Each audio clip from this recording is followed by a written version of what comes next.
There it is, and check it for audio.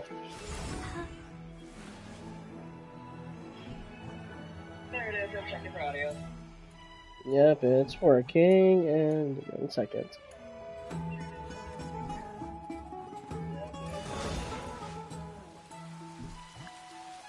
Hey folks, and welcome back to the second part of the Trailblaze story. I do apologize for the abrupt ending of the first part, because due to the technical issues of frame drops occurring on the PC, it was doing so good, and it's doing that. It's like, oh, I gotta reconfigure everything again. So I had to reboot, I had to update the game on the PS5, and now I'm back to exactly where I ended the stream off the last time. So, without further ado, let's go ahead and continue on with the story. Fingerteros.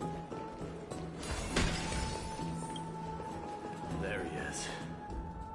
Is he engaged in a debate with that foolish lion? Vlad! Oh, it's the Crown Prince of Castrum Kremnos. Got a problem? Get a grip. We're here by order of the Council of Elders. Even the Chrysos Heirs have to think twice before doing anything to us. Oh, really now? Out of my way, lackeys of the Council. The Civil Guard of Akama is on official duty. Please keep out of this area. What happened to the confidence earlier? Calm down, my lord. Play nice. Don't make me repeat myself. I'll allow you to pass this time, but just this once. Heh. Where's your power and authority now? So, you think yourself knowledgeable? Then here is a question for you. Do you know how Chrysos Leo in Castrum Kremnos came to be mounted on the wall? I don't know, my lord. How did it come to be? Let me enlighten you. A long time ago, the founder of Castrum Kremnos led a group of warriors to hunt down a lion on the outskirts of the city of Tritos. That vicious beast had been a menace for years, and the bones in its den were stacked even higher than the peaks around Akama. But do you know what happened? Nary a moment had passed after the beast's head peeked out of its den, when the Kremnoan warriors surged forward and brought it down within the blink of an eye, shattering its knees with a single strike. And then... why are you red-faced already? We haven't even gotten to the best part yet. It's your storytelling, my lord. You're weaving such a captivating tale that it got my blood pumping. Please, go on. Well, if it isn't Lord Mighty. It's been a while. Oh, what in Akama is happening? To what do I owe the pleasure, son of Gorgo? There we go. My esteemed teacher. Let's talk somewhere else, Mighty Mos. I'm tired of speaking with this silly lion. What about the Council's informants? Those two hyenas are nothing but scavengers of rotten meat. They couldn't bite even if they tried. They can follow us if they want to. Let's go. I like this guy already. Wait, so how in the world did Chrysos Leo get mounted on the wall? Keep up with us, you hyena. Oh, sorry. I meant officers. Hey, old man, how dare you? Calm down. Calm down. Hold up. I hear that. Mind?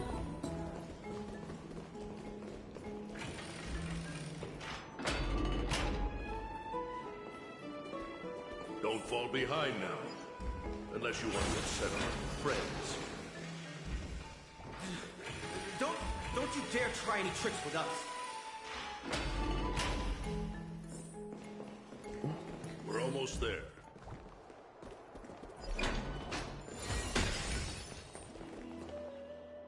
Why have you stopped? This is a nice spot for a private chat. Shall we, sir? Let's do it.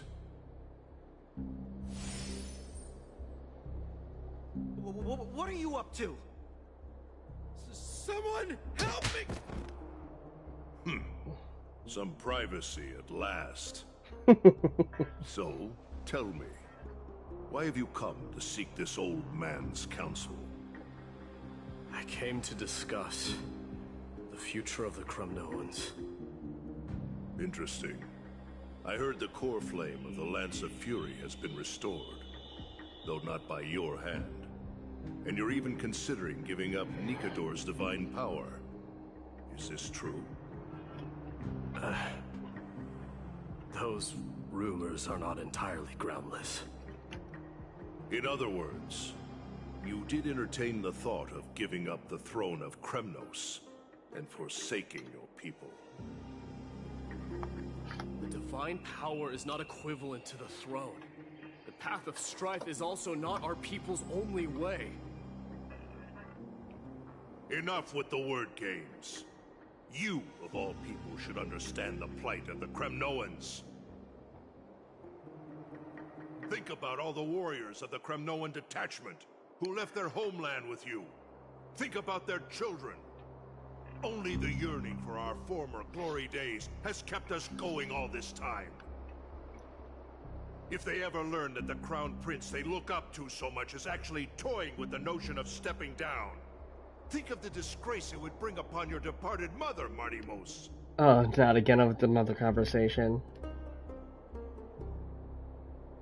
You best remember that she died for you because of Europon's schemes to restore the glory of Kremnos. Since you've brought that up, tell me, who is responsible for my father's death? Are you trying to shame me, Martimos? I may be old, but I haven't become so decrepit that I've forgotten it all. Of course I remember that Europon died when the Kremnoan detachment surrounded him. You drove the spear into his chest with your very own hands. That was merely the final outcome. Do you still not see it? What led my parents and our people to their downfall is none other than the strife we speak of. The quest for glory. The tenet of valorous death before glorious return. This is the creed of every Kremnoan, no matter whether these beliefs are justified or not. Don't be ridiculous. The only thing that could slay a king is a spear. Even an infant knows that much. I swore to your mother that I would guard your crown with my life. I never foresaw that the son of Gorgo himself would be the first to turn his back on the Kremnoan spirit. Gorgo. Your mother bore that name. The name of the great founder of Castrum Kremnos. And she upheld that name with honor. If you choose to turn your back on her legacy, like a wretched deserter, do not fault me for withholding my loyalty, Martimos. I came to discuss the future of our people with you. But it appears this is not the right time yet. Go, mighty. Yeah, that's what those Chrysos Heirs call you, isn't it? Go down the path you have deemed correct. Deep down, you have always been one to do as you please. And I am well aware that no one can deter you once you've made up your mind. But don't you ever dream of renouncing the traditions of Kremnos. We may reside in Akama now, but we remain eternally bound to strife by blood. bloodlines no longer hold any significance in this era of destruction. My young lord, always bear this in mind. Never reveal your vulnerabilities to anyone. A lion should never dwell amidst its prey. That's a quote. Also, there we go. Especially when it wields power enough to dominate the entire hunting ground. Eurepon, the boy did nothing wrong!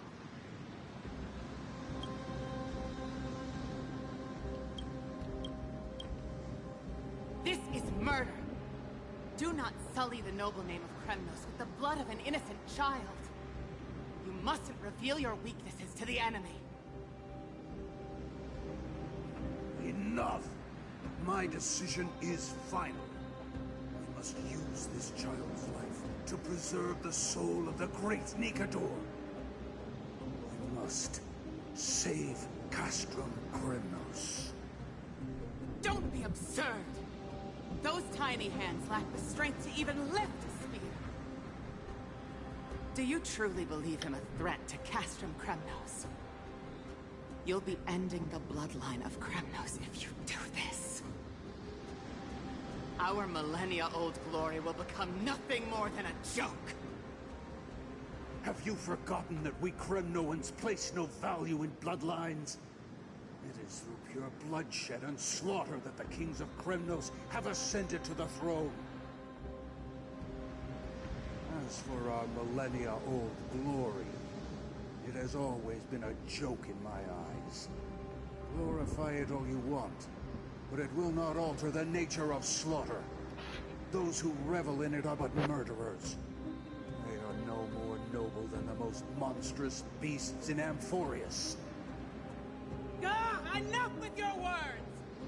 Among all the kings of Kremnos, which one did not inherit the crown only after plucking it from the lifeless body of his father? But listen to yourself now. Do you truly believe you can cleanse the blood from your hands through mere words alone? Nope. Nay, quite the contrary. I will end this cycle of bloodshed. Starting with this child. With these blood-stained hands, I will end it all. Your failure is inevitable, Eurepon. You are just a coward who can only raise his blade against his own child! A beast that murders his own kin. Royal Wing Elites and Emperors of Kremnos! You cannot sit idly by and watch this atrocity unfold. If you consider yourselves the honorable sons and daughters of Gorgo, then take up your spears and join me in putting an end to this bloody charade! Does anyone else have any objections? If so, come forward with your spear and prove your mettle. Understood. 5, 4, 3. No one dare stand by my side. Cowards!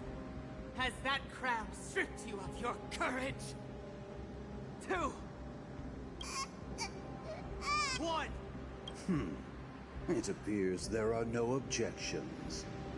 Then, in accordance with the Kremnoan Council's principle of tacit consent, the decision is final. With all present as witnesses, this child shall descend into the Sea of Souls, where he will nourish the Lance of Fury and join the fallen heroes. May fate and the gods await your arrival, my son. Mighty-Mos. Stop! If you have more to say, then speak. On account of the life we have shared together, I grant you this one final chance. With the blade of fury above us and the council bearing witness, I, Gorgo, hereby move to challenge the crown in accordance with the laws of Kremnos. O unworthy king, in the name of the Council of Elders, I demand that you duel me! Very well. We shall see who the Kremnoan blade strikes down. Midamos, my son. They all tell me to forget. But how could I ever? The son of Gorgo will be crowned in blood. If there is no Kremnos without the crown, then I shall seize the crown and smash it to pieces to bring the people to their senses. And I have a feeling that's his motivation to not accepting the crown about the Kremnos. Because of this.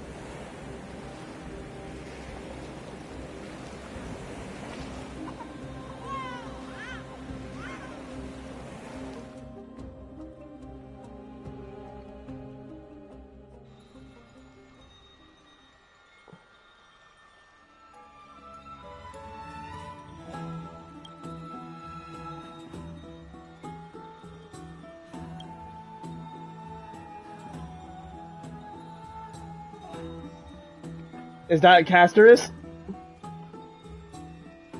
I knew it! Mister, you're awake. Hi there, and... Hi. No wonder I fell a trail.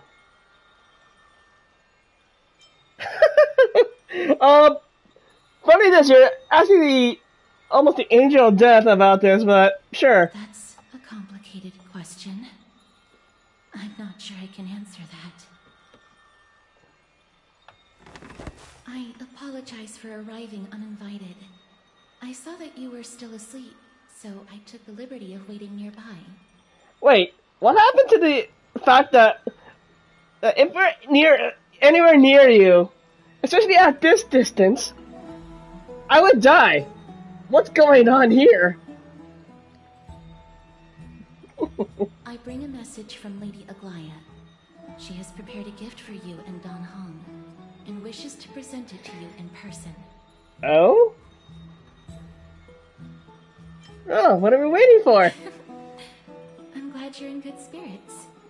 Alright, let's set off.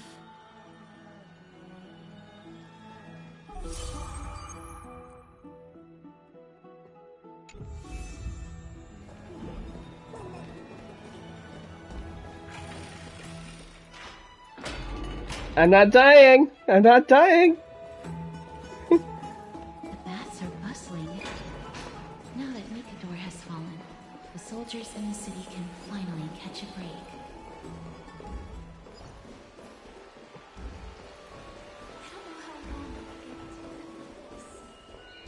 Did they recount the idea that, no one should absolutely be near her? Lady Treby and Lady Trianne.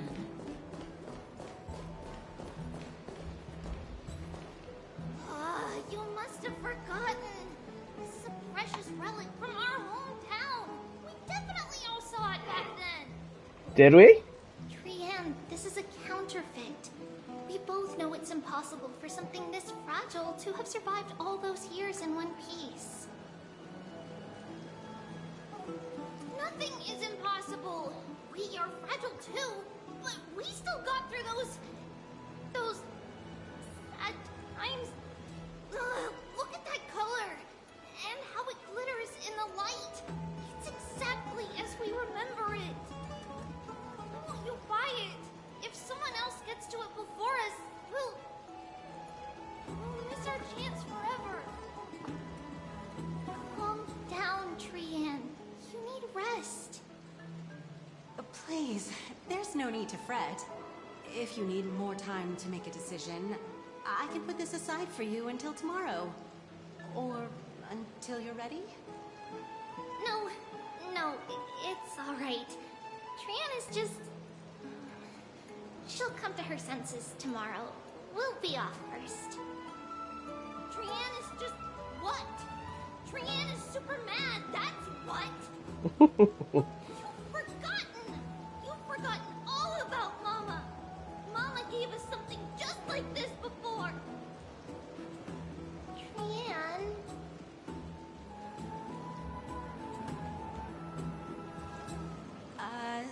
See you tomorrow? I hope you two patch things up soon. See you tomorrow. May the winds of fortune bless you. What was that? It's so hard to understand what they're thinking sometimes. Excuse me, if you don't mind, could you tell me what Lady Treby and Lady Trian were discussing just now? Oh, it's Miss Castoris. It's been a while. Well, honestly, I'm not quite sure myself. See, I have a little hobby of collecting handicrafts. Some time ago, I found this trinket being sold at the Memorial Market, and bought it to use as decoration at my stall. When Lady Treby and Lady Trian walked by earlier, Lady Trian happened to catch sight of it, and promptly insisted that it was a precious memento from her hometown. But Lady Treby believed it to be a counterfeit. She said it couldn't possibly be from Yanisopolis. The likelihood of such fragile glassware surviving the Chrysos War is simply too low. For some reason, Lady Trian became awfully upset after hearing that. It may be low, but it's not zero. I see. Madam, would you mind selling this trinket to me? Certainly. It's just... if it truly is a relic from Yanisopolis, it could be worth a small fortune. Miss Castoris, I'm running a business here after all, so... I understand.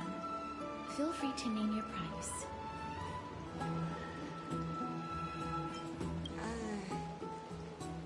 I suppose I can sell it to you at cost as a sign of goodwill, Miss Castoris. Yes. Just promise to support my business in the future.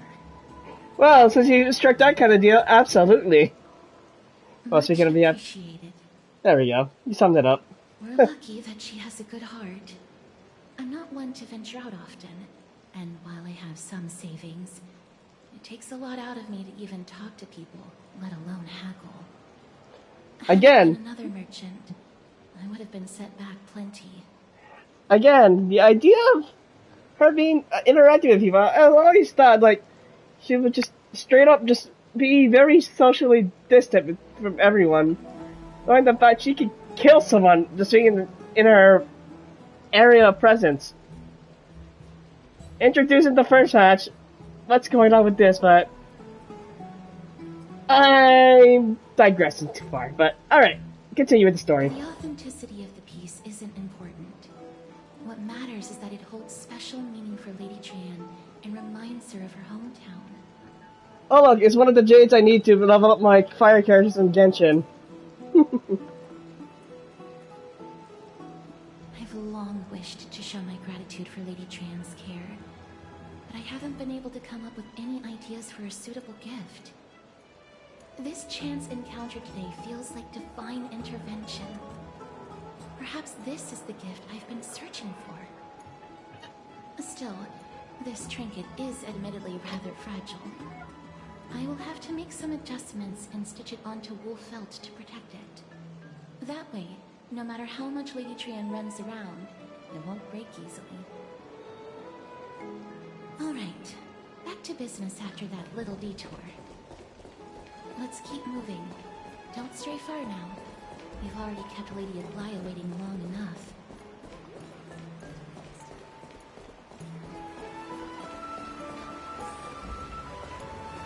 Is it being called down?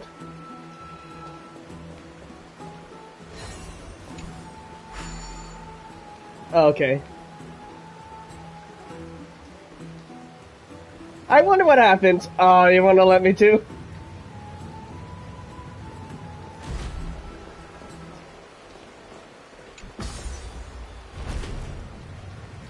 But yeah, future plans. Yeah, I do intend to get more, casters and stuff.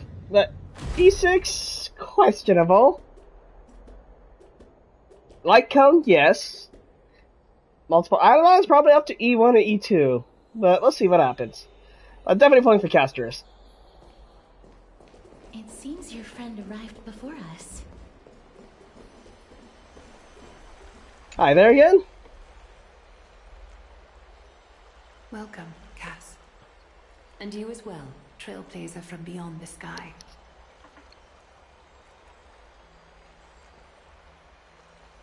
I didn't expect you to call me that. Your companion here kindly explained the meaning behind the name to me earlier. Really? Through him, I've come to understand that you and your friends walk the paths of Kefali and Yanis in places beyond the sky. Addressing you appropriately is the least I can do, as a show of respect. Alright. For all that has happened, it was never our intention to drag you two into the battle against Nikador and jeopardize your safety. To express our gratitude for your kind trailblazing endeavors, we would like to present you with the highest honor of Akima. Which is? This is the dew of divine blood, brewed from crops nourished by the blood of the Titans. It is said that only 12 bottles existed. The last 3 bottles are now being kept in the treasure vault of Akima. Back in the days of prosperity, cities fortunate enough to acquire it regarded it as one of the greatest treasures ever. Unsealing it during a ceremony held in honor of 2 cities' diplomatic ties was the highest form of respect one could show the other. And now, in keeping with tradition, Akima dedicates this drink to our esteemed guests from beyond the sky in appreciation of what you have done for us.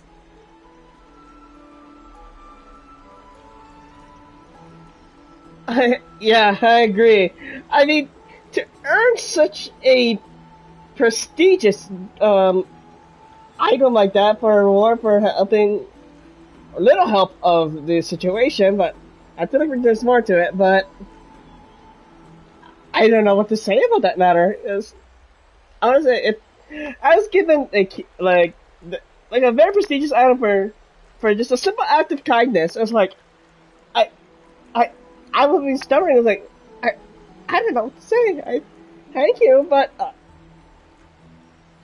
especially knowing what it is, it's like, oh god. This probably has a lot more implications in this stuff, but yeah, simply put it as what Dan Heng said. Very perceptive, Mr. Dan Heng. Your heroic deeds have proven that you come in good faith. With the dew of divine blood as testament, we wish to forge an alliance with the Trailblazers. Oh. The other Borealis in conflict with the Akima.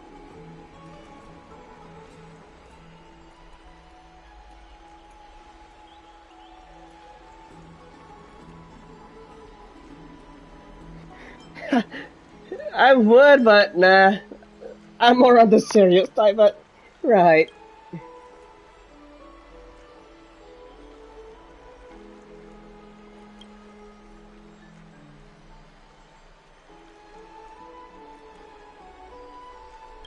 Wow! Gray and Danny have sharp eyes indeed. You'd make outstanding members of the Twilight Courtyard. Who? I'm sorry, who are? No need to worry, by the way.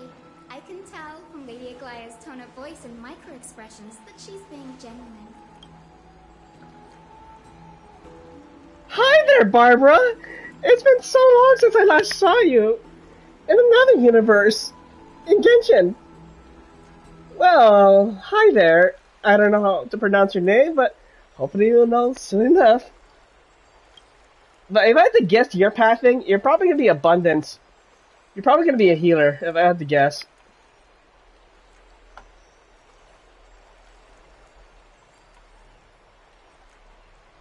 Not only are you guests from beyond the sky, but you've also done so much for Akuma.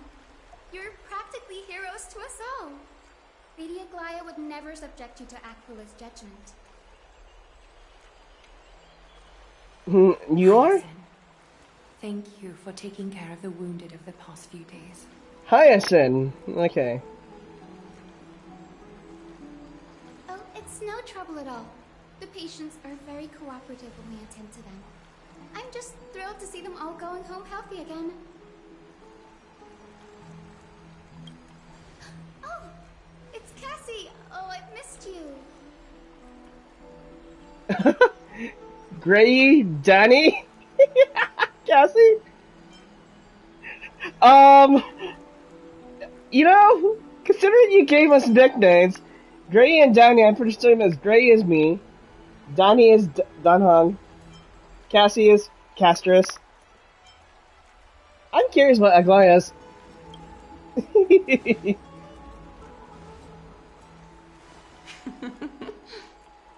Oh, she's humouring it. Miss! You can't say that. Lady Aglaya should always be Lady Aglaya. Okay, at least she has some utmost respect, and as much as you want to give nicknames to others, you can't really do it to your higher-ups like that. Unless they're cool with it.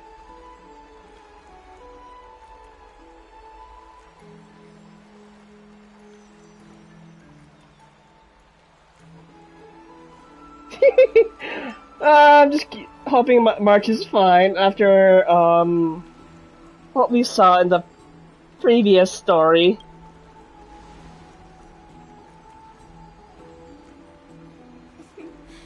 As an acolyte of Aquila, I'm here to bring healing light to the world. Plus, I've heard you're also children of the distant skies. Fate must have brought us together. This screams abundance, and you can't tell me otherwise. This definitely screams abundance. Can we be friends? I'd love to hear your tales of the sky.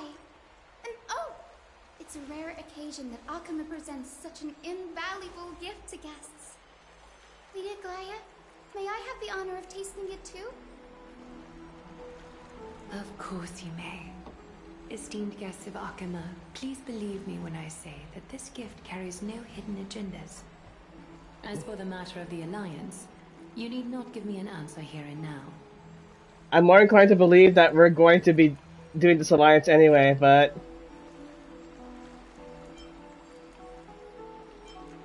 well, if you insist.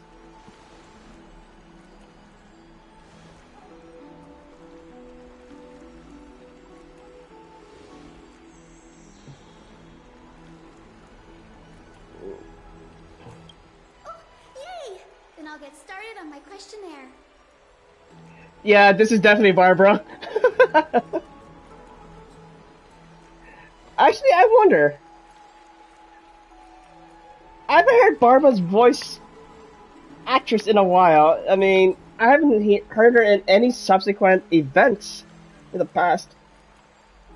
Well, consider I did miss out a good portion of Genshin. I could have missed out on events where they had voices for her. Barbara at some point, but I'm not too sure. I need to look back and hear the voice lines of Barbara. Match this to Hyacinth here. I'll see what I can hear.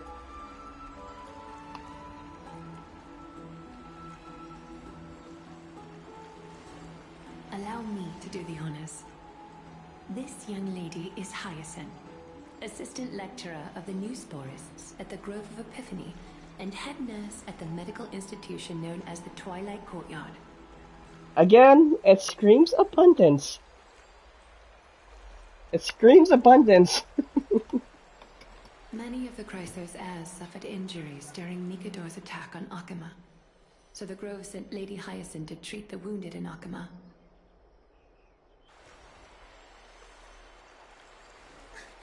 But what I'm really good at is helping people sort out what ails their mind and spirit. If you're ever feeling troubled, come find me. A little sunbathing in the courtyard will chase all your worries away. So you're a therapist. Well, it looks like everything's sorted out now. The patients have also all recovered. I think it's time for me to head back, Lady Aglaya. I would love to keep you in Akama for a few more days, but I would hate to provoke the ire of the Grove.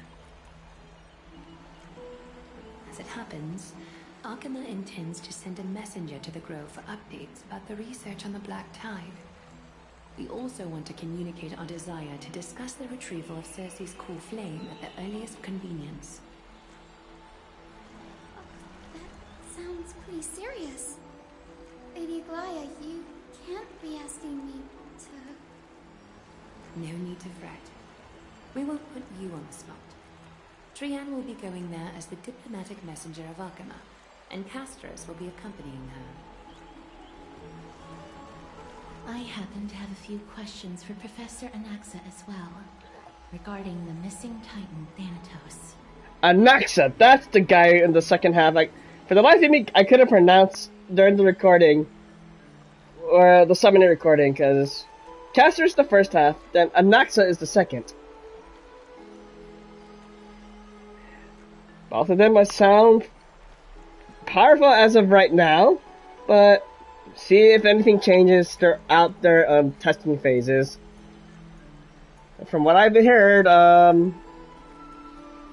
both of them are kind of broken. Will I pull for them? Absolutely, yes.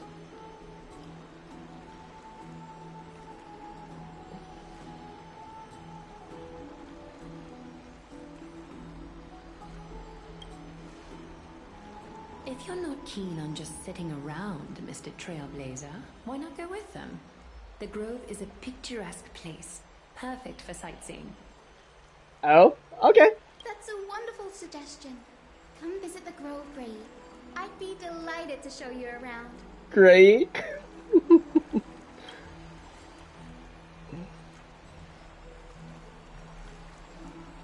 In that case, do bring this spindle along with you.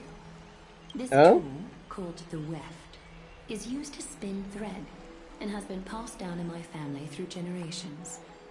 Though it doesn't see much practical use nowadays, it's become a symbol of great significance.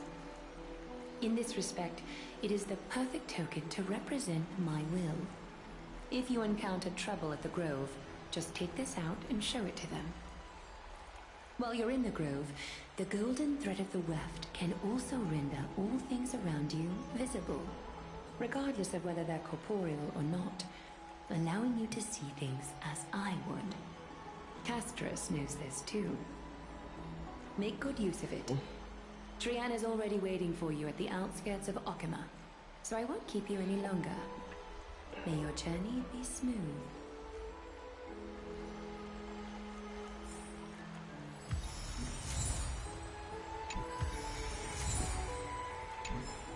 Make good use of it. Trian is already waiting for you at the outskirts of Akama. Oh, you already said that. No Dan Heng? Alright, continue. I'm glad to be in your company again, mister. Well, I can say the same thing about you. Yeah. Well, lots of questioning to go around. Thanatos controls my fate, in a sense. The curse I bear came from them. And they have something of mine.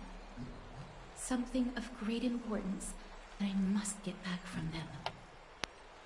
What would that be? And about Professor Anaxa. When I was studying at the Grove alongside Phainon and the others, Professor Anaxa was responsible for teaching us about the Chrysos Heirs and Titans. That's also when I met Miss Hyacinth.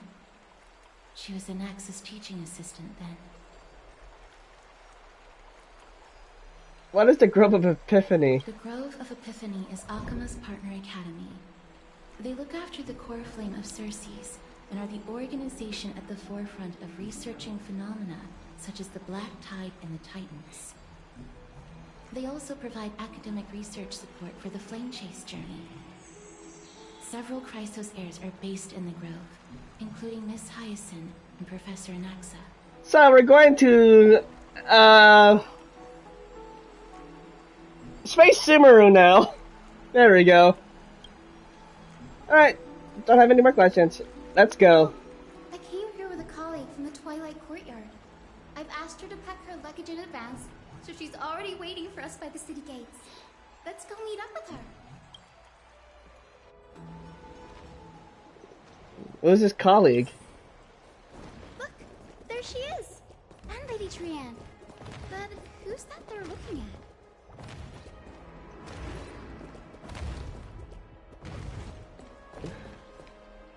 Did something happen, Clementine? Oh, that's a serious injury. Miss Hyacinth, this man was discovered by Trian! Trian was in a bad mood this morning, so we went to the outskirts of Akama for some fresh air. But then we found him collapsed on the roadside. Trian knows the city has good doctors, so Trian brought our new friend into the city to look for a doctor. I was waiting here for Miss Hyacinth when I bumped into Lady Trian. But by then, this man was already in critical condition, so I had to perform some emergency treatment first. What happened? These wounds, they're caused by the Black Tide. Oh shit. This is bad. Clementine, prepare a ward for this man at once. I'll treat him myself. It's a miracle he's still alive, considering how badly the Black Tide injured him. Gray, Cassie, and Trian, would you mind making your way to the Grove first? Once this man is out of danger, Clementine and I will join you. As a healer, I cannot ignore those in need of medical attention. I understand. May fate have mercy on this poor man. Trian believes he'll get better. Everybody, follow Trian! Fly, fly, fly away from Akama!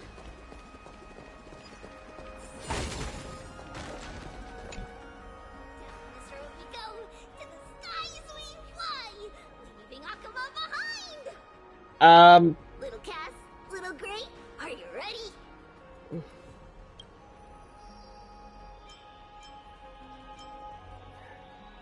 I mean, not using You Sentry might Gate. not be aware of this, but using the Sentry Gate takes a significant toll on Lady Trian. Trian promised Treeby that we wouldn't open the gate unless we had no other choice. Alrighty, let's I'm go. ready too. Okie dokie. Everybody, let's hold hands. To the Grove we go!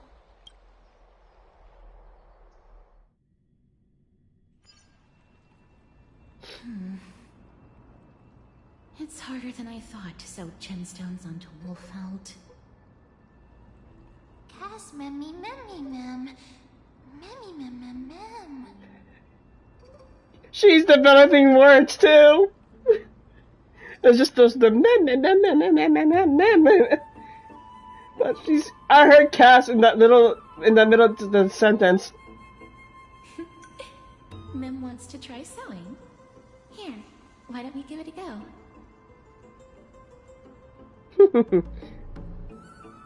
I'm curious, yeah. Mem, mem, memmy, mem.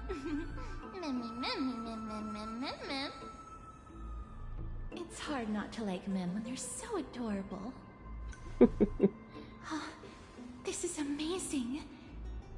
It seems as if their voice has become more intelligible after the battle with Nikador. After spending the last few days together, I feel like I'm gradually gaining the ability to understand what they're saying. Even if it's just a little. Mem, mem, mem, mem, memmy, mem, mem. Memmy, mem, mem, memmy, mem, mem, mem. Memmy, mem, mem, mem, mem, mem, mem, mem.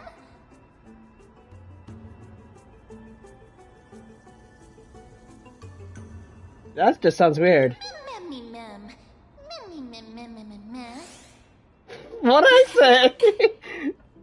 Memmy, mem,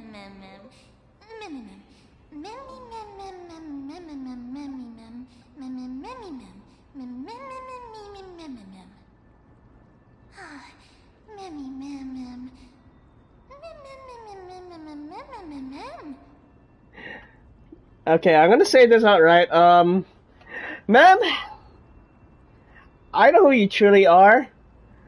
I think a good majority of the community knows who you truly are. But, as regard to that third option, yeah,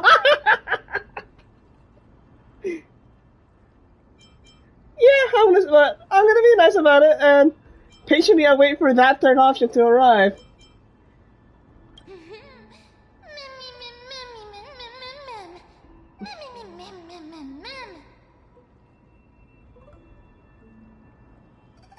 And if you know what I'm talking about, you know what I'm talking about. Is everybody awake? Little Gray, little Cass, and a little pink puppy? Puppy?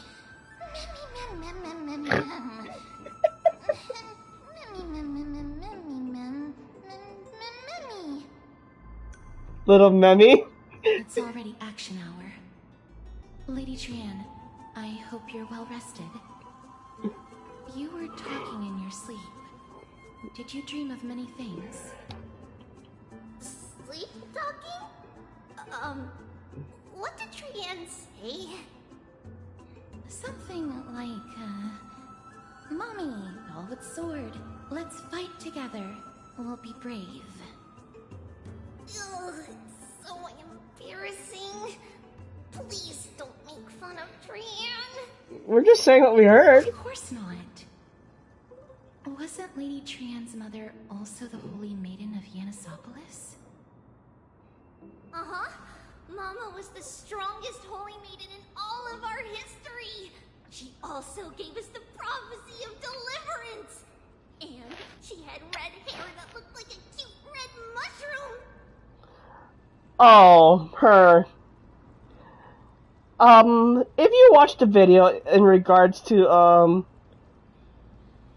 I think it was a Mirror Celestia thing about it, but the origins of Trian, and the trio. It's what people have been saying, quote, almost similar to like the Nahida and Rukudavada situation. Almost similar. But Trian can't remember what Mama looked like anymore. Not even in the dream just now. Memmy mem. Memmy mem mem mem. Memmy mem mem.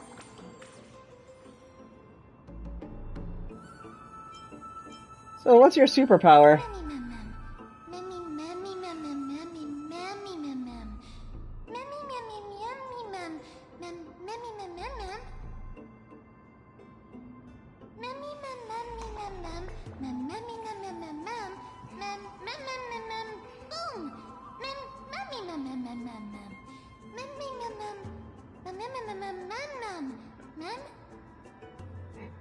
The amount of memes I've heard in that sentence, I just hear boom. I was like, okay. Trian thinks that's a great idea. Can the pink puppy help Trian out? Mem mem mem mem mem mem mem mem.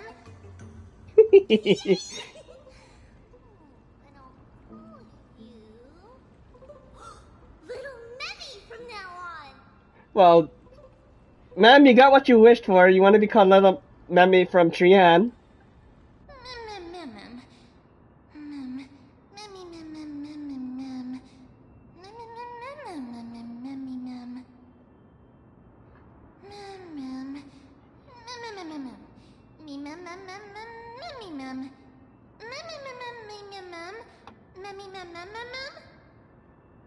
And okay, I heard the Japanese version of the mem. On occasion, she throws Mew into the middle of her sentence. So, and all honestly, it almost sounds like the Pokemon Mew. I'm not too sure if the voicing of Mew is about the same for Mem here, but gotta look that up.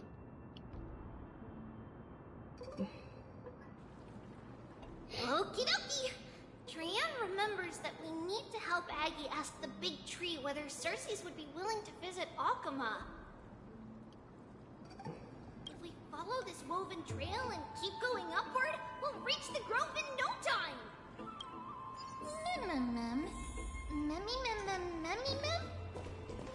Legend has it that whenever they requested an audience with Cersei's, Nestia would always come to the meeting in a long white dress. As the warps and wefts of the dress came into contact with the ground, they turned into paths and stairs. May this romantic path bring good tidings to Akama. Look! A huge tree! It's huge! Give me a moment. Where's my camera? No. Oh.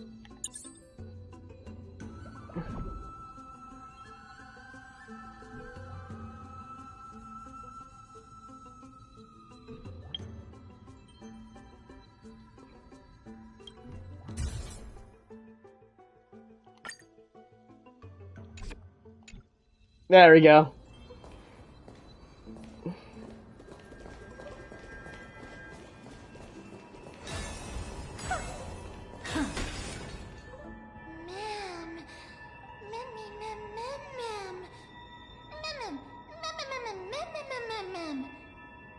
I already did that, Mem. I'm way ahead of you.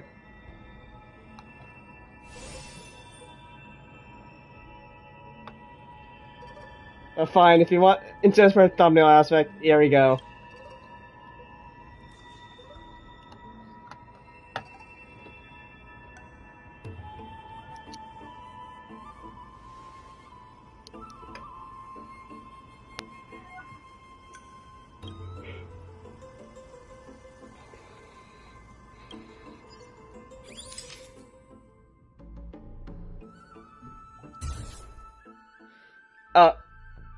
That's even better.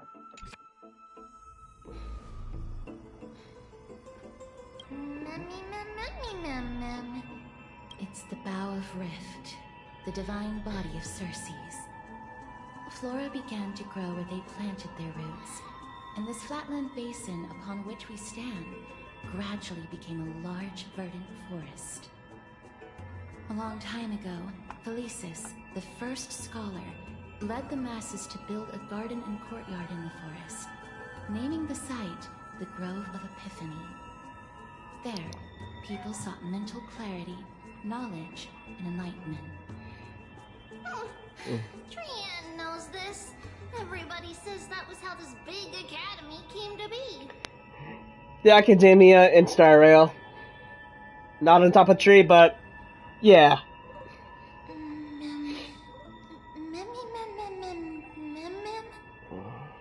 Something feels off. I got a bad feeling about this. The Grove has always welcomed scholars. So too would Cersei's give us her delicate leaves and extend her branches in greeting. Yet, it seems both the Grove's messengers and the Titan are indifferent to our arrival.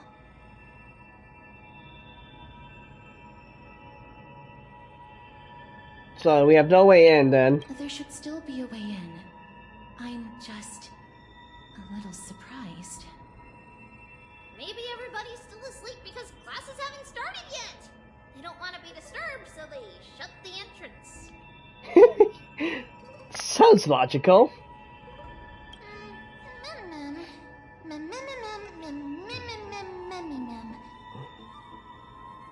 This place is too quiet. What in the world is going on? Oh, Trian found it! Everybody, fly across to the other side! Take a look. Oh. This is pure genius in action.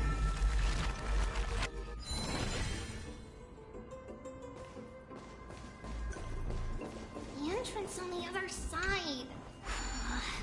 What should it be? Oh, you mean that?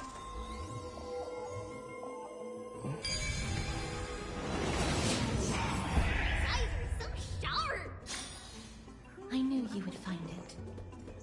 The courtyard of Storky should be just ahead of us. I see that. Oh, you want this? Fine. Take it in a minute.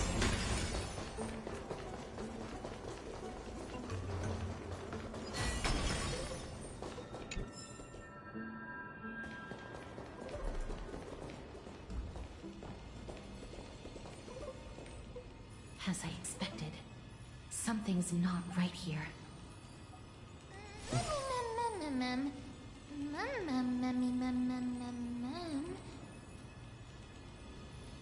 Not to mention that this whole place is also eerily quiet.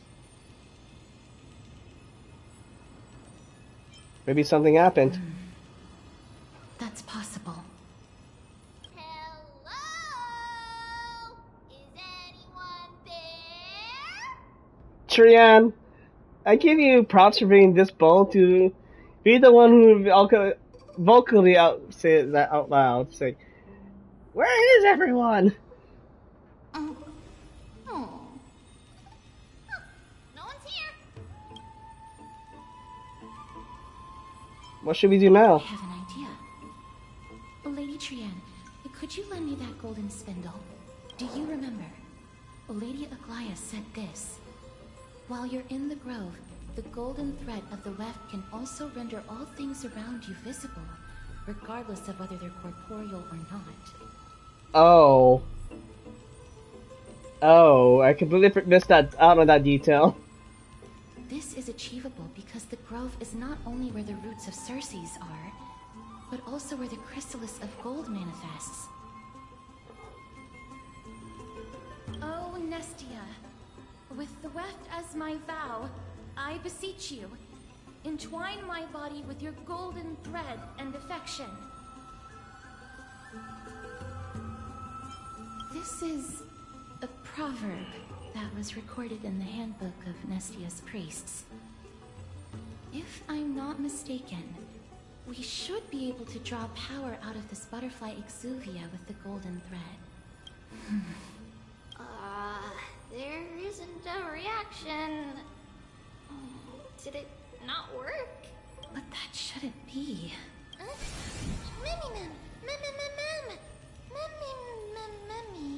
Oh. Are they white dryad flowers?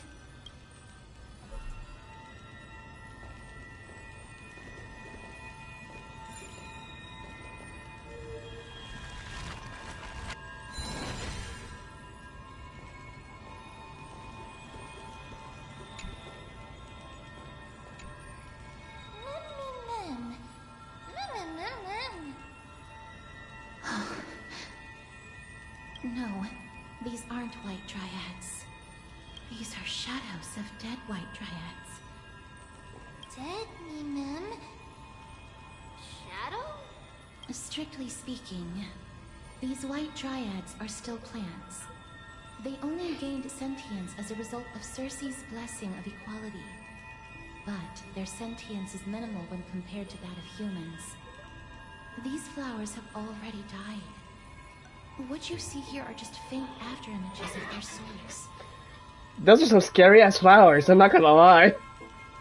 However, this also means that the golden thread has definitely connected with the Titan's presence. Without the golden thread's outlines, we would not have been able to see them at all.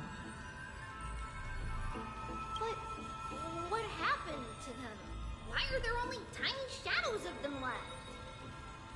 Mem, can you read their memories? Let me try.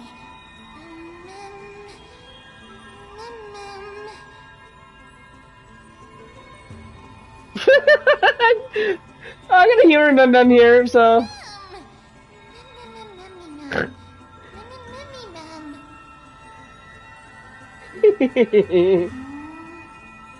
Black cloak, sword. Oh, me.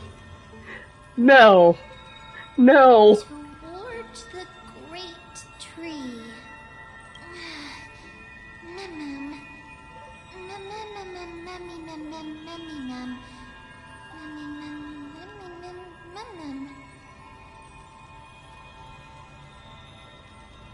I have a bad feeling about this. Yes, you and I both, The Casters. deathly fog of Thanatos is fast approaching. Oh! Trianne will be on high alert!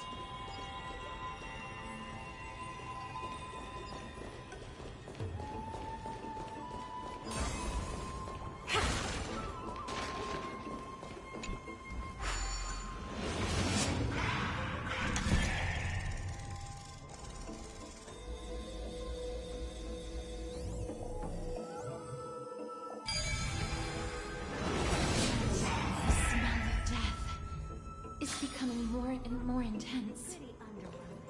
There, on the steps. Oh god, I recognize these glitchy things.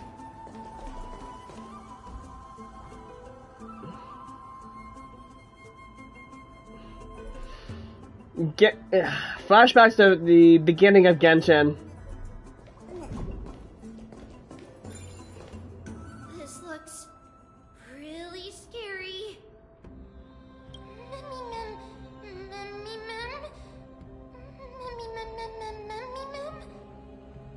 No, it's neither of those. This is a creation of the Black Tide. Such creatures are formed when living beings are corrupted and turned into deformed hollow husks of their former selves. Everybody, stay alert. Regardless of what has happened to the Grove, the fact that we're seeing the remains of a Black Tide creation here definitely doesn't bode well. Should we inform Aggie about this? Mem!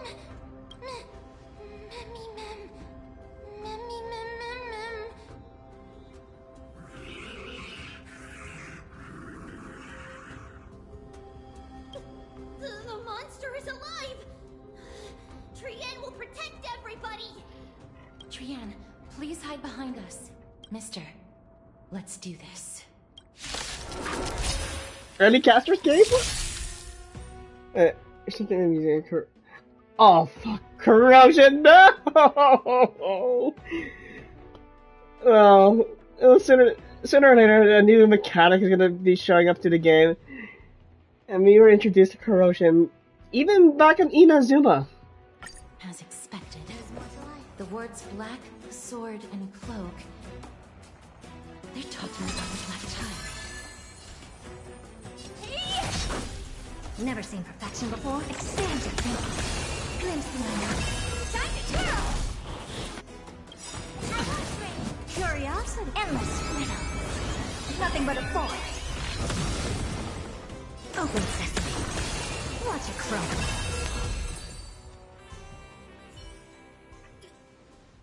You defeated it! Little Gray, little Cass, you're so strong! I wish I'll be saying the same thing. If it's in the current state of, okay, like I said, still in this testing phase, and I've been feeling some balancing is going to be occurring. And I know it. But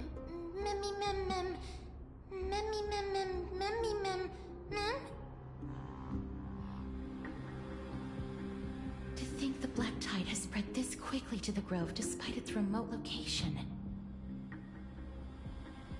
I'm afraid a world where strife has fallen is far more dangerous than we ever imagined. Oh no! Does this mean that Akuma is also in danger? Looking at this mess, it seems the scholars at least succeeded in fending off the first wave of attacks. But at what price? Mighty? Oh, since I'm in Akama. Lady Aglaya, after a few days of surgeries, both major and minor, we were able to save the life of that patient found on the outskirts of Akama. Thank goodness. Thank you again, Hyacinth, for your hard work. The scarring of his organs was especially severe, a result of the Black Tide's corruption. It's a miracle he's even survived. I can't say for sure when he'll regain consciousness. Don't stress yourself out over this. You've already done everything in your power to save him. There's no need to hurry to the Grove either. You deserve a good rest now. Treeby, I have some things to tell you as well. There's something strange about where that patient came from. He is not Ackerman. The way the stitches on his clothes are hidden is quite unique. Such craftsmanship is undeniably from the Grove. The Grove? You mean... Now that I think about it, Castris and the rest should have arrived at the Grove by now. Which we are. Trian just got in contact. The Black Tide has invaded the Grove. We haven't detected any survivors, even with the help of the Golden Thread. What should we do, Aggie? The Black Tide is posing an even greater risk to us now. I did not expect the Grove to be the first to be impacted, though. Can they tell where the Coreflame is right now? We see it.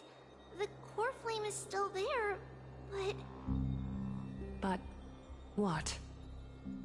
But they can't say for sure whether the Titan has also been corrupted by the Black Tide. Please let them know that for now, the most pressing task is to identify the Coreflame and transfer it to a safe place as quickly as possible. We must also search for survivors and find out exactly what happened to the Grove.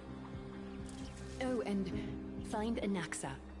Unless something went terribly wrong, he should still be alive. They've set off. Please, stay safe, everyone. I pray for their safety too. Aggie, how do you know that Anaxa is still alive? I know that man all too well. If that blasphemous performer knew that he was not long for this world, he would most certainly try to seize the Coreflame and drag the Titan down with him. Is this a joke as well? No, I'm being serious this time. Huh? We're facing threats from both within and without Akima. The merciless carnage may have ceased, but Akima's nemesis continues to sharpen their blades even now. They may have even prepared the gallows from which to hang us already. That's a very interesting metaphor to say. Even if the divine authority of strife is as yet unclaimed, the Black Tide is advancing more rapidly than I expected. I fear this tragedy is more than a mere natural disaster. Alas, it's too late.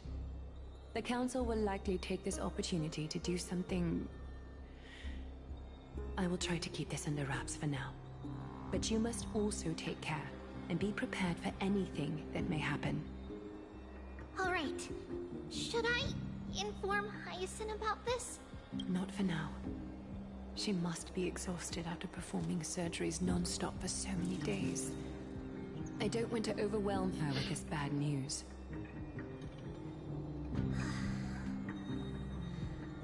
We can only hope that the Grove weathers this crisis with as many survivors as possible. That being said, based on the condition of this patient, Treeby, we should prepare for the worst. It's likely he is the only one who managed to escape from the Grove against all odds. I'm pretty sure they're referring to Anaxa for that one. Everything will be fine. The people at the Grove are really smart. They'll definitely be able to chase away the Black Tide.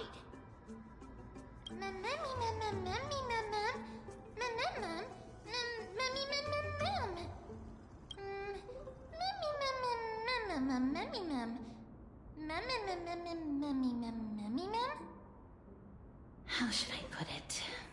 Lady Aglaya doesn't trust Anaxa at all, I'm afraid.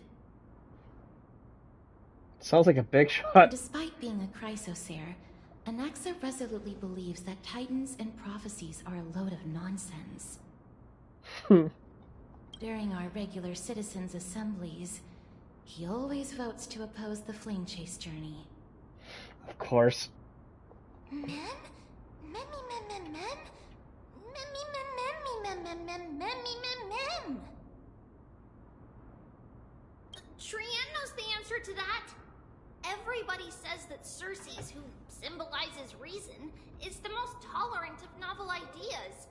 Apart from Kefali, they're the Titan who treats us the best. Mem, mem, memmy, mem, mem, mem, memmy, mem, mem, mem, memmy, mem, mem, memmy, mem. Yes, that is how we formed an agreement with these Titans who bear no harm toward humanity. If they agree to support us on our flame chase journey, we will wait till the final moments of the journey to restore their Coreflames. With the exception of Orynyx, that is, they didn't lend us their power willingly.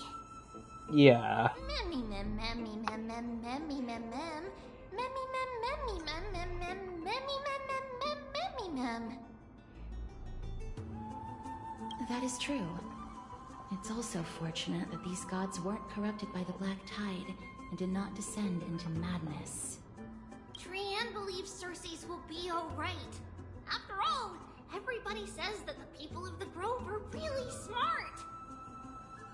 So, Little Gray and Little Cass, just leave the task of finding Anaxa and everyone else to Trian. It's easy for Trian to look for people because we can fly. Lucky you. Good idea. In that case, please bring the weft along with you, Lady Trian. The golden thread will be much more effective from up above. Please promise us that you'll take care of yourself. Okie doke. If Trian gets in trouble, we'll look for all of you. In return, if you get in trouble, remember to call for Trian, okay? We'll come right over and open the gate for you. That's the other thing I wish to mention. Do not open the gate unless you have no other choice, Lady Trian. Your body is not in good shape at the moment. Okay. We will keep that in mind. Of course, we know that. After all, Lady Trian is a demigod, the most powerful among all of us here. Remember all those brave heroes and the tales you've heard. They would always save their strength until the very last moment. That way, they could ensure that nothing went wrong with their plans. Isn't that right? Mm-hmm. In that case, brave Trian shall clear the way for all of you. Memmy mem memmy mem mem. Memmy mem mem mem. Memmy mem mem mem mem mem mem. Mem mem mem.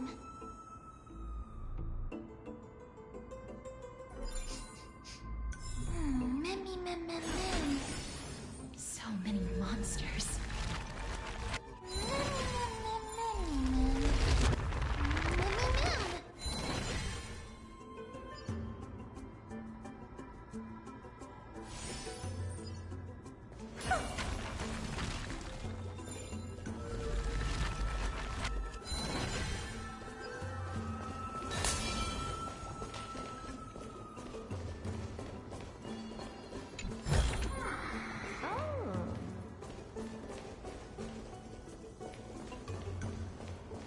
Try to sense the Black Tide monster's memories. Is it with... Oh, here. Memmy mem. Mem mem mem. Memmy mem.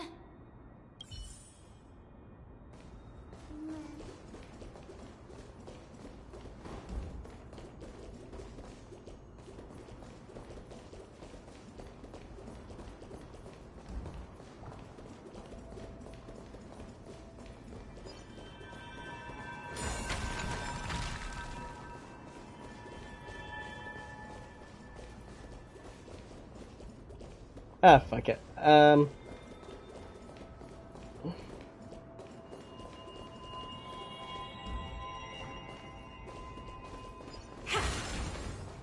Oh, there's more on the trail.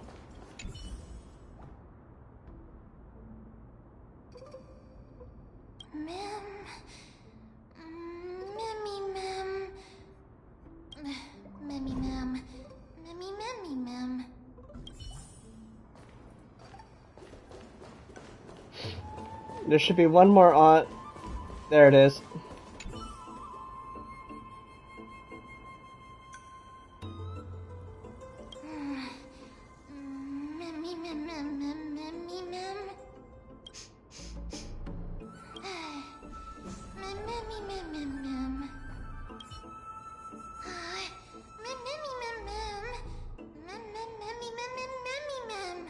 It could be because when a life is devoured by the black tide, it loses its soul. Oh, that's a scary thought.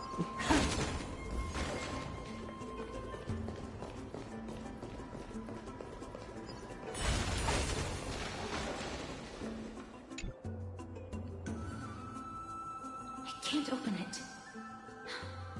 It was probably sealed in order to ward off the black tide.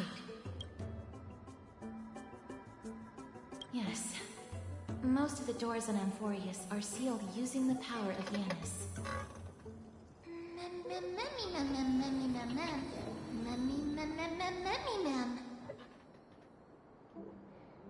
Maybe. Are you serious? Just a mere door, and your first instinct is to call on the gods? Oh? Before you try unlocking the door, perhaps you should first find a way to clear the fog that clouds your vision.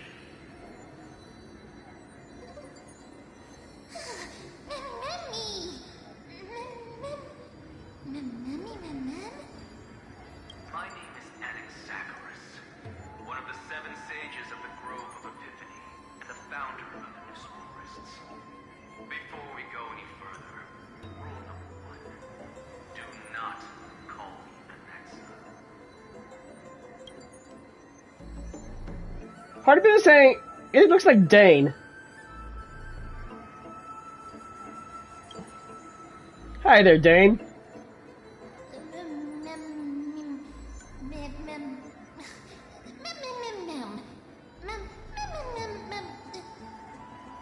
Rule number 2. Never interrupt me. Silence is golden.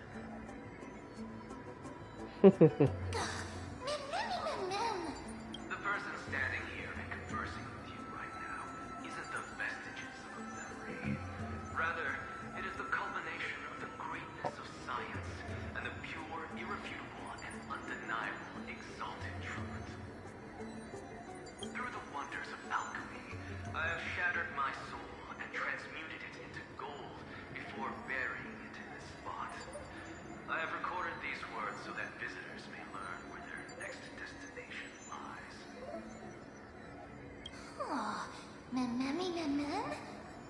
Nothing is impossible. Having said that, alchemy is not omnipotent. Each time you hear from me, an equivalent part of my soul is being consumed as the price. In other words, this voice isn't created out of thin air.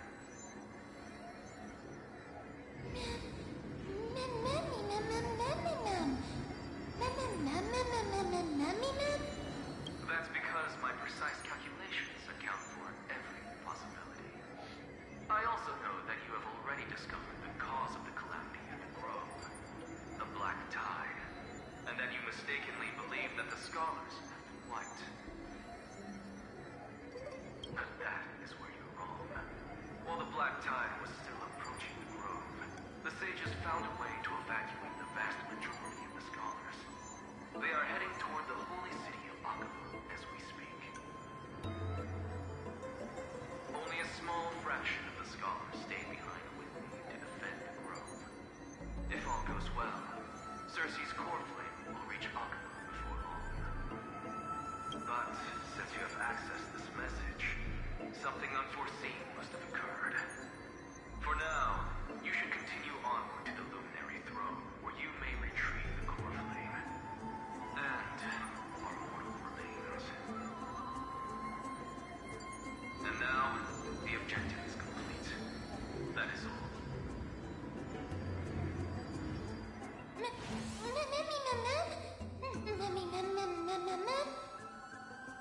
Mister, judging from your reaction, you must have found a useful memory. Yeah, you can definitely say that. Professor Anaxa? That's a lot to digest at once. I'm sorry. Please give me some time. Anaxagoras. You don't have to take that too seriously. For some reason, he's especially particular about his full name. The no spirits in alchemy referred to. Professor Anaxa theorizes that all beings originate from the same source and have a similar composition, which in this case refers to the soul. He calls this theory Nesporism. It is an extremely complicated theory. You should get him to explain it himself if you're interested. And that's going to be an interesting conversation to hear. Provided that he is still alive. Yes, that seems like the only good news so far. We can just focus on retrieving the Coreflame then. I do not wish to consider this possibility. Perhaps they were just unable to transfer the Coreflame, but managed to escape.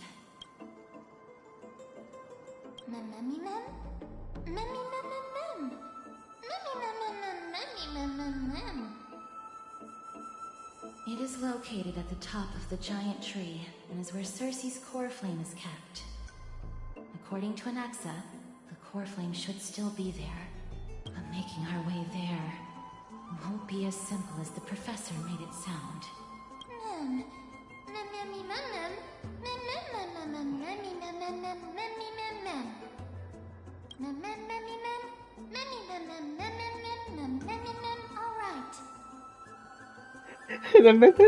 All right.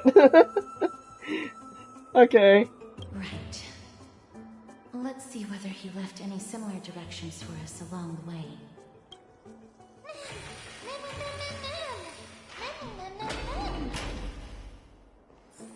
Alchemy is truly incredible.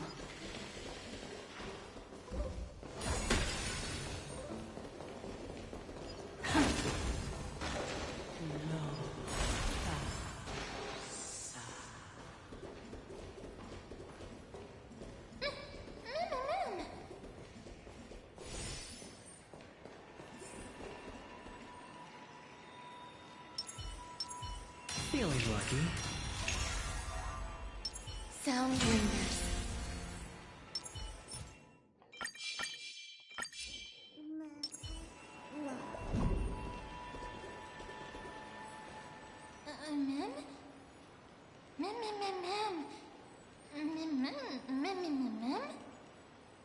No, you didn't imagine it. I heard it as well. I'm afraid that someone's probably nearby, as we are unable to ascertain whether they are friend or foe. We better remain cautious.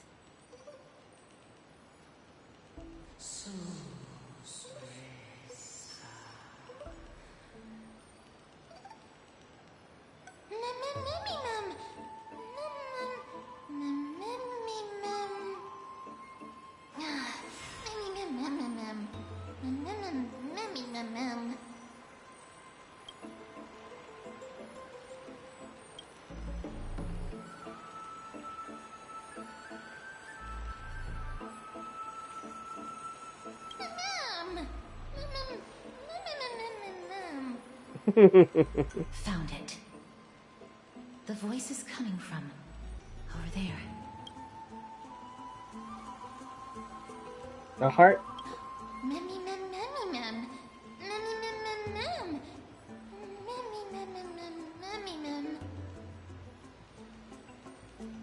No. It seems to be coming from somewhere even further that way. Oh. Let's go check it out.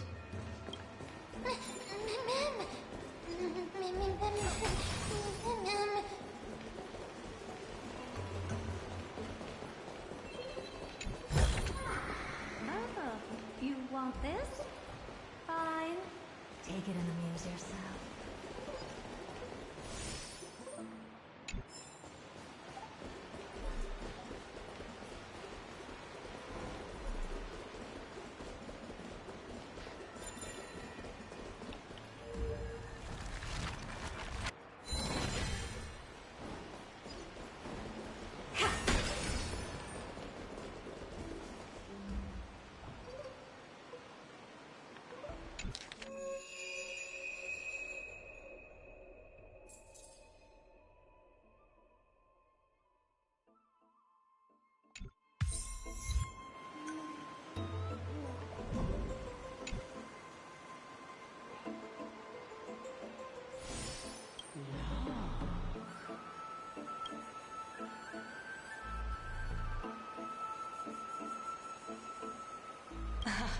Regardless of what you do, a stone won't be able to speak.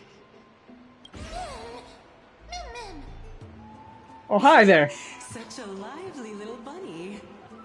You even smell a little familiar. Huh?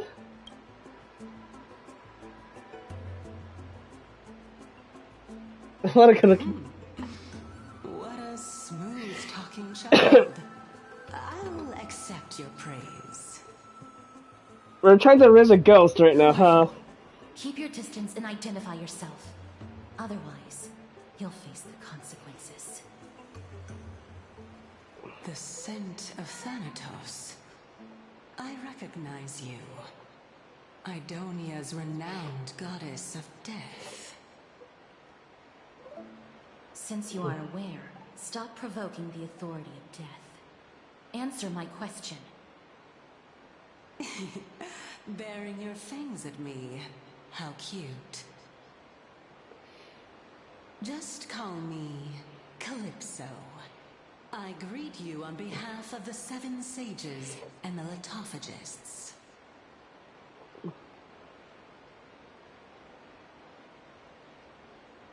Hi, Professor. Be careful. Even if the head of the litophagists has never shown their true identity before, we shouldn't trust this person so easily. The weft could not detect her presence just now. That would be out of the ordinary if she were truly a phantom body. But if she is someone who has passed on, I should be able to tell. Let me test her. Do you mind if I join your private conversation? That would be rather inappropriate for someone who isn't even willing to reveal their real self. Forget it. However, I'm going to ask you some questions. Please answer them truthfully. If you can do so without hesitation, we won't treat you as an enemy for the time being. A pop quiz? Well, that sparks my interest. Go ahead. What was the topic for the grand finals of the 752nd Great Debate? Is a flying arrow in motion or at rest? As an archer, I want to say it's always in motion until it hits its target or hits something. So I will always think it's always at motion. Who was your representative? Medea. She went up against Phainon of the New Sporists. Who won? Nobody won because the 752nd Great Debate never took place. Wow. What I just mentioned happened during the previous debate. Phainon emerged victorious and obtained his 10th consecutive debate wreath. Also, to alleviate your worries, I shall provide you with a piece of information that's more valuable than the Great Debate. Anaxa the New Sporist is still alive. I saved him, and he is now recuperating at the Luminary Throne. So, are you satisfied with my answers? And that's why he's becoming a playable character in the next patch. To keep him alive. Thank you, Calypso.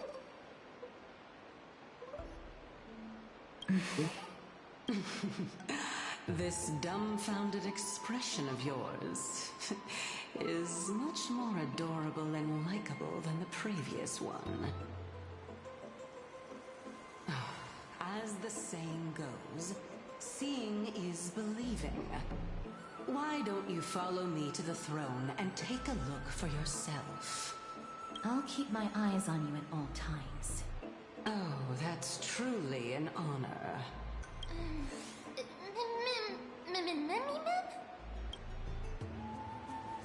As long as we can get the water wheel turning, we'll be able to use it to ascend. So, the solution is to awaken this heart.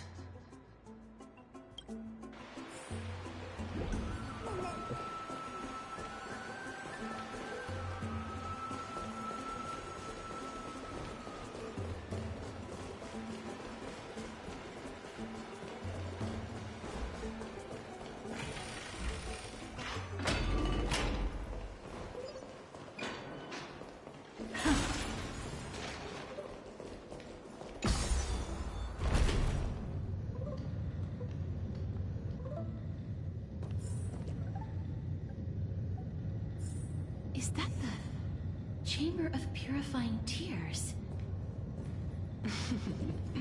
You have a good memory.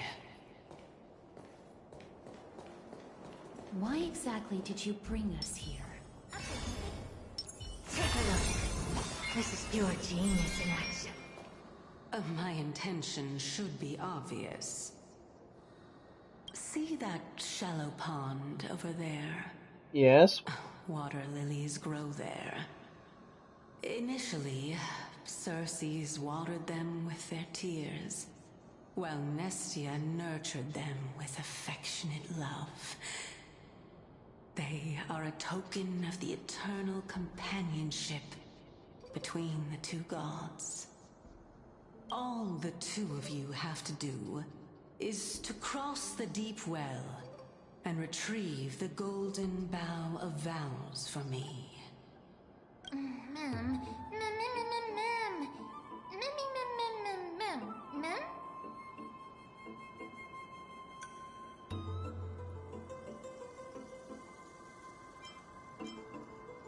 Indeed.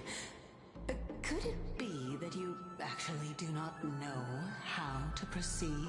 Oh no, I think I have an idea. We can retrieve it, but I advise you not to waste your time on any schemes. Oh my. I'm helping you to eliminate your worries and obstacles, and yet I receive nothing in return. Besides, the bow is essential for awakening the heart and drawing water out of the source. If you can't find it this time, we can just remain trapped here for the rest of eternity.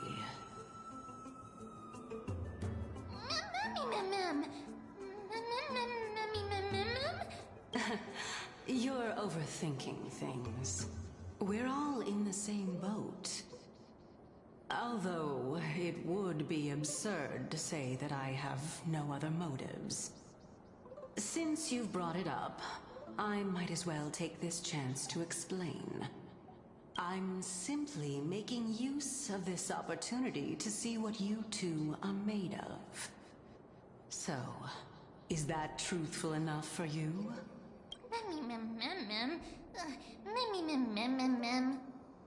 Now is not the time for me to elaborate further. So, please proceed. As a student of Anaxa, equivalent exchange should be something that you are familiar with. Also familiar with I equivalent cannot deny exchanges. that. Mister, since our interests are aligned right now, it's better for us to do as she says. Besides, she knows about my past. Even though I'm not able to elaborate much, I can tell you that she has reasons to fear me. If you unfortunately turn out to be her ultimate target, please don't worry. I will promptly intervene.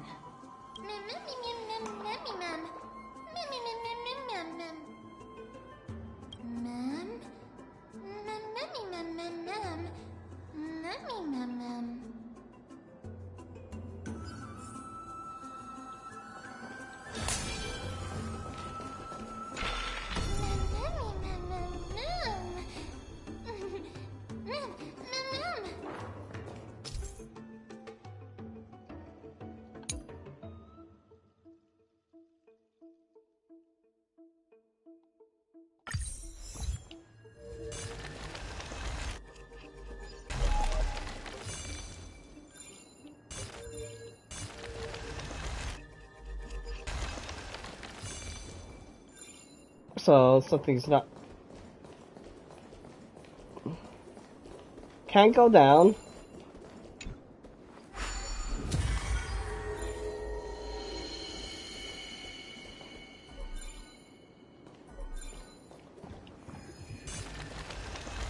Ah, okay.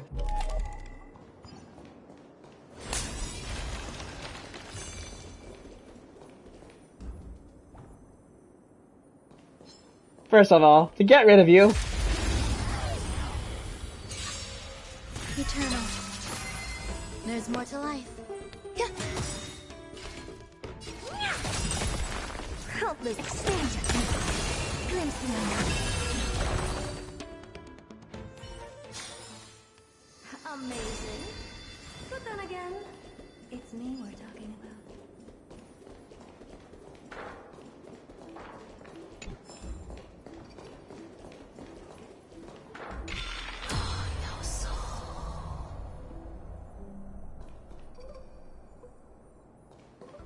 Huh? There are Ichor vessels stored here.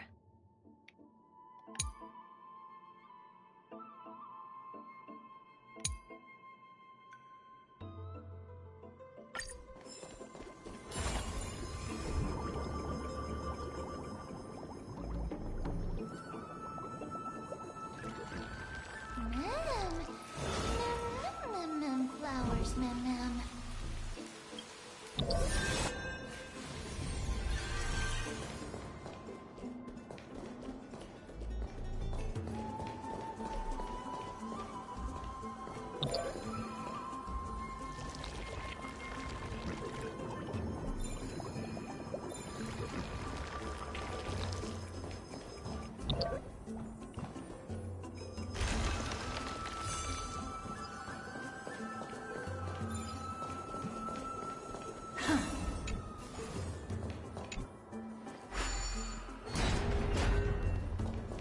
Okay, that's one side.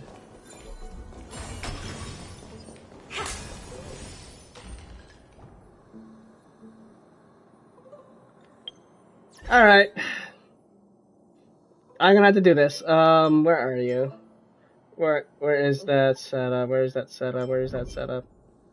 Oh, there it is.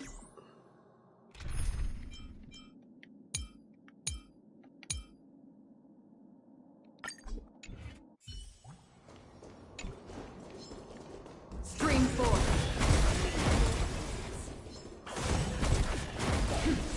There we go.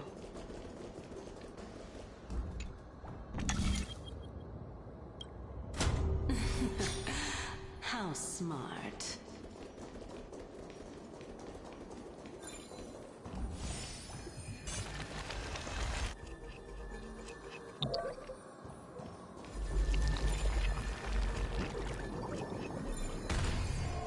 Whoops.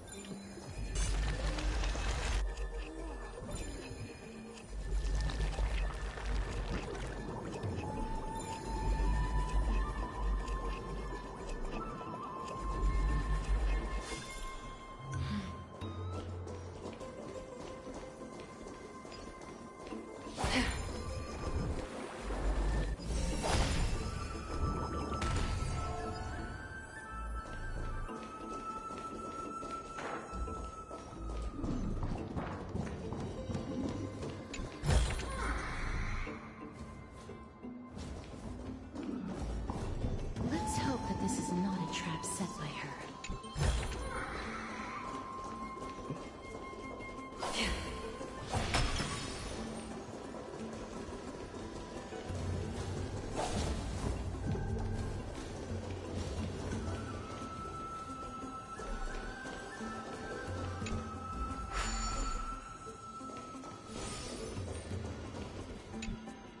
So this is the Golden Bough of Vows. I hope that the Titan will not take their anger out on us.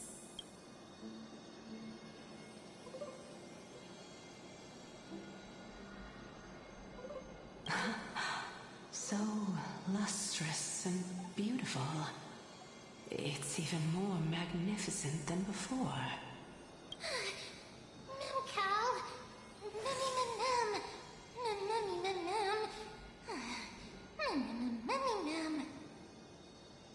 Understood. My apologies, Pink Bunny. Memmy bunny Is this the legendary Golden Bough of Vows? We'll know once we test it. There's a secret passageway behind the pond. It's faster if we take that path. How do you know this place so well? Well, I'm one of the 7 sages after all.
we're here, could you kindly pluck a petal for me and place it into the pool?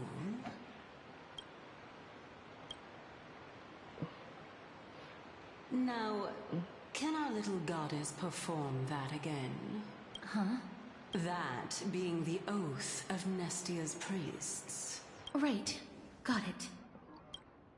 O Nestia, with the weft as my vow, I beseech you, entwine my body with your golden thread and affection. Ma'am, it up.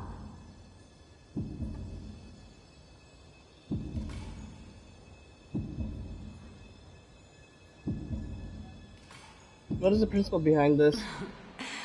It's just an ancient promise between the Titan and humans. So, what do you think? It really is the Golden Bow of Vows. And I did not set any traps for you, right? That is indeed true. You look like a sad, lost puppy. Even if this is indeed a scheme to get you to lower your guard, you don't have any other choice but to play along, do you? Nope. Therefore, why don't we just put everything aside and work together? We can always determine who's right and who's wrong once we overcome this. Yes, I agree. Great. Then, let's ride the water wheel. However, giving us half-truths is not the right attitude for cooperation. Furthermore, according to the principle of equivalent exchange, since we have passed your so-called trial, isn't it time for you to make your intentions clear to us? I really can't bear to look at your sad expressions. Although you only cleared a simple trial, I'm willing to make an exception and treat you with sincerity. I'll allow each of you to ask a question.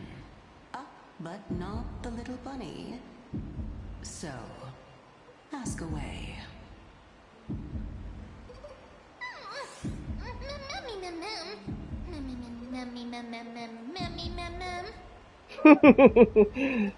I don't know if that is something I should be wary about that man, but... Well, in that case, mister, please go ahead. Oh shoot. I want to see what I clicked on. Oh, I'll find out soon enough. Previously mentioned, I'm one of the 7 sages of the Grove of Epiphany. If you think that this answer is insufficient, then I'll add to it. I'm the leader of the 7 sages. Well, it's your turn now, little goddess of death. My question is, was your previous answer the whole truth and nothing but the truth? There's no point in making this unnecessarily complicated. That applies to you as well. However, we do not harbor any hostility.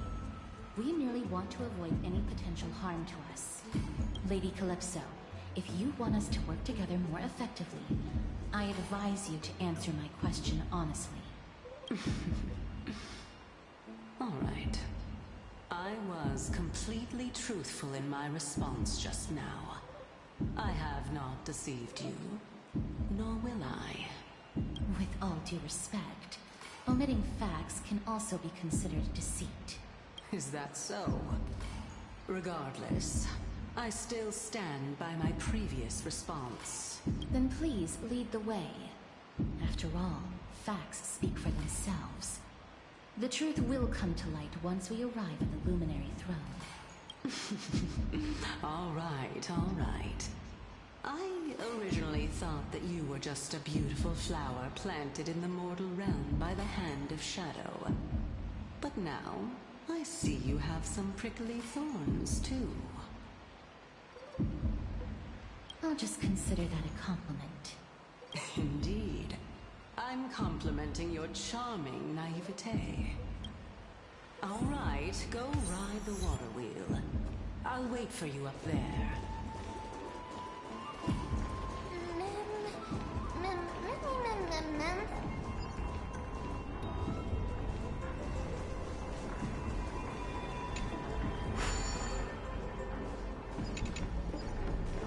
Get me up, get me up!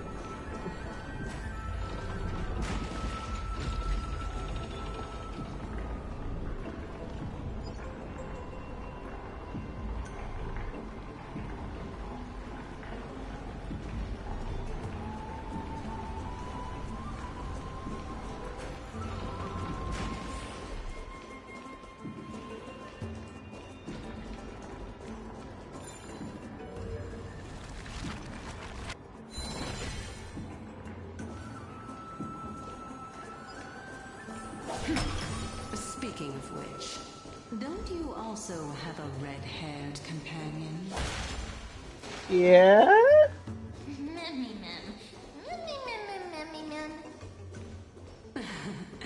Not too much.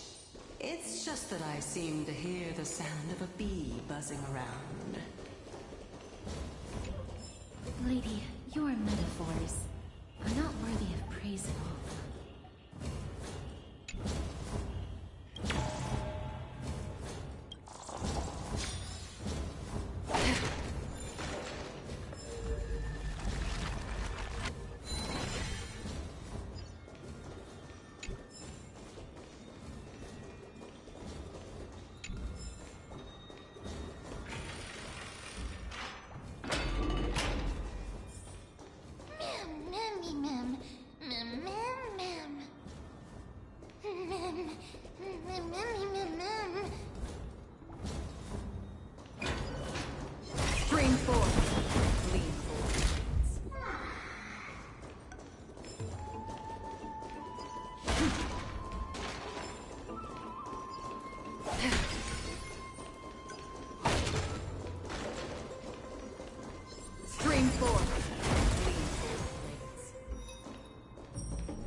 Oh, where'd I... Oh.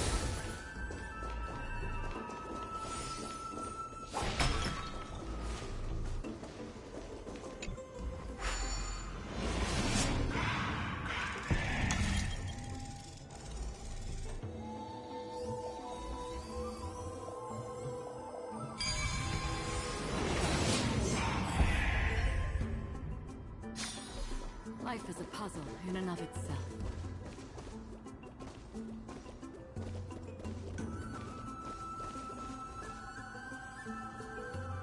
Whoa! It's little Gray, little Cass, and the pink puppy! Little, Demi.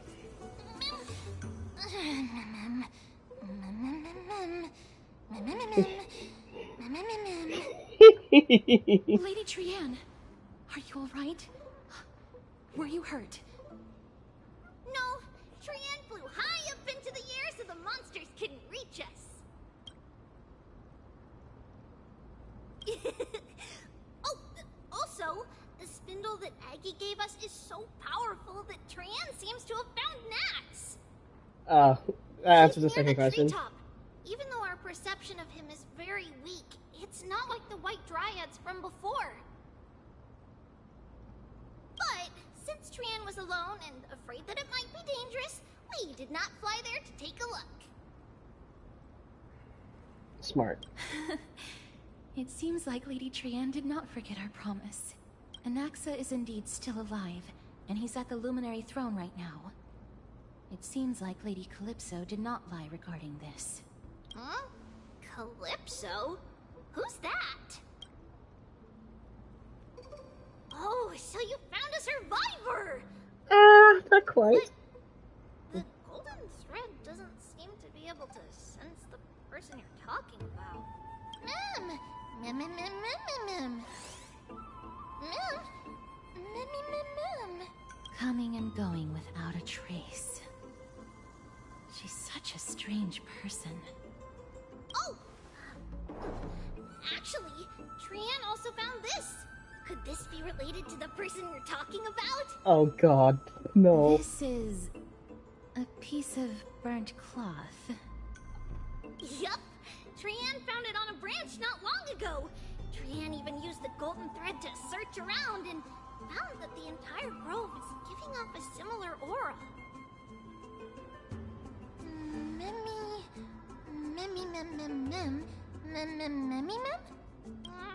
Trianne doesn't think so. Because when Trianne picked it up, we didn't see anything at all. And judging by the golden thread, the aura seems to be all around. Lady Trianne, where is the aura gathered at right now? It seems to be... Oh! A little higher and a little ahead of us! The Dome of Devotion. Calypso, just what are you hiding?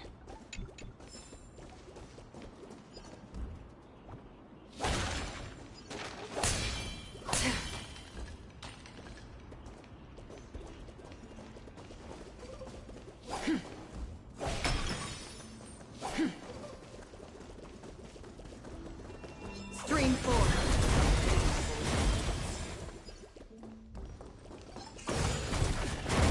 Thank you. You bastard! Oh, you...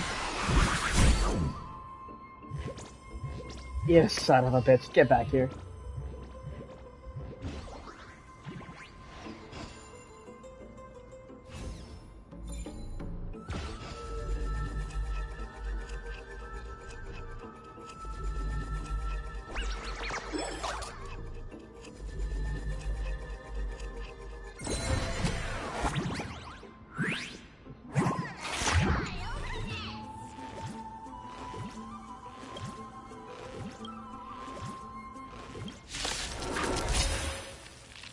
Existence is unity. It's better to make no move. A little more shit.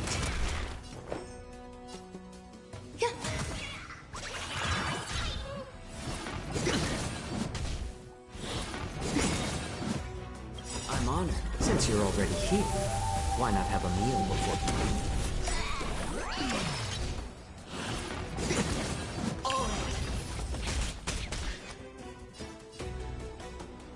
It's on me. Free will, or was it fate? Still water to the flame.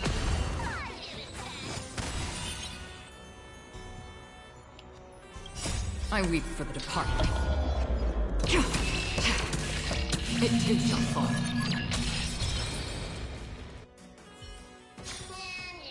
Another blood debt repaid.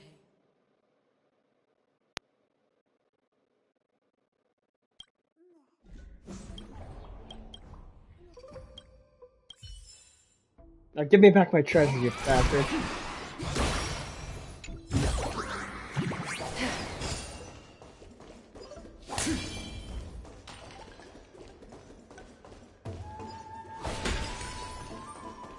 Stream 4.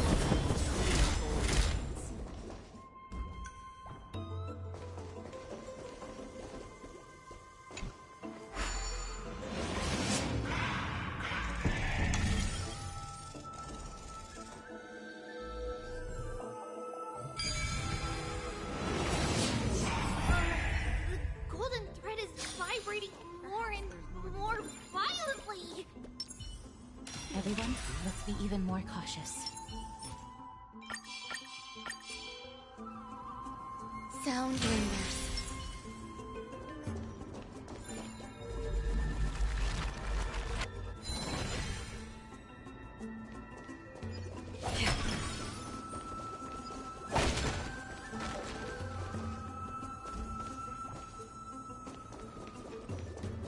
Stream 4.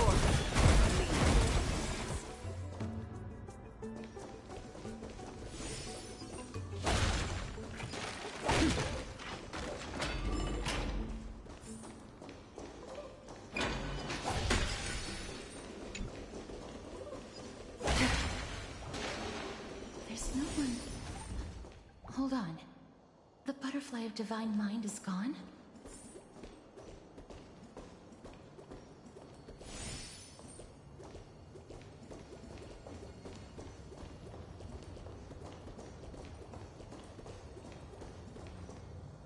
can't be.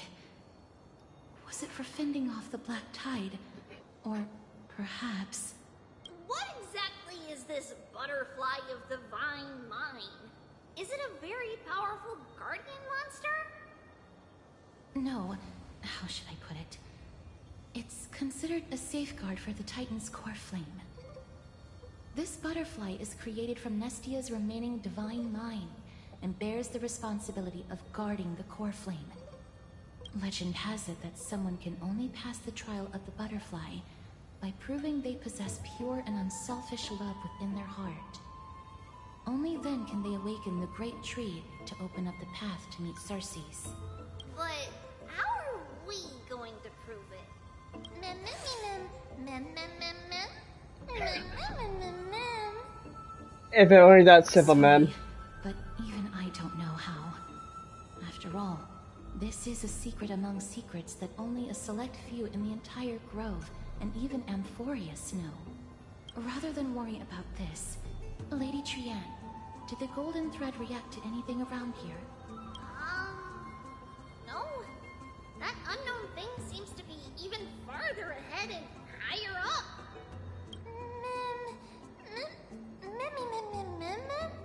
Perhaps we can try again. Let's see if the butterfly will still react to the golden bough of vows despite having dissipated. If it's indeed the token mentioned in the legends, there should be a reaction.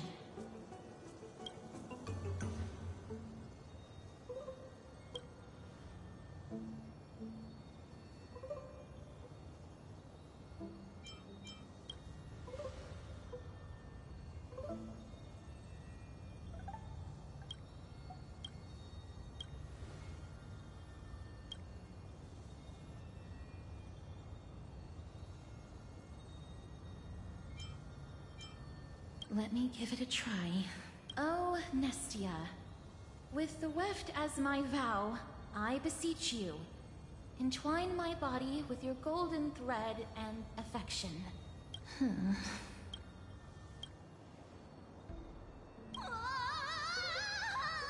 Lady Trianne, and even Mem? Where have they disappeared to? Little Gray, little Cass, look over here, quick! Memmy, he's about to burst into flames! What? The voice seems to be coming from the Star Chase atrium.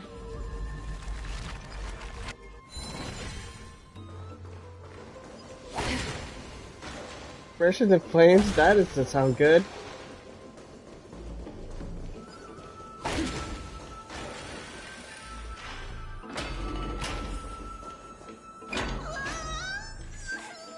Little Gray, little Cass, it's bad. It's very bad! Memmy, I'm fine. Mem, Memmy,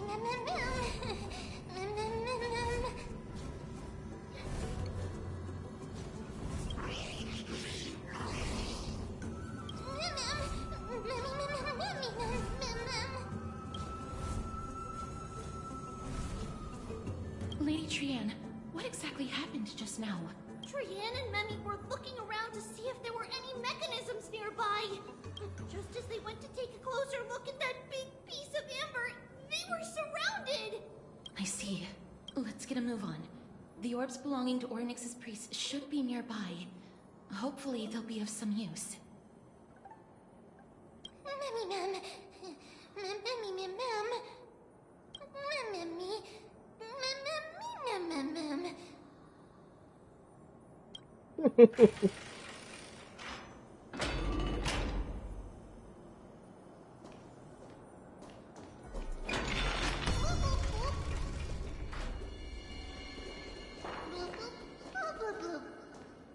Oh, I'm drowning her. Oops.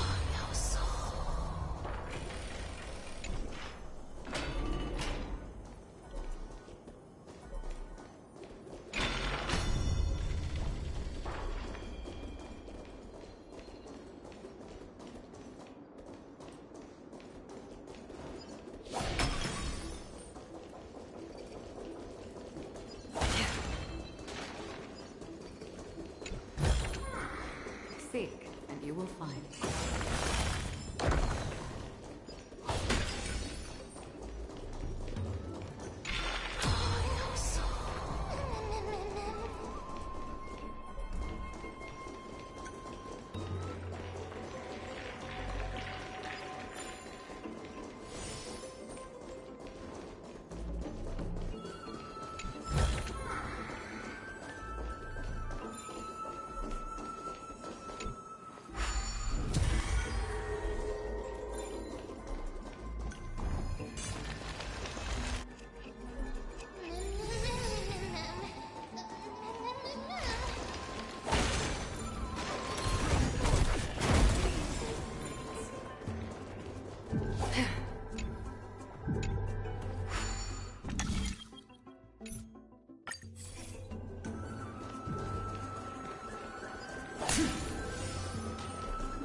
I'm starting to smell something delicious.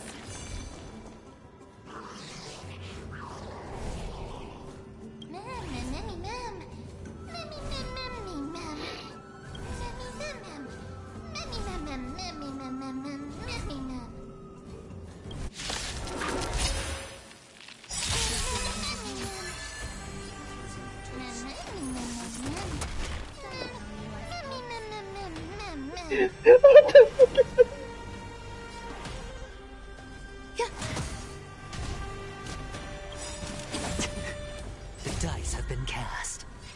Bust. Or maybe I'll take it all. Watch your head. Back. Every petal all will be swept away by the wind. I weep for the departed. It too shall fall.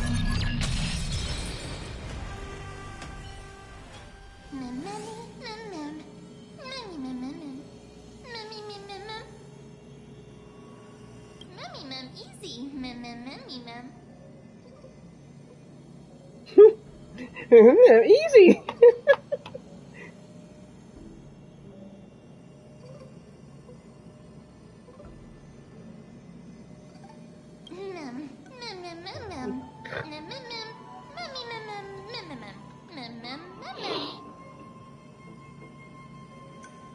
I'm glad that everyone is all right. Speaking of which, this piece of amber is... a remnant of Nestia's Coreflame. To get to the throne at the treetop, gather the embers before you with the golden bough of vows, and present it to the divine butterfly. So you're gonna find multiple fragments. Where did you come from? You finally appeared, Lady Calypso. Yes, it's been some time. The battle just now was a true delight, and I feel quite elated. It seems like I'll really be able to rely on all of you to reclaim my true form. Lady Trian, how does the golden thread react to her? Huh. There's no reaction at all. Obviously. After all, the fragment that you picked up just now is completely unrelated to me. All right. Just do as I say.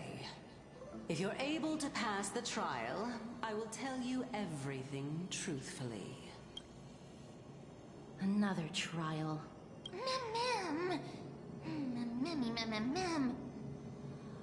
But we have to go to the treetop to find Nax anyway, right? I've got a hunch. Come, let's collect the embers and go confront her.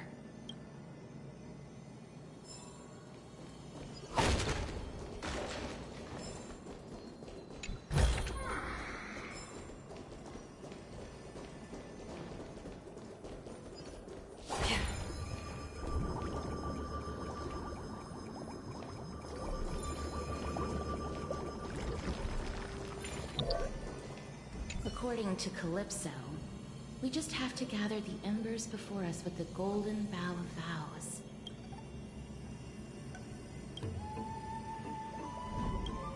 How incredible.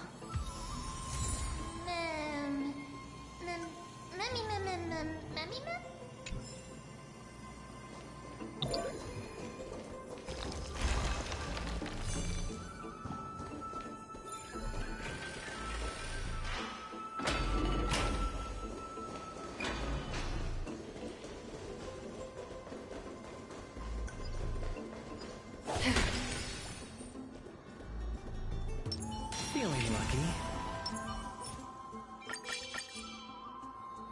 Sound lingers.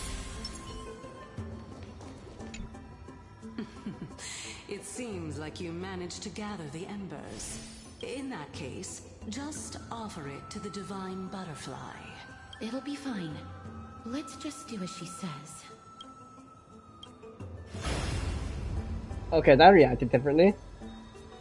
It's a success! Pat has appeared! All of you have indeed passed the trial. The sound of a butterfly's wings. I'll be back shortly. Of course, our promise still stands. But now, it's time for me to sacrifice myself. If the West Wind ever ends, let that be the place where we reunite. Farewell, my love. Lady Calypso, this is... It's nothing much. Thank you so much for your help.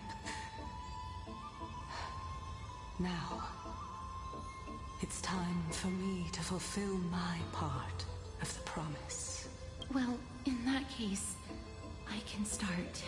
You're actually Cersei's, right? What?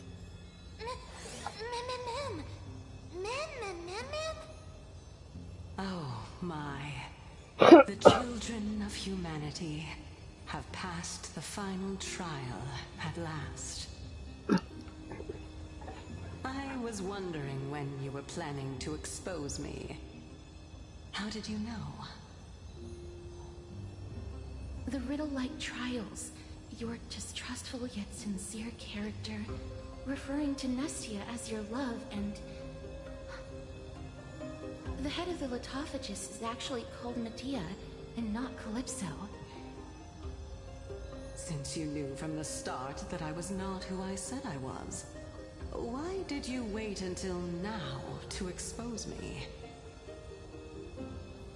Because I did not believe that Cersei's would walk this world in a human form. I was also afraid that the Titans were under the control of the Black Tide, and would do us harm. Also, to make a claim, one must have evidence. This is the precious knowledge that I acquired during my time at the Grove. Excellent. To think we were able to gain a new chance at life in the midst of death. Fate truly is a mysterious thing. Indeed it is. Well, shouldn't you also tell us why you went through all the trouble of setting up these riddles? Oh, the reason's quite simple. I needed your help, and just like how you were wary of me, I had to ensure that you were not villains who were trying to get their hands on the Coreflame. I also had to ascertain that you were capable of dealing with the threat at hand. Is this threat related to the Black Tide? Indeed. And it's even more related to that lost item from before. Its owner is a quiet and paranoid hunter who seems to have been reborn from the Black Tide and is attacking along with it. As I could not do anything about him, I split my body up and escaped to avoid harm. I bided my time for a chance to seek assistance. Unfortunately, this was not a sustainable long-term plan. What you mean is that you hid your own Coreflame? Indeed. I split it into 3. I hid one within the Golden Bough of Vows, and sealed another in the Amber, along with Nestia's remaining embers. As for the last one, it's currently in Anaxa's body, which is in dire need of repair. Oh. What? Do you mean that you're using such a method? After all, the scholars of the Grove have always been willing to lay down their lives to defend my Coreflame. As a respected god, it would be too embarrassing if I were to do nothing and simply watch the children of humanity give up their lives for me.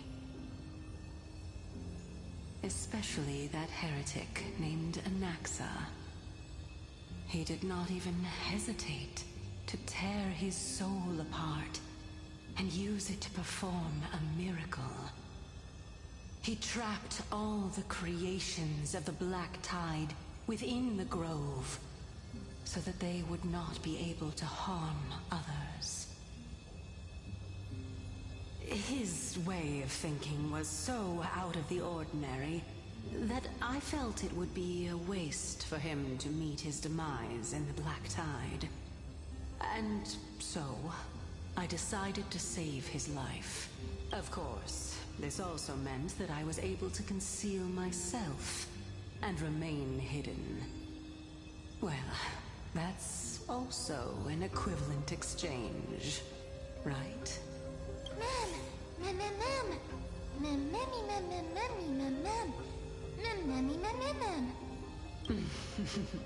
What a smart little bunny. This way, I'll be able to regain my true form, and you will be able to bring the Coreflame and your teacher back to Akama. We'll also take down the black-robed swordmaster at the throne, together in one go.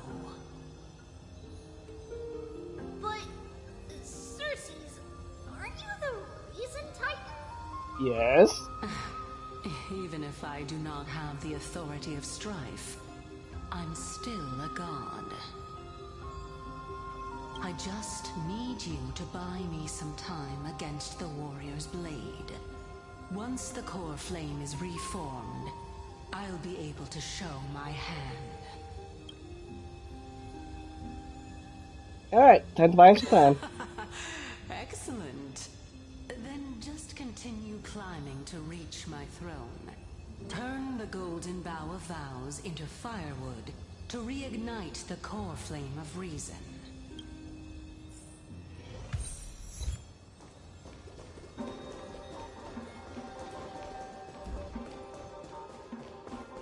I'll leave it to you, children of humanity. May you be blessed with good fortune.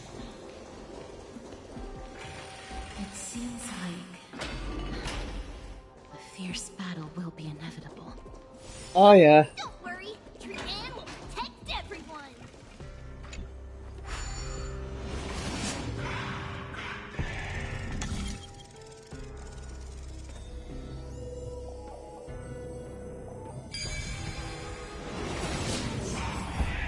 Ahead lies the Luminary Throne. And also, the battlefield that we're about to step onto. Ma'am, Memmy,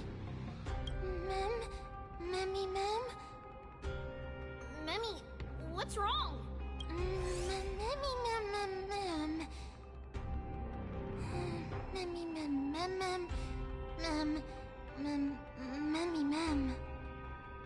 Is this Professor Anaxa?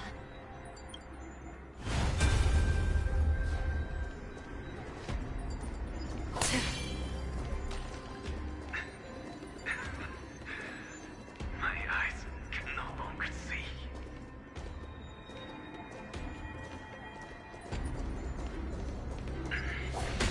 No matter. All I have to do is to place his body at the core of the array.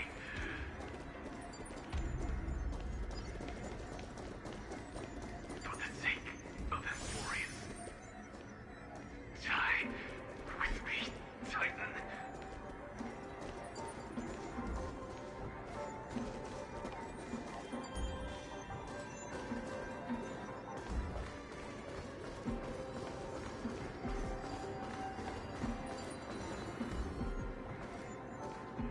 Oh god.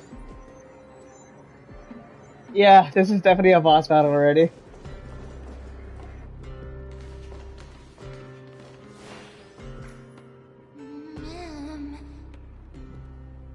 Cersei's was right. He's indeed here.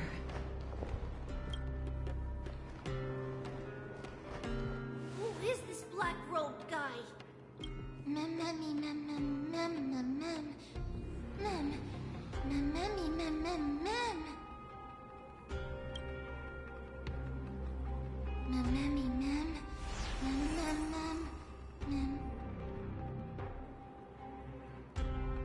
What? It...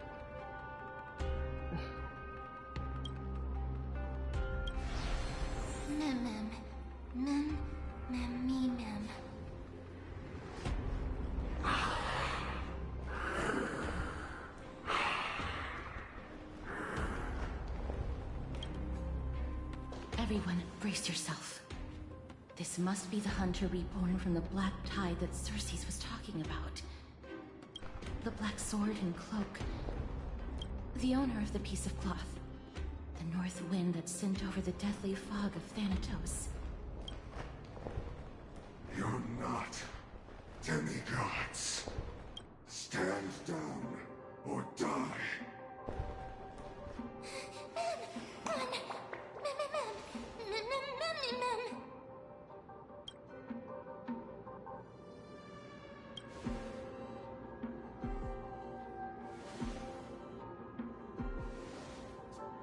Trian will also protect everyone! Trian is brave!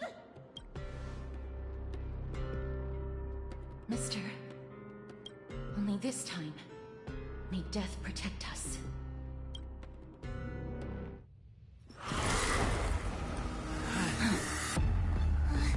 Be careful. One slash. Oh, Jesus! 2 slashes.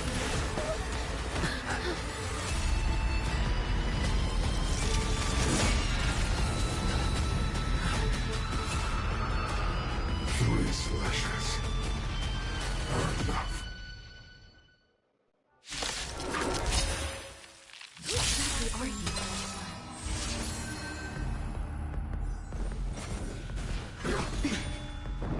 Score. You're familiar. Always. You refused the toast. You still... I'm honored by your presence. Since you're already here, why not have a meal? Okay, so let me do the fast forward it. Okay. Some value, I suppose. Torment. It's on me. Another journey begins on the still waters of oblivion. I weep for the departed. It too shall fall. So powerful. Xerxes was right. How about letting the elements?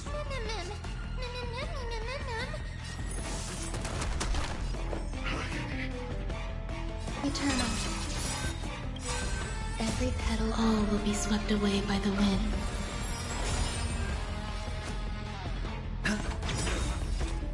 The dice have been cast. Bust. Or maybe I'll take it all. Watch your head. Destined for oblivion. Return to the place.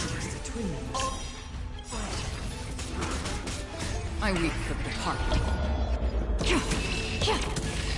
It too shall fall. Your souls to the fire. Not good.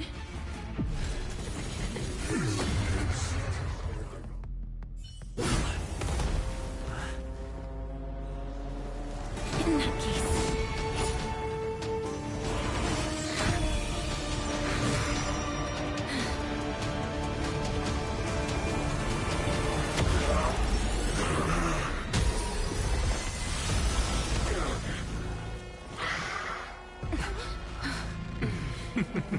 Yeah, this is the right time to shoot. In a single blow.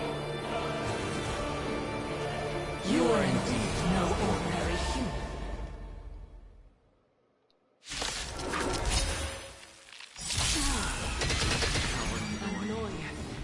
Children of humanity. Don't waver now. Destroyed. Since the ambush failed, it'll be difficult to find another opportunity. What a pity. Professor Naxa? No. This is Xerxes.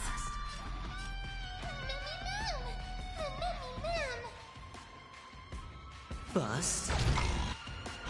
Or maybe I'll take it all. on, since you're already here, why not have a meal before communion?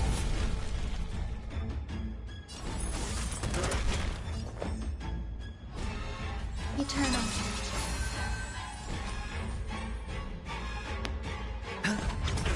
Free will, or was it fate? I weep for the departed. It did not fall. That was tough. I'm truly exhausted. Still waters of bliss.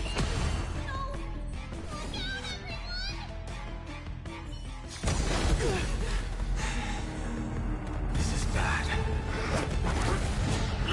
Century Gate, open!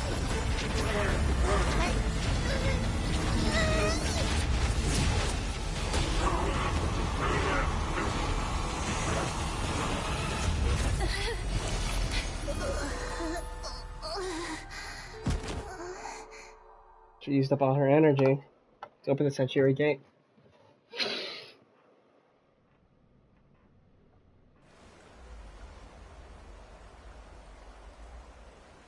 Phew. That was a close call. Thank goodness that we returned to Akama unharmed.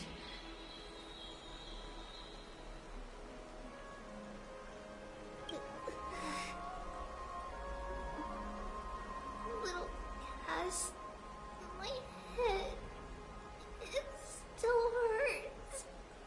Sorry. I know you told me not to open the gate. Though I think that's a better move, because if you kept on fighting, I think no one would have survived. I think that was the better move. Please don't blame yourself, Lady Trian. If it weren't for you, we would have already met our end at the Grove. I feel awful. I need to go back to get some rest. Lady Trian, you haven't been well since you woke up. Are you sure you can make it back on your own? All this noise and commotion. Akama hasn't changed a bit, has it? Are you Professor Anaxa? There's no need for doubt. The Titan no longer speaks.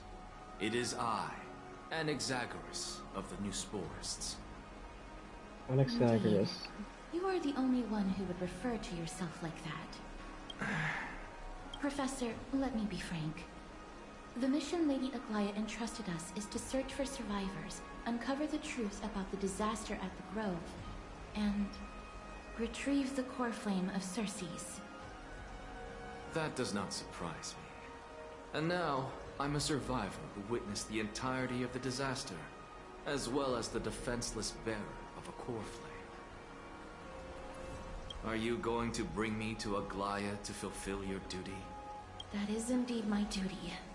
But I prefer not to present you to her as a captive or spoil of battle. Fine. There's no need to make your life difficult.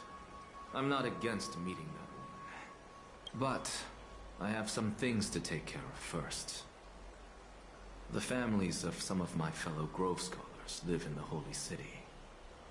Before we meet Aglaya, I want to visit them. Alright, understandable, but sure. Because Lady Aglaya will probably be against it. Let me guess. That woman will not only prevent me from visiting the families of the deceased, but will also suppress any information about the Grove. She's always been that cold-hearted. My fellows at the Grove gave their lives defending the Coreflame and fighting the Black Tide alongside me. Their families deserve to know the truth. You intend to do it without her knowledge? Do you really think that woman would treat me well, even if I behaved and proved my loyalty? I wouldn't mind seeing a bit more anger on her face. Of course. Are you going to stop me, Castoris? I will accompany you, but please understand that Lady Aglaya has her own considerations. You truly have the makings of a fine scholar, putting yourself in other people's shoes like that. Let's go. I won't go overboard. So, after all these years, you and Lady Aglaya are still... Neither of us is narrow-minded. You should know the root cause of our conflict. The root cause of the conflict?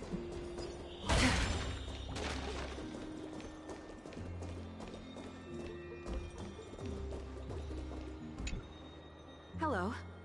And you are? Hello. If I'm not mistaken, you are Kallinicus's wife, right? Yes. Oh, are you a messenger? No wonder I haven't heard any news for so long. There's been a change in personnel, hasn't there? Ma'am. Kallinicus passed away a few days ago, defending the Grove against the Black Tide.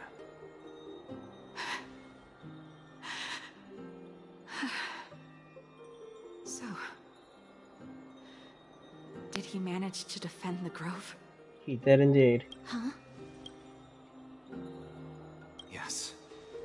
He managed to protect Cersei's Coreflame at the cost of his life. I see.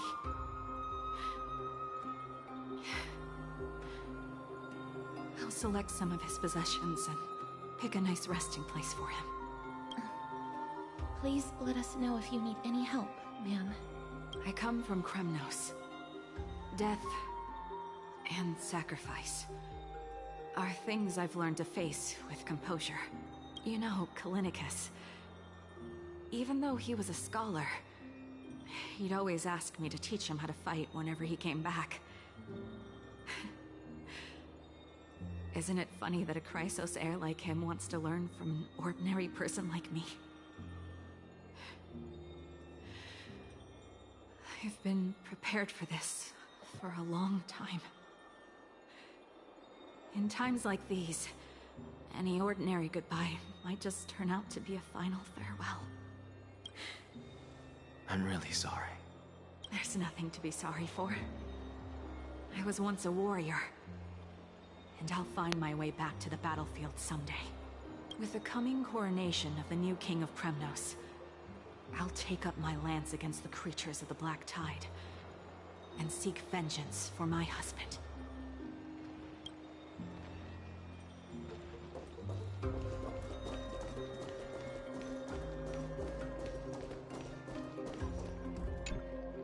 Oh, hello, young ones. Is there anything I can help you with? Are you the father of Keinani and Artakama? Ah, yes. Did my daughters cause trouble at school again? Oh. Alas, forgive this old brain of mine. Both of my daughters graduated long ago, and they are now scholars at the Grove. As I get older, memories from years past tend to blend together. Yeah, I was gonna say, I'm sorry for your loss, Fabio. What's the matter, young one? Why so quiet? Did my daughters really get into some trouble? If they refuse to apologize, just let me know. Their old dad can still talk some sense into them. You won't be able to. What should we do? I really can't tell him. Mr. Fabio, the Black Tide took Keinani and Artakama. What? They fought until their last breath against the Black Tide to defend the Grove. As the Chrysos Heirs stationed at the Grove, I failed to protect them. Mr. Fabio, if you're upset... Don't put it that way.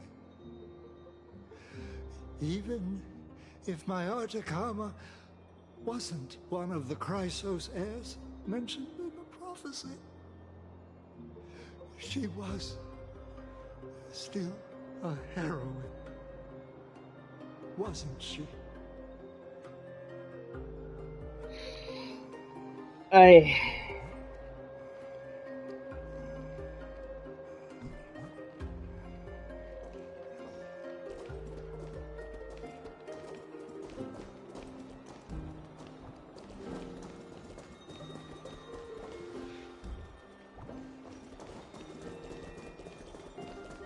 Well, it is definitely heartbreaking to hear that kind of news, but it is the sad reality of it. What's wrong? I'm busy. There's a lot going on in the city, and I've got my hands full. Mister, we're sorry to bother you, but... Wait, Lady Casters, did Lady Aglaia send you because of some mistake I made at work? Keep your cool, Titus. I'm Anaxagoras from the Grove of Epiphany, and a colleague of your father, old Titus. A few days ago, your father passed away. Wait, what? My old man died? That's no shocker. At his age, he was due for the River of Souls any time. Just up and left me behind. That old man. I've been telling him for ages to stay in the Holy City and enjoy his retirement. But no, he just had to go off to that grove and mess around with those scholars.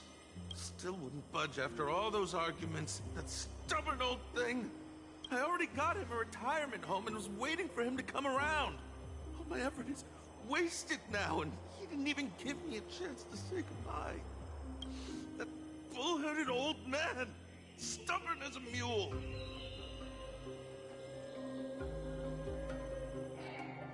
That is it.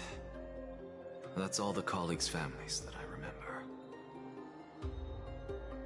Those who sacrifice their lives and their families are truly admirable. Good work, Mister. And Professor Anaxa. Let's go. Take me to see Aglaia. All right. I'll lead the way.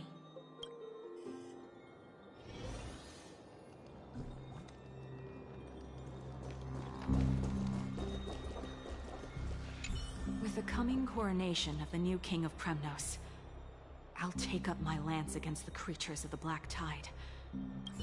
Just like the last things and stuff.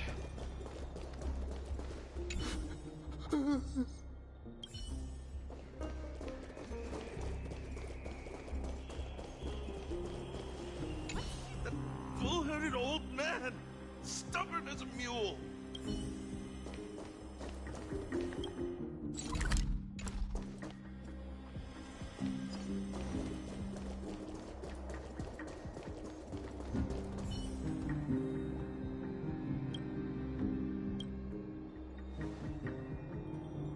Oh, are you kidding me?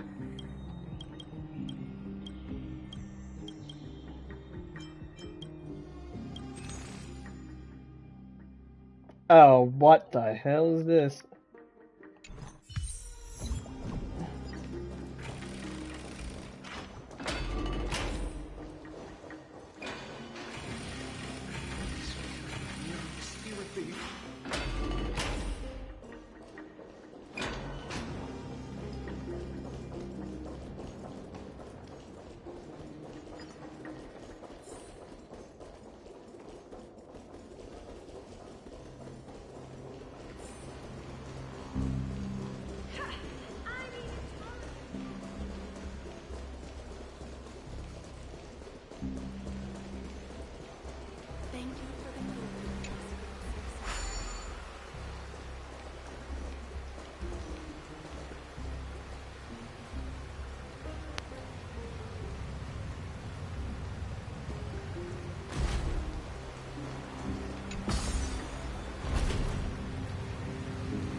Where's... Miss Casters, my lord, you're back. Hello. We have an important matter to discuss with Lady Aglaia. May we trouble you to inform her of our presence? My apologies, Miss Castoris. Lady Aglaya has just informed me that she has no time to receive anyone at the moment. What? What's going on? That's just great. She refuses to even see me. Answer me this, friend. Did Aglaya order you to take me directly to prison? Who are you? Please don't jest. It's possible that she really is busy. Let's wait here a moment, and I'll try to contact her using the slate.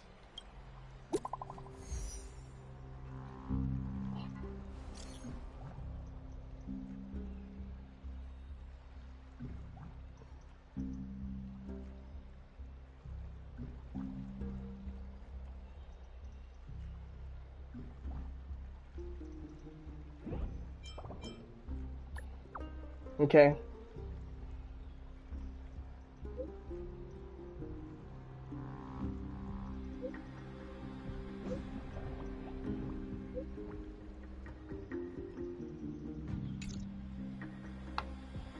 It's fortunate we don't have to confront that woman while I'm hauling around this sick body. Castoris, and this friend I haven't gotten the chance to know, I'll take my leave for today. Oh, we'll get to know more of you next patch. That Titan made a myriad of adjustments on their own. My head still aches from that. I don't want to stay a second longer in this noisy city if I can. Please be careful. Akuma isn't the Grove. This place is covered by her golden threads. I know. That woman is extremely confident I won't escape her grasp. Don't worry. As I said before, I'll mind my behavior. Mister, so many unexpected things happened on our journey to the Grove. We truly had no intention of putting you in danger, let alone face the Black Tide head-on. I mean, that's the truth. Black Tide is not just an enemy of Akuma, but all of Amphorius. Even back when the forces of strife coveted the Holy City, their warriors still undeniably halted the Black Tide outside Castrum Kremnos. Negador's Coreflame now sits vacant, and the Black Tide has returned. The Grove is an academic city with the best understanding of the Black Tide. It shouldn't have fallen so easily, and yet it was taken overnight, leaving the city in blood and tears, haunted by the spirits of departed heroes. The trial of strife is imminent. I pray Mighty will be able to steal his resolve soon.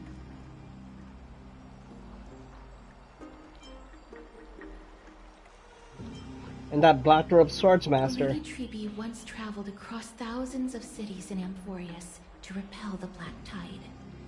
But even they have no recollection of this powerful enemy in all their journeys.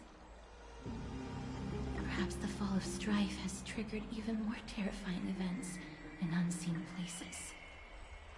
As for me, I detected a strong stench of death from that entity.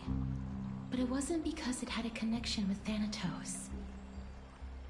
I'm afraid it's purely because it has sent countless others to their deaths.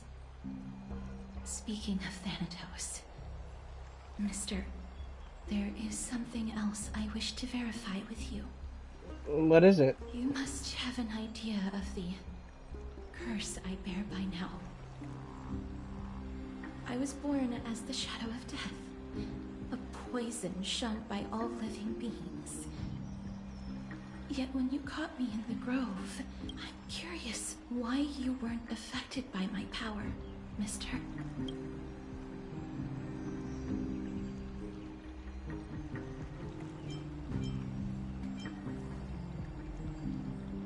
Not I mentioned it yet. My apologies for the abrupt question. For all my life, I've always wondered, what is my connection to death? And why am I inextricably linked to Thanatos? Mister, you must be tired after being on the move these past few days. Please set aside the tragedy at the Grove for now, and rest for the day.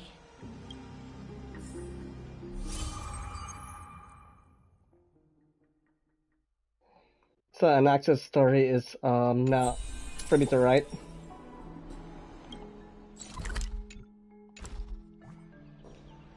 Mister, you must be tired after being on the move these past few days. Please set aside the tragedy at the Grove for now and rest for the day.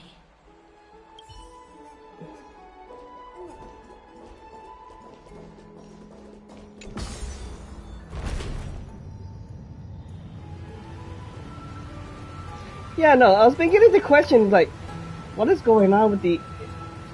Yeah, no, the idea of her introducing that, oh yeah, we're supposed to keep away and not be stay away from her, yet we caught her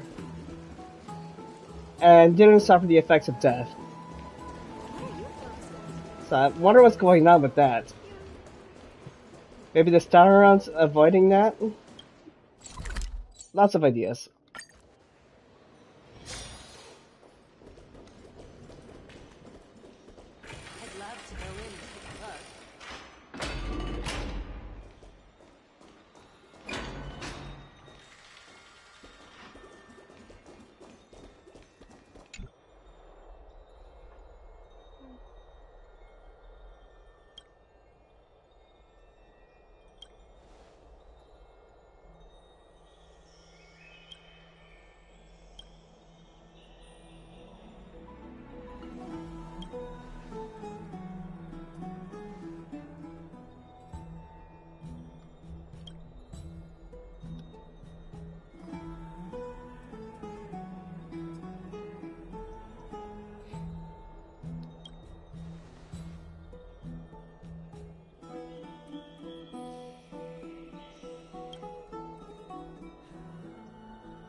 Oh?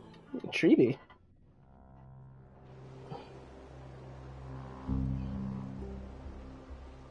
Trianne?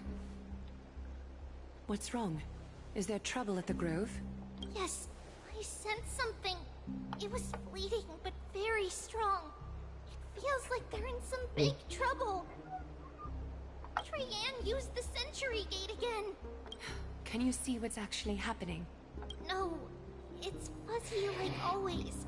But the enemy's aura has disappeared. Maybe they've moved to a safe place. Let's hope that it's just a false alarm. We should place our trust in him and Castorus, teacher. They will keep Trianne safe. Peggy, you're talking like we're little kids. One day, Trianne will reach her limit, and Trebi will take on the role of gatekeeper from her. We are all aware of that. I am just a little concerned about her state of mind. Trianne was already unable to speak, even in short sentences when they left. We want to say a proper goodbye at the very least. What? I will pray with you. Thanks. And Aggie, it looks like we will need you to come with us to the baths this time to unwind. It feels like neither of us have laughed for a long while. It's time to head out with the West Wind! All right.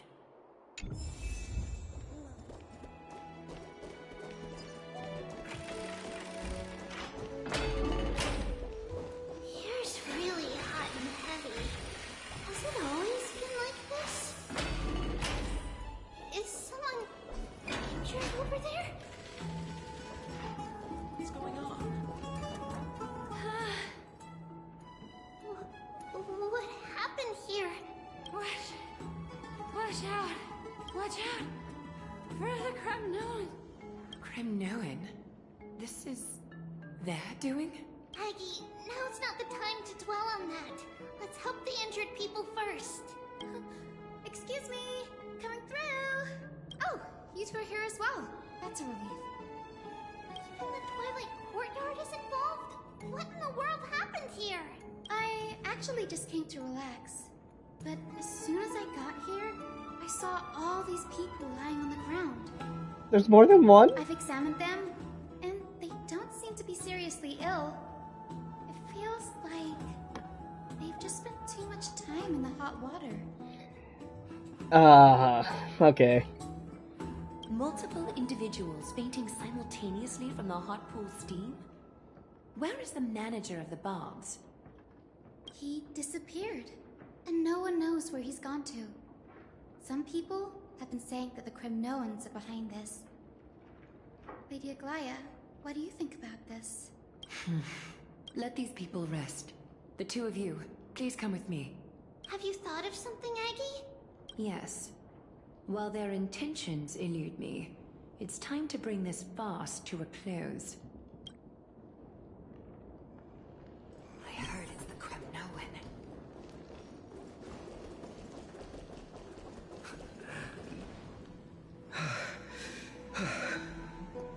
What are they doing? Even Snowy! The culprit is Mightimos. Oh. He couldn't stand the heat. What did you do to everybody? It's just another duel where I claimed victory. Oh, fucking course. Fucking course. As I expected. On the surface, these two are the mightiest warriors in the Holy City, but they're still impulsive youths at heart.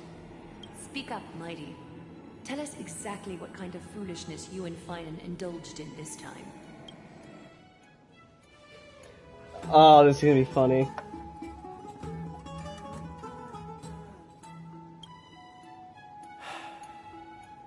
No, none of those sound right.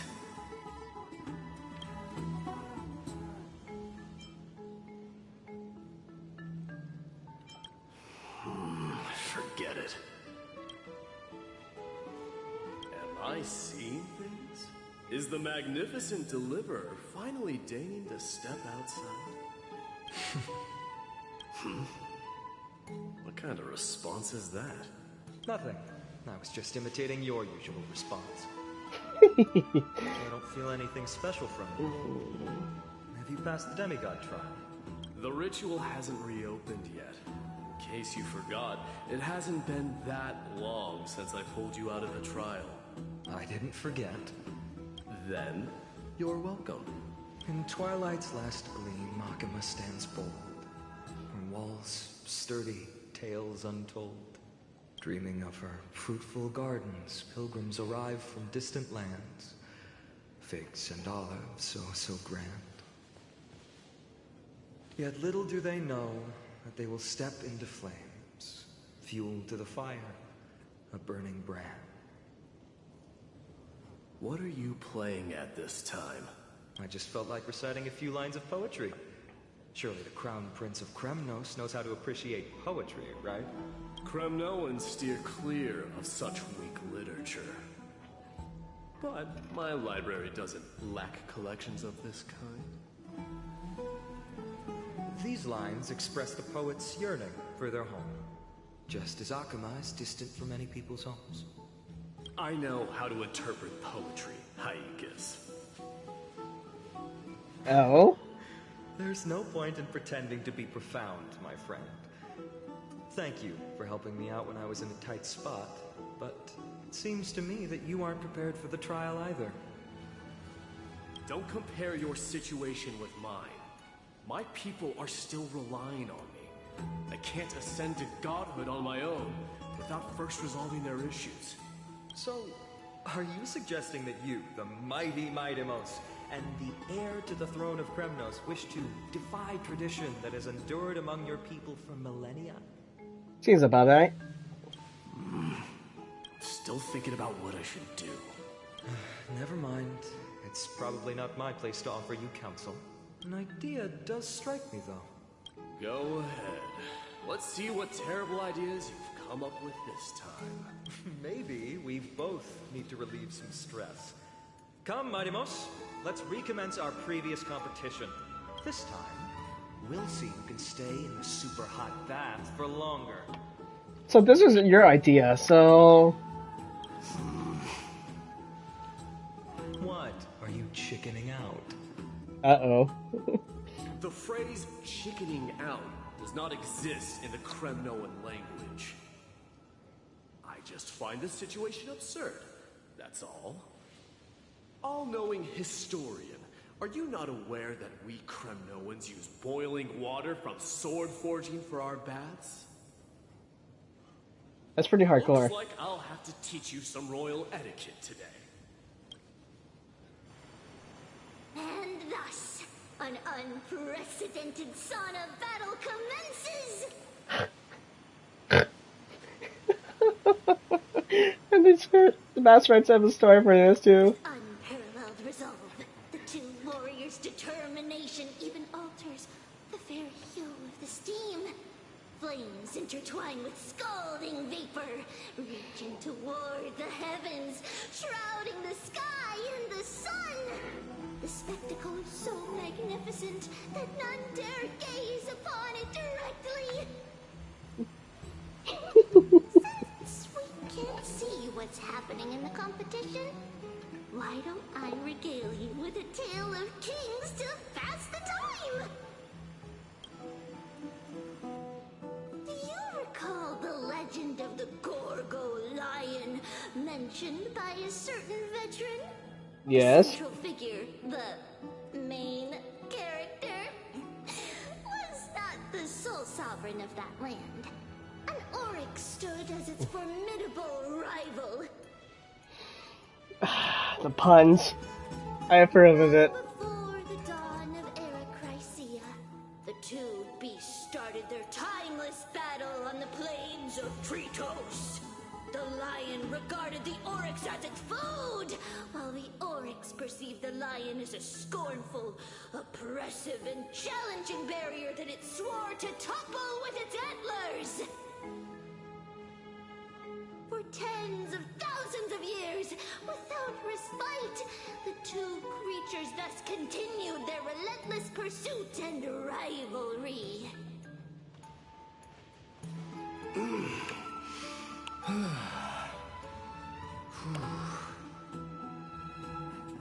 It fixated on its rival's fleeing form in the chase.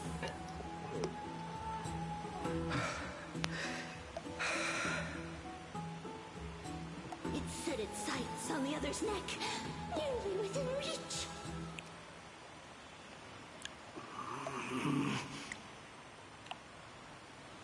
It was stuck in a corner. It had nowhere to escape. On the land of Amphorius, some lives meet their end at dusk, some at dawn, and yet others are fated to perish under the blistering sun at noon. And at last, the most scorching moment of the day descended upon them. The formidable hand of fate heeded their call and arrived! Yeah, I'm gonna remember this line primarily during the summer months, where the 100-degree heat is going to be a killer, especially being going out there. My lords, would you like me to reduce the temperature a little?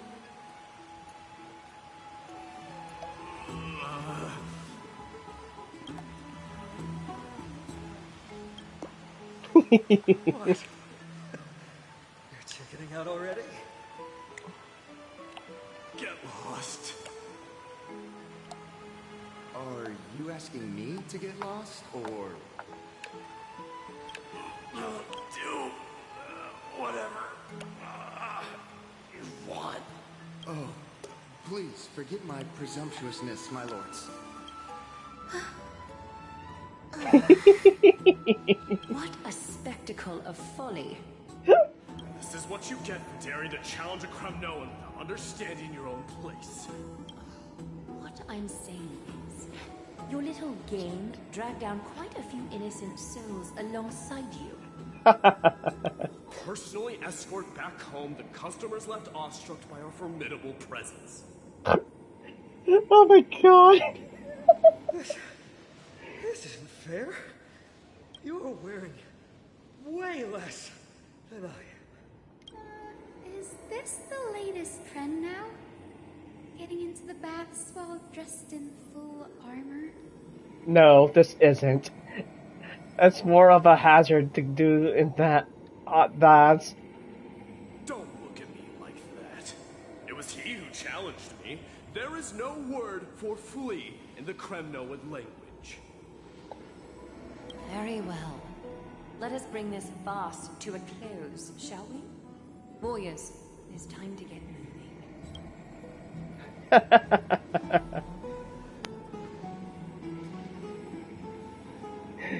Oh, that's just funny.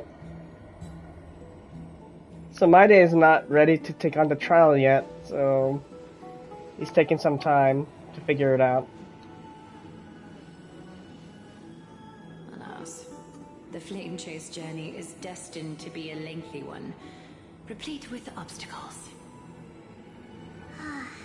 But thanks to those two, all the gloom has vanished into thin air. Oh, we just had quite the commotion. It's not every day we find the Memorial Palace this serene. Shall we continue with our previous plans? Ryerson, would you care to join us? Such an empty bath is indeed a rare sight. I was looking forward to unwinding after work. I'd be delighted to accept your invitation, Lady Treeby. How about we go to the biggest bath?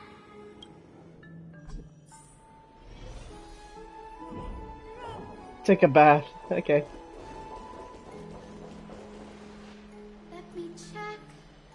The water temperature feels just perfect. So, how is the feeling of having the entire bath to yourselves? It's so good. But, Lady Treeby, aren't you going to soak in the bath with us? We will have to pass. After all, we've become children. Please understand that she can no longer endure the heat of this pool due to the blessings of Yanis. Oh. Are you curious about us, Hyacinth? I am, but something tells me that it might be better to change the topic.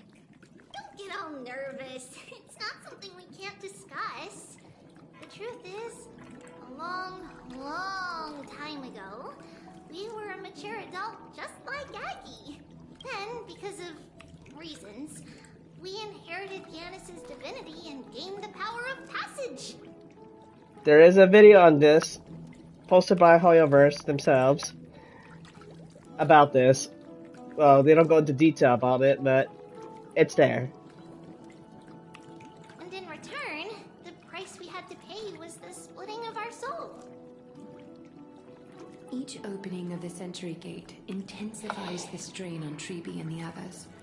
They are gradually regressing towards infancy, both in body and mind. Uh-oh. We don't know what awaits us at the end either, but anyway, that's why we've turned into children. In that case, when you opened that giant sentry gate above Akama during the battle against Nikador... Well, there's no way around it. We all know that the flame chase journey won't be a smooth ride. Maybe we can find a way to fix it. The primary research focus of Noose Forests is the soul. We explore its depletion and methods to restore dispersed souls. As long as research continues, there might be a breakthrough that can help. We will do everything we can. So your first reaction is in fact denial. You're indeed an Access student. I look forward to your good news, Hyacinth. Now there's another reason to look forward to tomorrow. Lady Treeby, what's wrong? Something's off. It's that strong feeling again.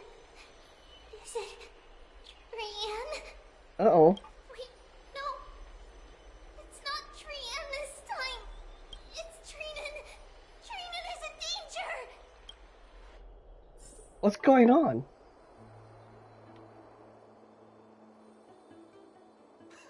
I win this round of escorting the bathers home. How does one contender alone make a valid competition? Offering a compliment or two wouldn't be the end of you, you know. Haikas.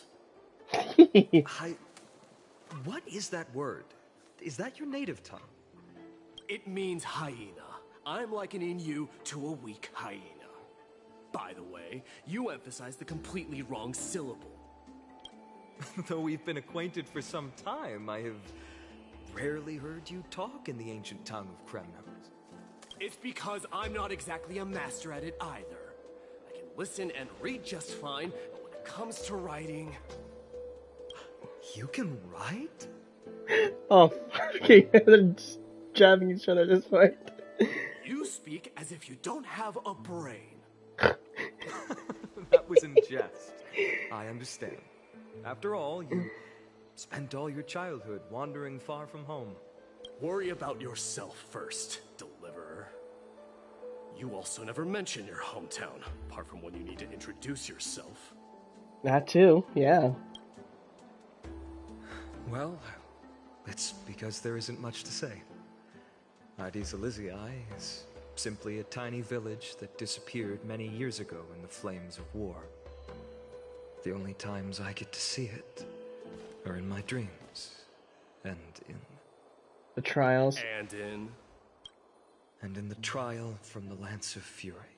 I knew it. I knew it. Well, I swear to God, didn't know. I kind of expected that, but yeah, but I swear to God, I did. This is genuine reactions to the first time viewing the story, and it just came out. So, how am I supposed to know what they said? Lucky guess. Yes, I saw it all. Aleister ablaze with everyone, my family, friends, and my kin, lying in a sea of flames. A blood-red half-sun hung in the sky, just like on that day. And before my eyes, that murderer killed Cyrene. What? And the Cyrene, that's Cyrene. But I saw its form this time. A black cloak, an eerie mask, and a broken giant sword that carried an ominous aura. Oh. Oh. Oh no. You mean to tell me that boss we just fought murdered Cyrene?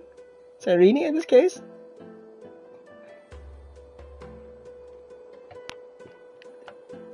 Go on, Phainon. Continue. I fought it in the trial. But even though I've been fighting, improving, and resolutely getting stronger all this time, I still couldn't defeat it. You were blinded by hatred and almost lost yourself in that trial. That's right. And that's why I am truly thankful to you, Mightymouse. You finally picked up some manners. Better late than never. Then what about you, Mighty? What did you see in that trial? What do you fear? There is no word for fear in the Kremnoan language. Then what was the thing you mentioned earlier then? I'm getting the feeling that your language has no words at all. But to answer your question, I saw Akuma in the trial. As well as... my old comrades. Hephaestion, Perdiccas, Ionius, Ptolemy, and Possesta. Ever since I returned from the Sea of Souls, these five have been by my side. We faced life and death together during our days in exile. Those 10 years were arduous, yet filled with moments worth treasuring. Each night, we would gather by the campfire, savoring honey brews and singing our hearts out. The wind in the wilds of Amphorius smelled like rust. Phainon would always tease me about adding goat milk to the honey brew, claiming I ruined the blood-red color of the drink. He had a scrawny figure, but was a relentless force on the battlefield, dispatching foes without so much as a blink.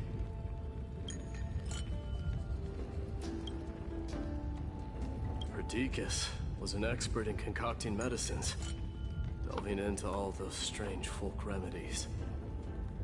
Leonius was a swift runner and our most reliable messenger. Ptolemy was a real bookworm, always spouting off in chapters and verses. When we left Kremnos, he made off with a stack of ancient tomes from the Grand Library. Not like it mattered, as my family owns the library. And then there was Pacesta. He was the silent type, but a truly masterful musician. This is the first time I've heard you mention these five, and their names. They died on the battlefield before the Kremnoan detachment managed to join Akuma. Perdiccas was the first to go. He was shot in the stomach by a poisonous arrow from the people of Laidon in the second month of cultivation. In the end, his remedies mended all but himself. Midamos, do not mourn. I have achieved honor by bestowing a noble death upon the enemy. Leonius died in the 5th winter. Idonia's snowstorm lasted 3 full months. On the night of the fiercest storm, our foes launched their assault. Idonia. Is that the city Castorus used to live in? Yes. Those zealots were as fearless as Kremnoans in the face of death. They lacked respect for honor. They cornered us in the bottomless swamp. Leonius covered for our retreat. They cut his legs off. He vanished into the mire of a foreign land, his body never to be recovered. This is perfect. Mighty Most, I can finally deliver the news of you ascending the throne to the Nether Realm. 20 dusks later, we finally breached the walls of Idonia and entertained the usurper's plea for peace. However, the rebels refused to surrender and set up an ambush within the city. Ptolemy and his cavalry met their end before they could even relish our triumph. Those obelisks that collapsed after being set on fire became their final resting place. Mighty Most, please tell my family. It was not cunning schemes that vanquished Ptolemy, but the immense weight of Amphorius' entire history. Then, it was Pacesta. He lured the enemies into the city of Aenionis with his melodies, buying us invaluable time. Our enemies, consumed by indignation when they discovered the trick, set the entire city and my soldiers on fire. His final words were recorded on a small clay tablet, fractured by the flames. Mighty Most, don the crown. And at last, my most trusted friend, Phainon. He was supposed to stand by my side through it all. But a sudden relapse of his illness hit him on the eve of my duel against my father. He hid his condition from me. By the time I returned victorious, he had but a breath left in him. A Kremnoan dying on a sickbed. I would be a laughingstock to everyone. Phainon, my dear friend, spare your strength. I'll go get a physician. No need. Even if Perdiccas were here, he couldn't stop destiny from taking me away. No! can take you away.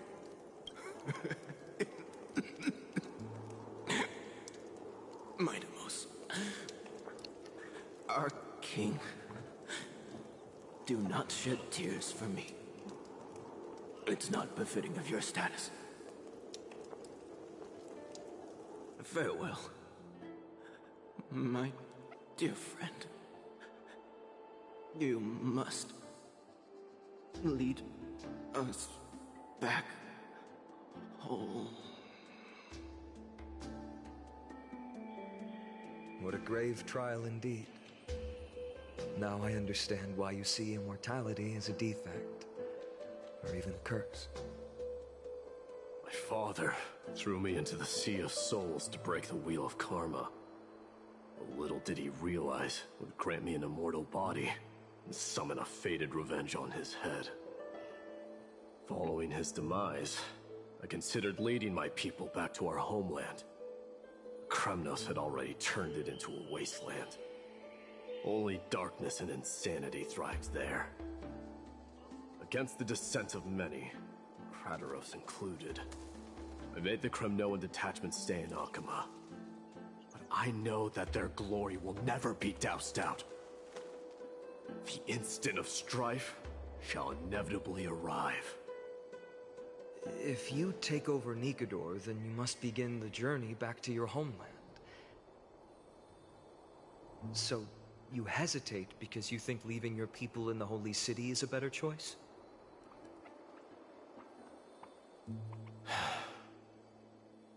I don't know. But I have never been crowned. And those 5 were never endowed with any titles.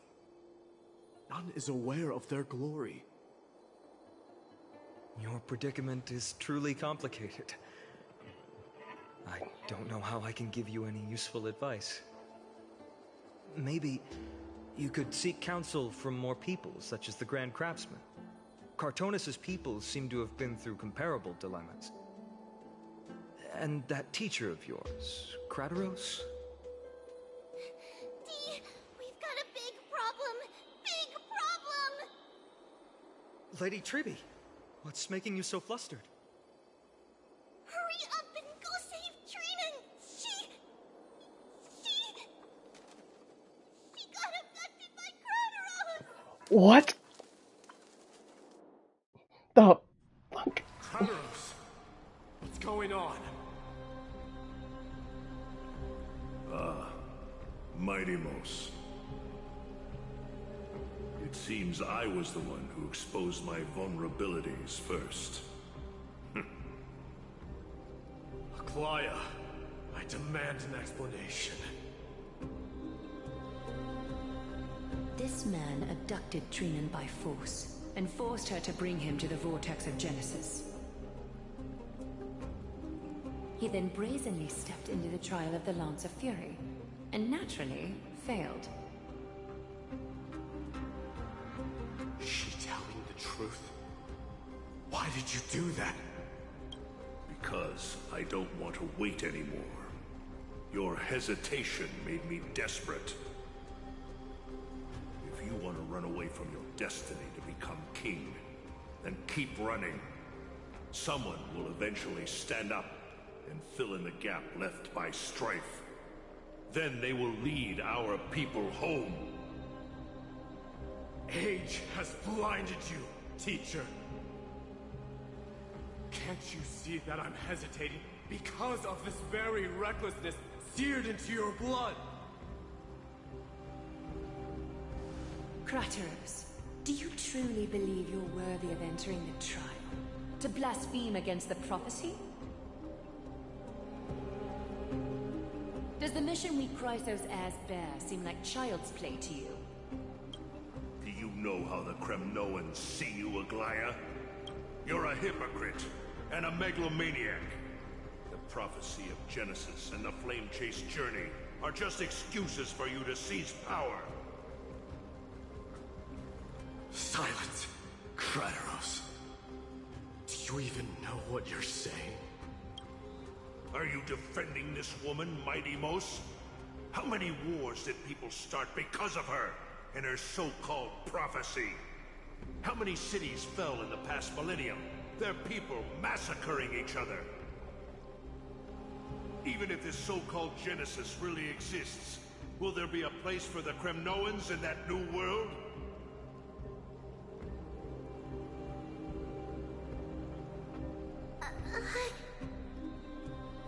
Are you done talking? By agreement between the Chrysos Heirs and the Council of Elders, those who trespass upon the Vortex of Genesis need not be tried by the Council. I am allowed to pass judgment alone.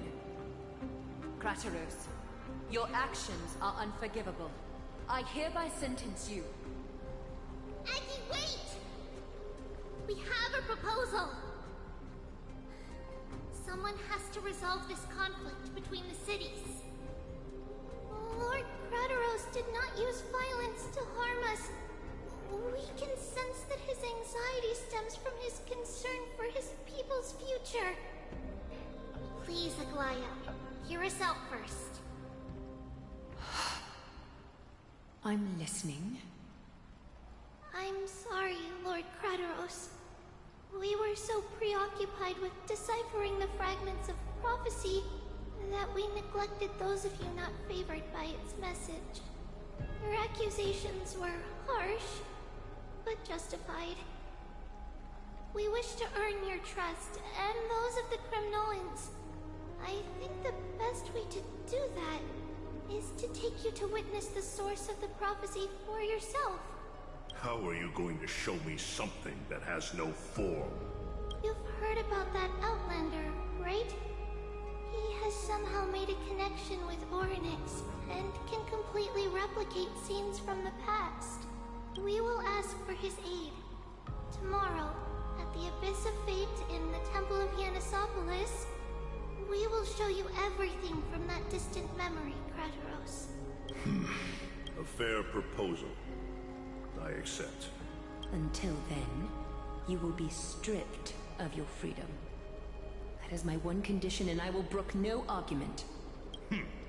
It is not the first time I've been made someone else's prisoner. Do as you please, demigod. Teacher. Why did you do this? Forgive me, young master. But I just cannot wait any longer. Ever since your father died, our people and I have been waiting for a day to revive Kremnos. We placed all of our hopes in you, but never received an answer. This obsession for returning home has become a sickness for our people.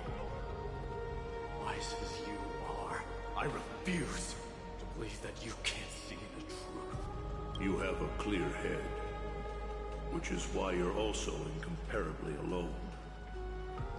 A smart person can only choose to tangle himself with the mundane of this world. If you're truly capable of leading our people beyond this blood-stained fate, then prove it to me once more, Mighty Mos. Just as you did back then.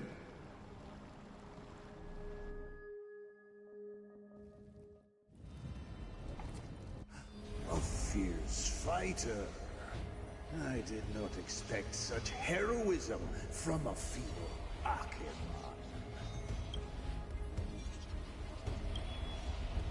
Fulfill your duty as the victor, and tell me your name. I seek an honorable death from you. As if you have any honor! Listen closely. I am the leader of the Kremnoan detachment, Midimos. I'm here to finish you, Father.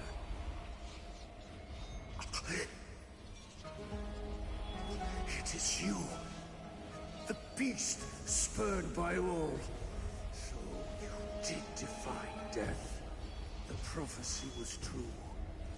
You will bring an end to my Kremnoan dynasty. Defy? You're wrong. Death fears me. It's the reason I have this body of steel. You already stand at death's door, Father. You were the one who threw me into the Sea of Souls. The one who tried in vain to enslave a Titan. The one who desecrated the body of a god. Haikis! You're a weak king. So weak that even the lowliest hyena is a more noble existence than you. That's where that term came from. Fate's reckoning is upon you. Then swing your blade.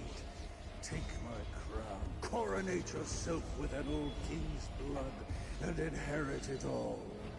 Become the new rightful king of Kremnos.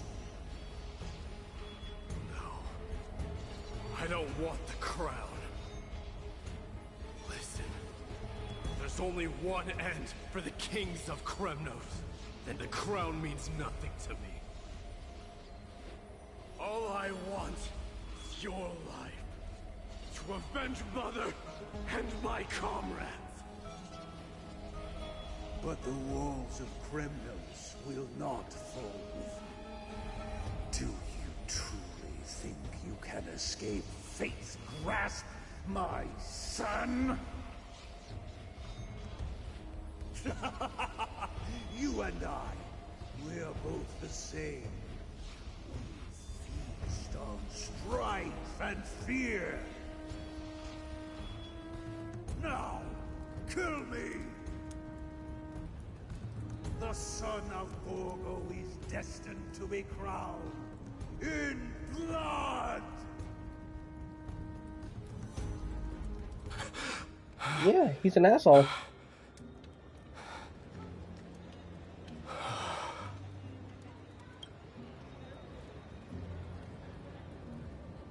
Krataros. He said the Grand Craftsman Cartonus might have some suggestions. Might as well go see him. Grand Craftsman, how have you been? King of Kremnos cities. That you would come, I knew. You knew I was coming?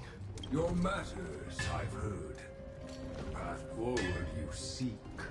Many questions you have. But before that, take this. What's this? A signet ring. For the King of Kremnos. Belonged to your mother. Recast and restore it. I did. What? Mother threw it into the Sea of Souls. Long time to fish out it took. Very fortunate we were. I can hardly imagine how much patience and courage it must have taken to find such a small signet ring in the Sea of Souls. I owe you one. Gratitude there is no need for. Repayment for saving me, this is. Questions you bring with you? Ask now. Fate I've always denied. It's finally caught up to me. By all rights, I should accept Strife's authority.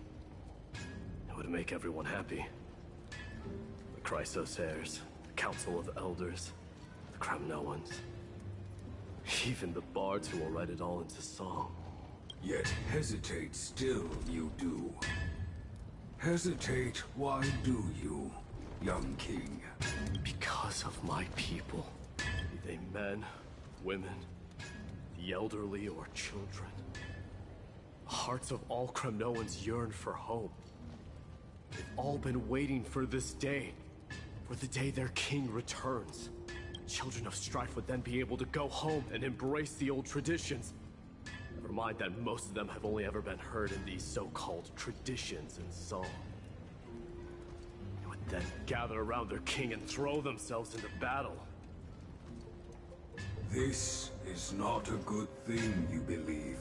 The Kremnoans have been trapped in a cycle of bloodshed for the past 1,000 years. They seek vengeance, start wars, become prosperous, decline.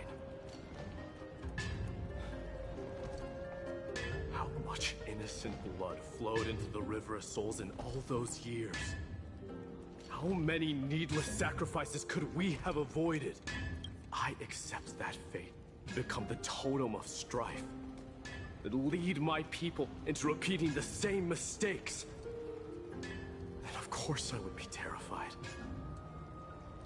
I'd be terrified of becoming king. A different kind of Kremnoan you truly are.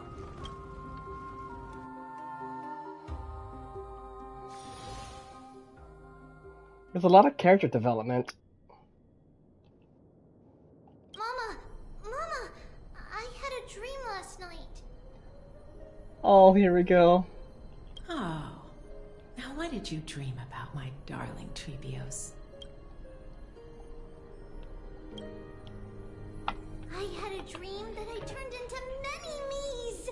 Then we made the moon into a ship and made the stars into our sails. Then we floated on the ocean and let the wind blow us in any direction it wanted. Well, that sounds like a lovely dream. Yeah! The ocean and the sky were really, really dark. But there were so many of me that I wasn't scared at all because we'd all sing together. The ocean wind blew us onto an island where the wind tasted like flowers. There were bleating sheep and chirping birds inviting us to be their guests. There were so many animals on the island, but none of them ever fought. Yanis's holy maidens can receive guidance from the God of Passages. Perhaps what you saw in your dream is a divine land somewhere in Amphorius. You think so? What's wrong, Trebios? You look unhappy. Because on that same island, I saw a dark mountain on the other side of the ocean. And it was very, very tall. The mountain looked alive, and it kept getting closer to the island. Then I realized it wasn't a mountain, but a very, very tall wave made of water. When the wave smashed against the island, it looked like it was going to eat the island up. The small animals tried to chase it away, but they couldn't stop it. Then there was a bang and I woke up. A dark wave. Mama, does something that scary exist in real life? Yes. Unfortunately, the Black Tide it does exist in Amphorius, but it's very far away from our temple. We call it the Black Tide, though it has nothing to do with water. It has no shape or form, but it can swallow up animals, humans, and even titans, turning them all into monsters. Oh, the Black Tide is a baddie.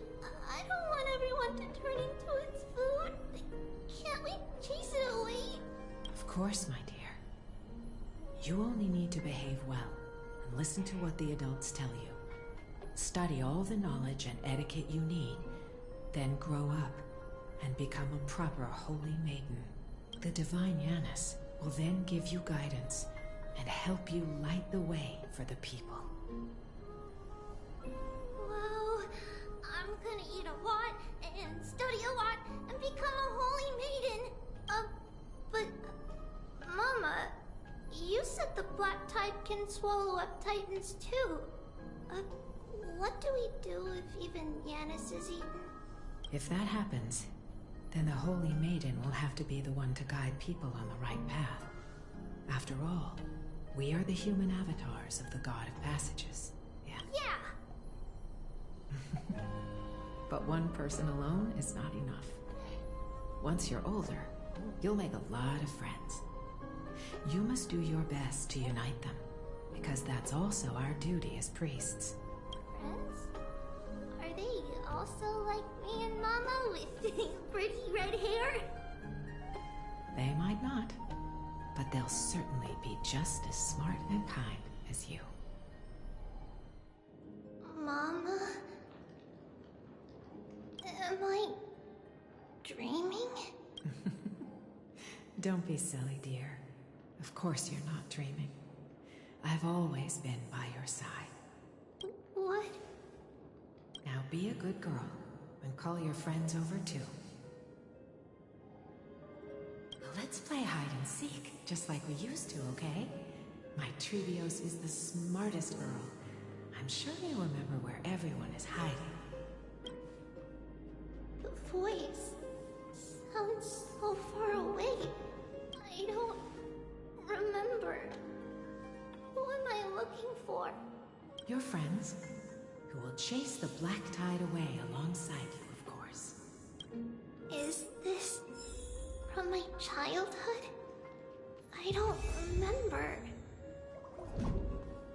Use the spindle to connect everyone. There will be an amazing captain on that big ship. She's cheerful, optimistic, bold, and cautious. She'll be able to get everyone together. Wow, that's amazing! Can I be the captain?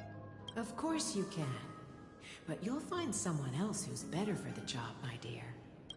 I think that person lives in a beautiful temple that sits atop a hillside, covered in golden fig trees. There's a noble girl there who's very smart, but also very delicate. Just like Mama? Perhaps. But before we find the captain, the ship also needs someone who can navigate it. Let me think. I know! She's Trevi! I named this doll after myself? So she's the captain. I don't remember it all. Is this a dream? Or something that happened in the past?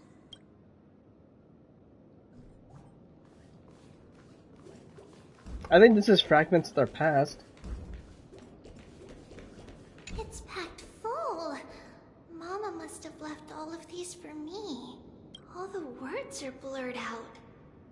Could it be that my memory is fading? Bad chest! You can't lock me away!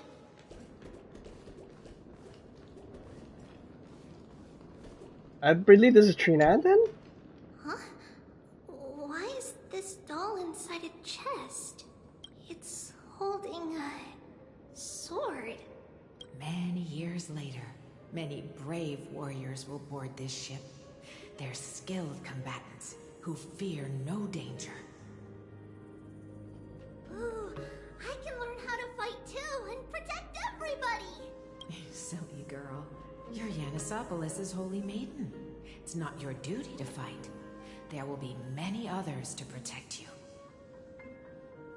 Alright. Then where will they come from? I believe one warrior hails from a lovely village where bulrushes flourish, while another comes from a magnificent royal city. Though each has their own troubles, both are ready to lend their strength for the ship's long voyage. This isn't pretty much in reference to Phainon and Maide. In that case, let Trianne fight by their side. Yes, that's Trianne, I knew it. This way, they'll always stay on course. How could I have known the name Trianne back then? Was it just a coincidence? Or... That means the last doll here is Trinan. learning can change your destiny. Oh, definitely can. When navigating at sea, you need to know both astronomy and geography. Isn't Yanis's knowledge enough? Oh, sweetie. The ocean isn't like the land. It's easy to get lost. That's why it's important to learn to recognize the miracle of Aquila. Alright. Even though my brain is already super duper smart, I'll still try my very best. Circe also favors children who try their best. They will send a wise scholar as everyone's teacher to help you reach your dreams. An excellent. I want to be a teacher too. Oh, wait. I'm super duper smart. So Why not? But if you're going to be a teacher, you might need to tone down that hyper energy of yours. And Trainon can do it. She's well behaved and would make a great teacher. Mama and the others always said that I had a great memory. But now, I can't even tell if this is a memory or a dream. Come, let's line them up.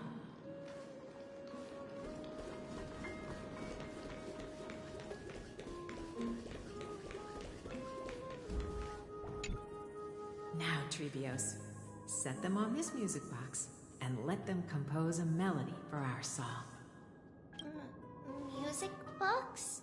What's that? Sweetheart, are you still groggy from your nap? You invented it. I invented it? What does it do? Oh, my lovely Treeby. You're usually so bright. What's gotten into you today? Well, you might as well see for yourself. Put your good friends on it and see the wonders it can do. Put the dolls on. It's rotating. And I can hear something. That's right. It's a music box. If you place the dolls in the right spots, it will start rotating and play beautiful music. Out of all your inventions, this one is my favorite. I don't remember. It's all right, my child. I'll sing along to the tune, and it will help jog your memories. Happiness abounded in this lush land by God's chosen. Giants raised their glasses in a toast, beheld by the 12 constellations. 3 carved the heavens and the earth. 3 wove the threads of fate. 3 molded life with their hands, and 3 guided calamity's gate. They declared the world too unstirring, hence wished endless laughter upon the living. Thus you and I were created, with words and song to weave, and love and intimacy to give. Thus creation was complete. Who then will bear the weight of humanity's souls, to lighten the steps of the living as a whole? O great Kephale, all-knowing Father of stature so tall, yet low does their gaze willingly fall. With light of dawn heavy upon their shoulders, golden blood spills unto the land, converging into a boiling river that flows to the heroic heirs of this world. Oh, what the fuck? What's going on? That Jeffrey scared the shit out of me right now.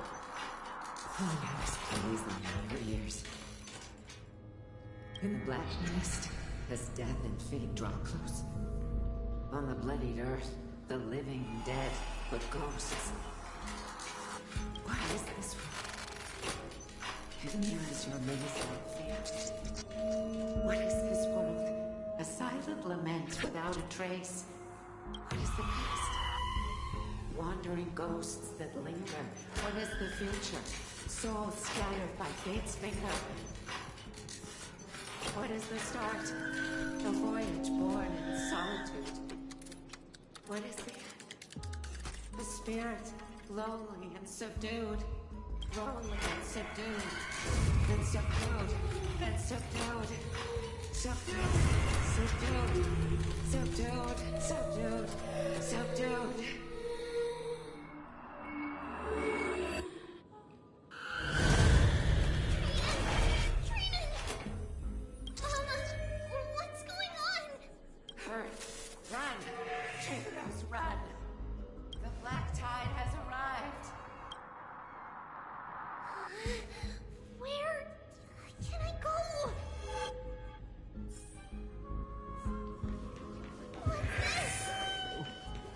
What the fuck is this? Why? Are there dolls everywhere? You won't make it to the only one person can. No! It's fine if we can't reach the end. Our minds are made up. Go. Get your farewell streams. Time is running out. Mama, are you going to leave me? My sweet girl. I will never leave you. But remember this. Trailblaze.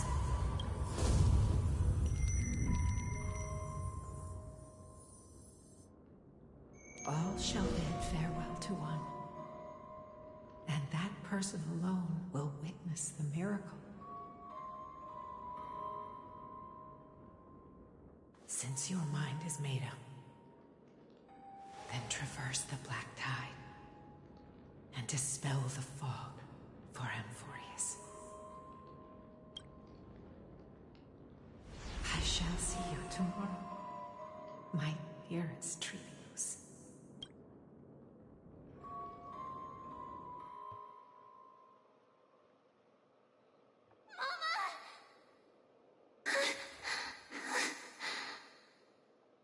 Are we still in a dream? Did you have a nightmare? Maybe. But it's been a long time since we had any dreams. It's not yet the entry hour. You still have plenty of time to rest. No. Our heart is still racing. It must be that reckless Kremnoan soldier who startled Phainon. And you as well. If you want, I can pierce through his chest with the golden thread right now. Aggie, cut it out with the scary talk. I'm just kidding. If I were serious, I wouldn't have waited until now. Do you want to talk about the dream? Keeping it bottled up is not good for your health. We had a dream about Mama. The dream itself was nothing. It's just the timing that feels a bit unsettling. You mean... It's Trian. Even if we refrain from ever using the power of the Century Gate again, her soul continues to slowly drift away from her body. There isn't much time left. Perhaps it wouldn't be such a bad idea to let her relinquish her role as the gatekeeper and live out her days as a carefree child. You have a point, Aggie, but our decision has already been made on that matter. I believe there's still another way. Souls will be spent until they dissolve into dust. Such is our fate. Once we had a whole and connected body. If that body were a tree, then its trunk and branches would share the same fate, decaying at the same pace. Now, we are fragmented into numerous selves. Despite the absence of a trunk, we are offered another possibility. We can choose how our branches will perish in a way that is most beneficial to the Flame Chase journey. Compared with saying farewell to one person, watching many fade away before me is even more sorrowful. But advancing is the destined end of Yanis's trial. There's no retreat in our path. Don't feel sad about saying goodbye to us. We've already agreed on this, right? It won't be long before I forget what sorrow tastes like. So, what would you like for breakfast, Aggie? What? Where did that come from? After all this talking, we're feeling a bit hungry. Plus, it's nearly the entry hour now. It's breakfast. Do you remember when we first met, Aggie? You were still a little one, and we caught you secretly eating oatmeal late at night. While my emotions might be fading, those memories are still as vivid as ever, teacher. Please, let me do it.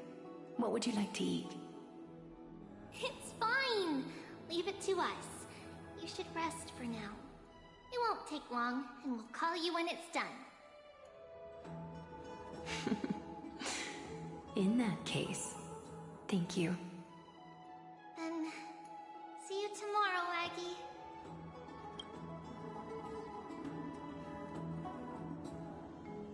Nevertheless, that nightmare is ominous. Memories are slipping away, even the image of Mama. Just as expected, another trip must be made into the abyss of fate. Hopefully Orynyx will be willing to help us.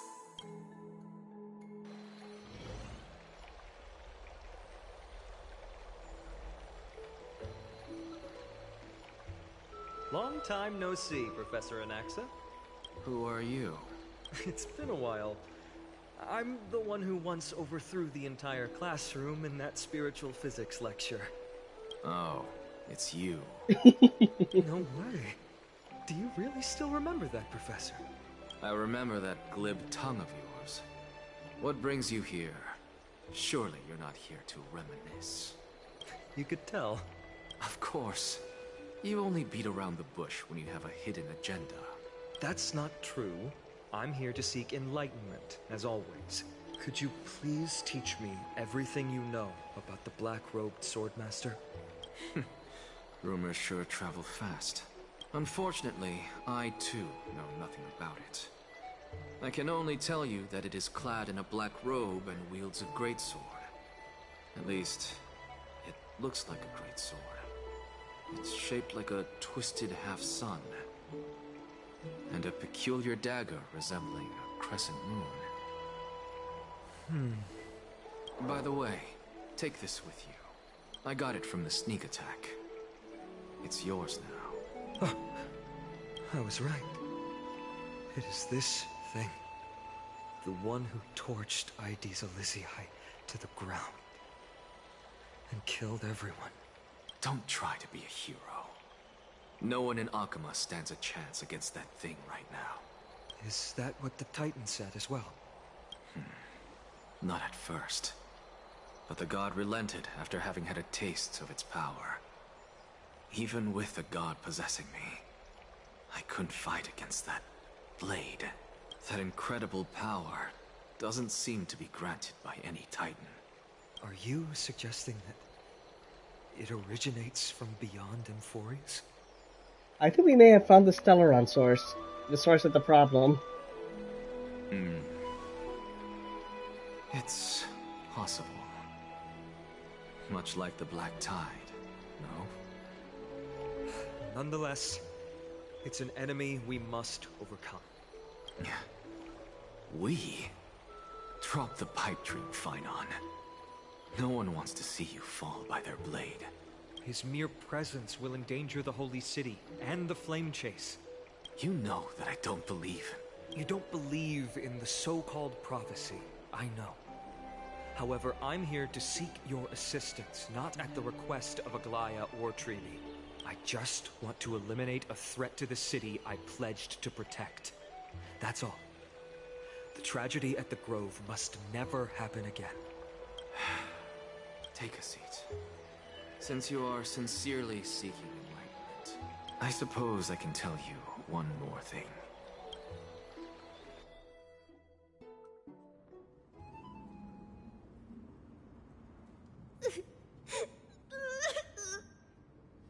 What's wrong, Trian? Nothing. Just remembering what happened at the Grove. The monster in the black cloak. So scary. Everyone in danger. Nightmare. I can't forget. Don't be scared. There are no bad guys here. Didn't you save everyone with the Century Gate, Trian? Trian threw it away. Far, far away. It's never coming back. Knock on wood first before you say that. I'll do it on your behalf. We got back safe from the Grove because of you, Trian. You're the reason the Flame Chase journey can continue. Sorry. Trian feels a bit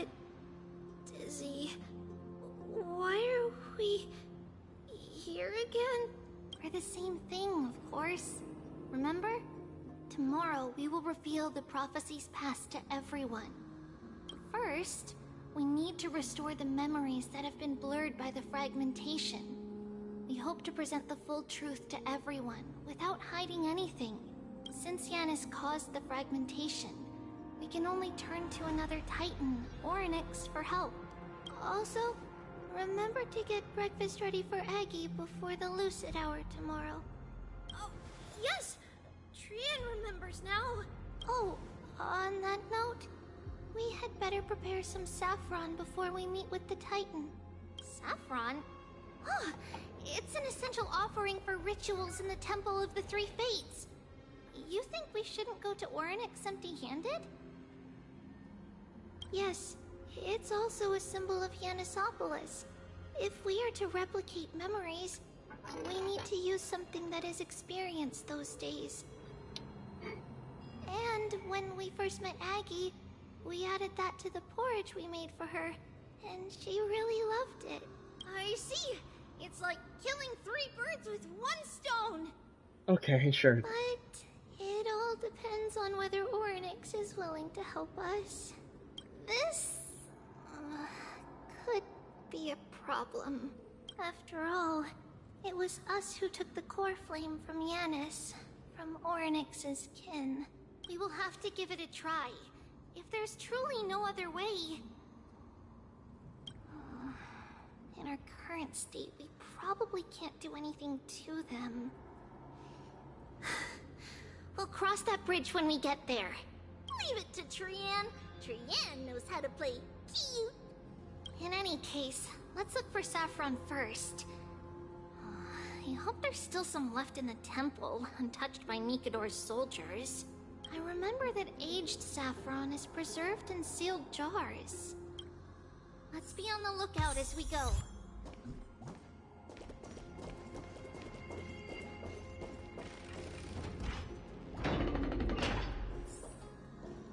It's a dead end ahead. Turn back, teacher.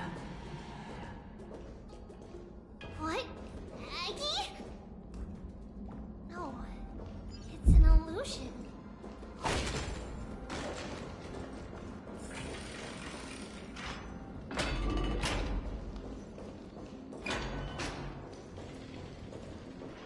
Wow, this room is huge. Trina, did you? Yeah, I saw it. Was that a warning from Orynyx? What are you two whispering about? Treeby? Trinan? Trian can't even hear our own telecommunication. Well, never mind. Trian suddenly feels like this place is quite familiar. Oh no. There's a whiff of safari in this room. It's right over there. Over here. Follow Trian. Trian, slow down.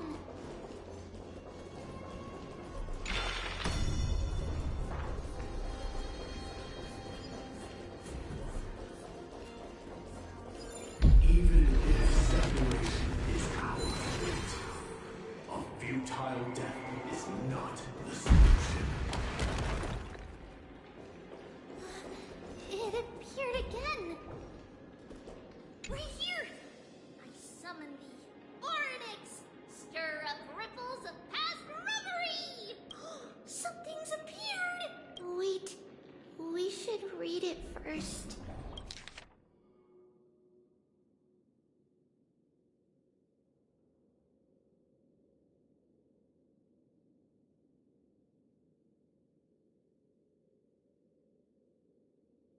Wait, this is a letter? It mentions something about saffron and Trebios? Isn't that name... Never mind that for now. Why is this letter here? And how did Trian sense it? Could it be our lost memories? Is it possible that we were already noticed by Orynyx and entered their trial? But Why haven't they said a word? Oryx has the whims of a child. Perhaps they're toying with us on purpose. Come on, this isn't the right time to be playing games. Separation and death are two. Reconciliation doesn't come easily for a mortal. Are these visions also fragments of the past? Treevy! Trinan! Look what I found! Is this coming? We'll take a look. But Trian, there's nothing in here. What? It was right in this dolium. Huh? There's really nothing here. That can't be! I swear I saw it! I swear! Trian is telling the truth. It was right there! Where did it go? Trinan, Treevy, why aren't you saying anything? Trian can't seem to hear you at all. We were just lost in our thoughts. Don't worry, Trian. What you saw was likely, Yanna's hair. We must have startled it away. Okay. Could Oryx be trying to make us falter? Why would they do that? Something feels off. Treevy, don't you think this temple is a little too quiet? What do you mean? It might just be an illusion. But Trinan wonders, is Oryx really putting us through a trial?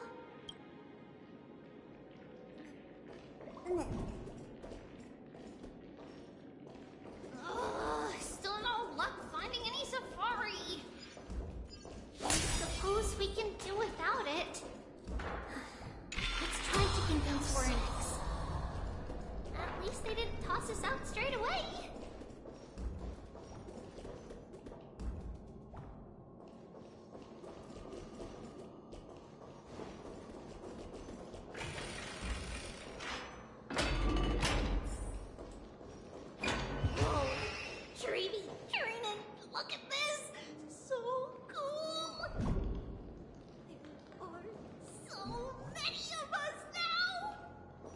That's concerning.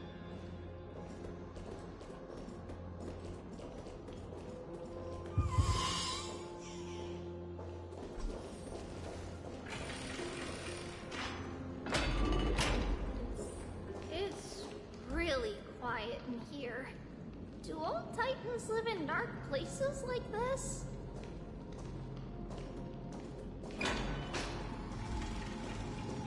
No, where is it? It would be normally there.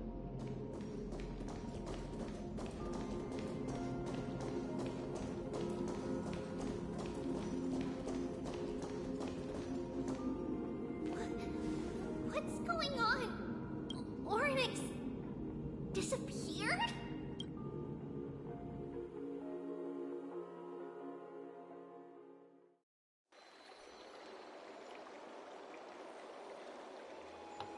Are you saying that the black-robed swordmaster is not just tied to the Black Tide, but is also hunting for Coreflames everywhere?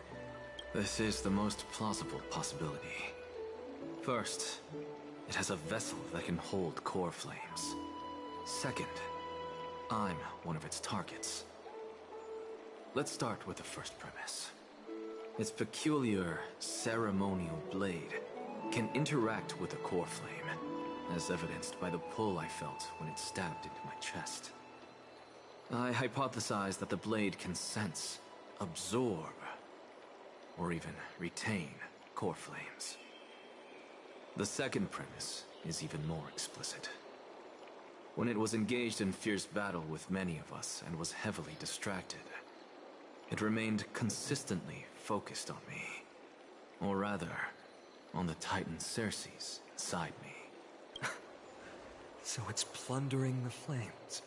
But if your argument holds up, wouldn't he be headed to Akama soon? The vortex of Genesis is full of the Titan's Coreflames. Not necessarily. Let's call that person the Flame Reaver for now. If my presumption holds, that person has 3 targets. The first target is me. The second target is Orynyx, who hasn't yet fallen. And the third is Akuma and the Vortex of Genesis, where the Coreflames are housed. But I suspect Akuma won't be their first target. Kefali's Coreflame is guarded by the Council of Elders' arcane power. And Fagusa's Water Curtain should be able to block out any external perceptions. What about Thanatos and Aquila? Their core flames are yet to be restored? The whereabouts of Thanatos remain a mystery to all. As for Aquila, can you fly? No, I can't. Why are you asking that? Can that Swordmaster fly? Good point. But what if he does grow wings? If they had wings, I wouldn't have made it out of the grove alive. That's a relief. Anyway, since the Flame Reaver has 2 targets, we need to move fast. With the distances between Akuma, the grove, and these potential targets, I believe we should bolster our defenses and...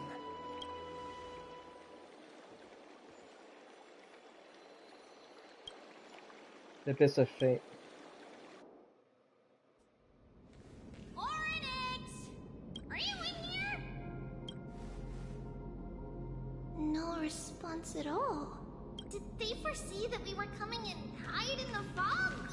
Or... Something else is waiting. Treeby, we should leave.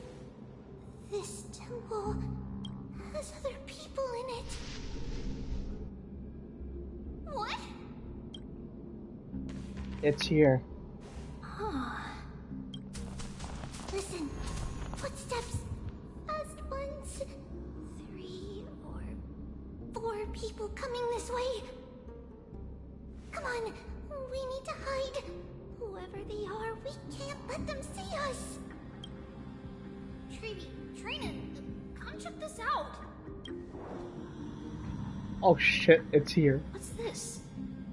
Trian feels like it's so familiar. Get the fuck out. Get the hell out now.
We only saw the 2 of you collapsed on the side of the road when we arrived. Danny and I looked around, but we couldn't find any traces of Lady Trian. What about the black-robed swordmaster? Blast it! Of course it's him. We were still too late. I fear something bad has happened to Orynyx's core flame. Then Lady Trian...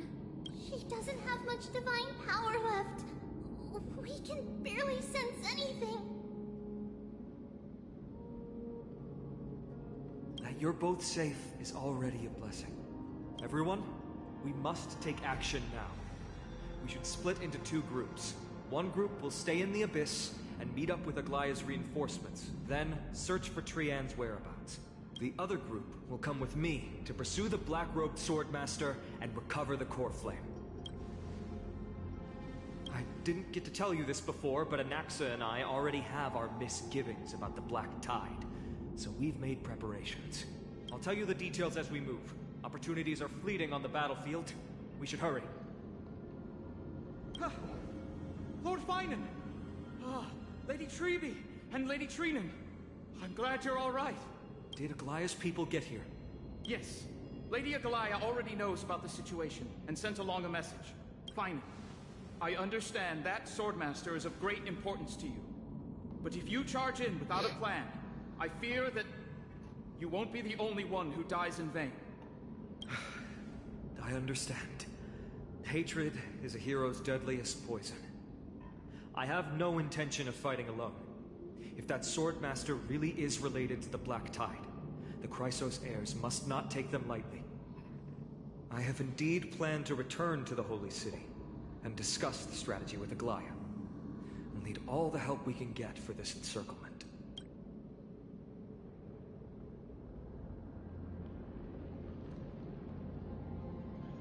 Phainon will stay in the Abyss too. That way, both sides can communicate with each other if anything happens. Thank you, everyone. Partner, Treby, let's go. Oh, it's now search and rescue now. We're back, Aglaya. You should have come to me first, Phainon. Aggie, there's no need to scold Snowy. Akuma is currently in grave danger. I know. It's beyond my imagination that the only two titans humankind can still rely on fell in such quick succession. I've never seen the golden thread pulled this taut, as if it could snap at any moment. Phainon, tell us your plan. Time is of the essence.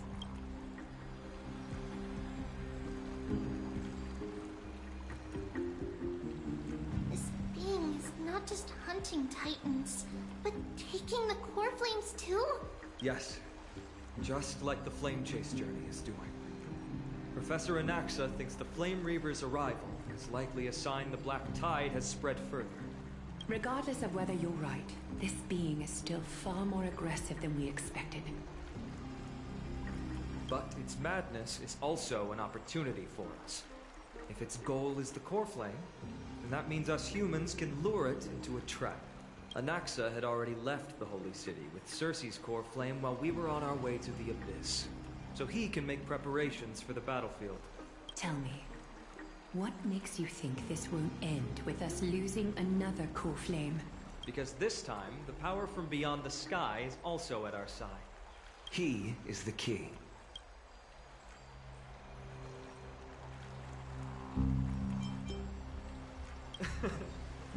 We need your other companion too. Ma'am. Oh. Do you mean me? I see. Phainon, that battlefield you mentioned, is it Castrum Kremnos? Yes. I'm sure everyone remembers the astonishing miracle our partner here performed with his companion during the battle with Nikador, and how they awakened Castrum Kremnos' past. That will be the key to our victory. We will use Orynyx's power to once again open a passage to the past and lure our enemy inside. Then, we'll seal the Flame Reaver in the maze of time. Impressive. Orynyx has fallen, and Yanis's divine power already belongs to Akuma. Once we take back the Coreflame, the Swordmaster will have no means of escape. It's very clever, using the element of surprise instead of brute strength. Can you do it, little one?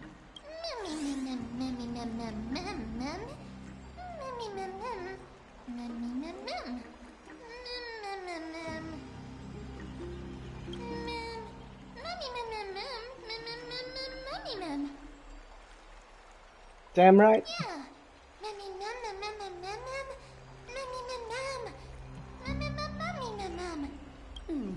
Such enthusiasm. I'm glad to see you're confident. By the way, the Council of Elders declared a state of emergency when Treby went missing. Kainos and her following have heard tell of the incident at the Grove, and are galvanizing support in secret. I fear she'll make her move before the next assembly of the citizens. What are they plotting? That short-sighted politician likely believes the Chrysos Heirs have outlived their usefulness, and is making preparations for her next step.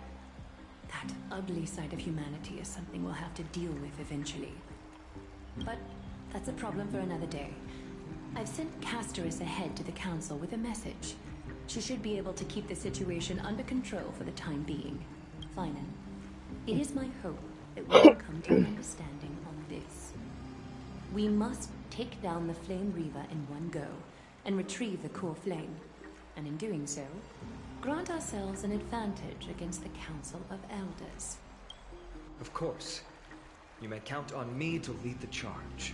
I apologize for tasking you to spearhead the plan once again, but Akima is currently beset by enemies from within and without. The situation brooks no delay, and we have precious little time to confer and discuss the plan with you. That being said, you are the key to our success, and I shall respect any decision you make.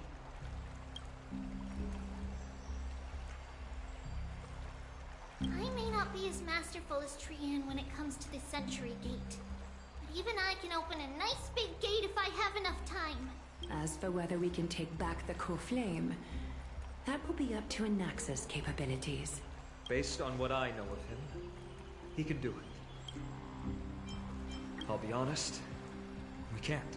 But the Flame Reaver will have to step over my dead body if they wish to do you harm.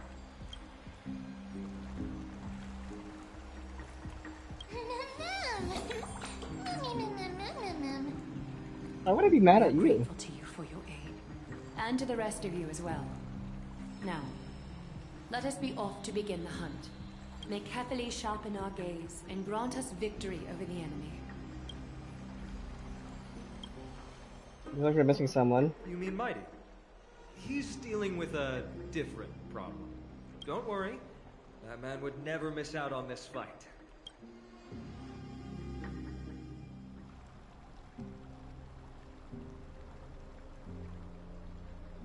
Oh, the trial. Farewell, my dear friend. You must lead us back home.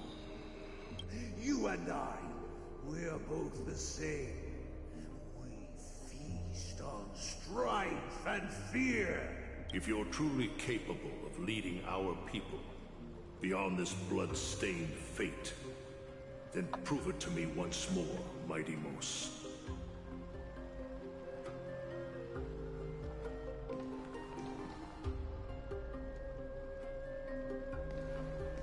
I knew you'd be here.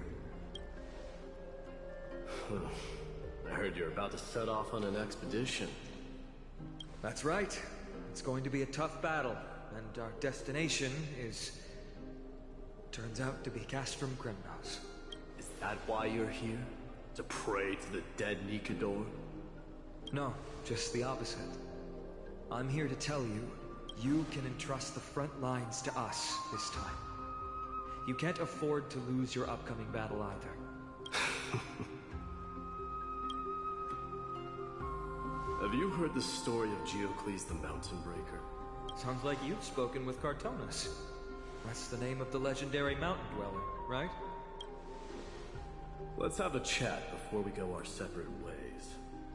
Cartonas told me that back in ancient times, the mountain dwellers lived in seclusion. They spent their days quarrying and gathering, living a simple and peaceful life away from strife. But Geocles was different. He resisted their traditional way of life, yearning for the world beyond the mountain. They're safe, but humdrum culture was like fetters around him.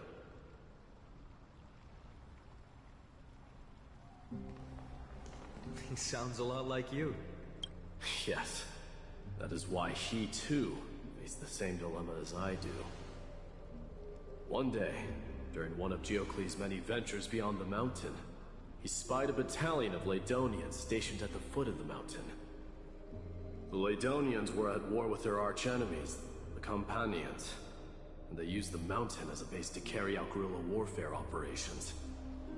When Geocles, who had taught himself the common tongue, approached a soldier, he learned a shocking piece of news.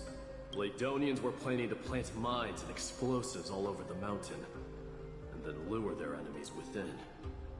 With danger lurking with every step, The mountain dwellers' homes were no longer safe. Diocles quickly returned to his village to bring the news to his people. But... let me guess. They refused change and chose to put up with the situation instead. That's right. The mountain dwellers were fearful of even the smallest change to their lifestyle, let alone leaving their home. Despite the imminent war, the elders would rather negotiate for peace instead of leaving the mountains. This made Diocles both angry and sad. But he didn't give up. If you were in his shoes, what would you have done? Lead my people on a resistance, perhaps. I'm not sure. I can't think of a solution that would make everyone happy. A solution that would make everyone happy, huh? That's how naive we are. Well, let me tell you what Diocles did.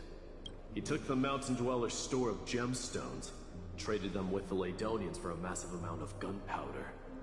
But he didn't do this to fight the Companions. Under the cover of night, he set ablaze the forest surrounding the settlement, forcing his people to flee the mountain. That great fire marks the beginning of mountain dweller history. Since then, their people became part of civilization, and giants became a common sight in the holy city. Meanwhile, that mountain they once lived in has turned into little more than foam inside the black tide. But leaving their homeland also brought many mountain dwellers misfortune. They were hunted by Kremnoans or enslaved. Indeed, that is undeniably also part of their history. But that is Diocles for you. The merits of his actions, or lack thereof, have been scrutinized by many, but historians nevertheless hail him as the Mountain Breaker. Why do you think that is? It's simply because he took action and enacted change with his own hands.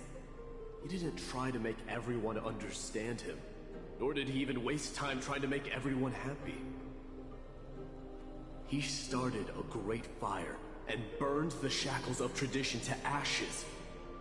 Then, forced everyone to march toward the coming of a new era.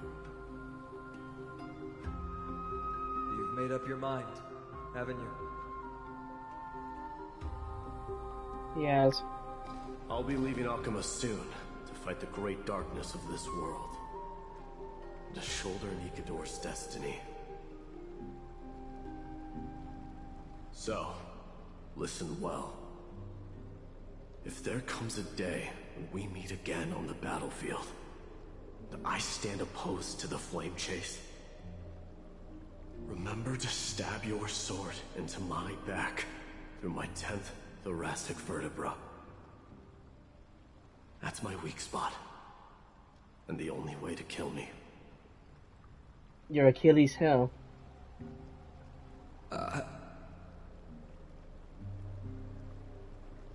You have my word.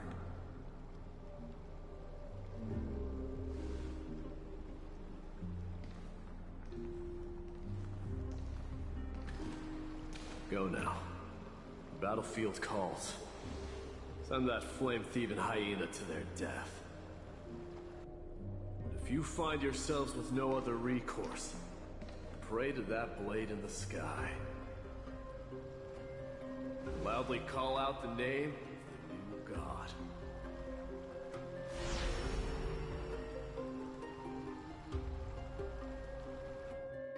Is this something the demigodhood? That's the sound of an all-out war. Not the kind of ruckus Professor Anaxa can raise on his own. Let's hurry. The battlefield is just ahead.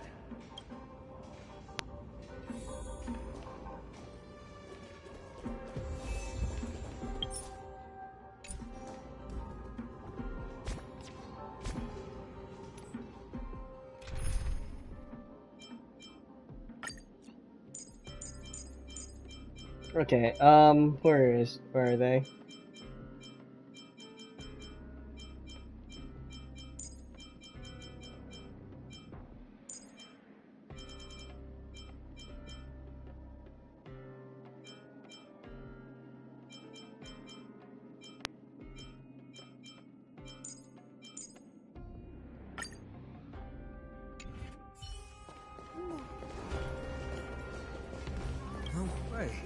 Cremnoan?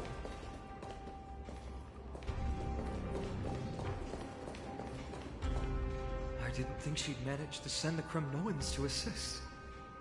Brave warrior, what's the situation on the front line? Menachem, why are you here? What? Didn't Aglaya tell you? We have been instructed to assist you in trapping the Flame Reaver. Aglaya, that vile usurper. I spit on her name. Hakim will be back soon.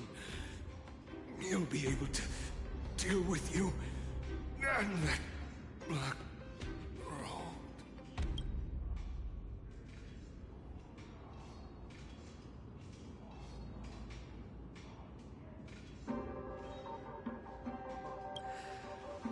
The Cremnoans really are just like their king. Rest in peace. May your glory last forever. Did they come to fight on their own accord? I can still fight. Feeling lucky. Sound lingers. Upgrade configured. Take a look. This is pure genius in action.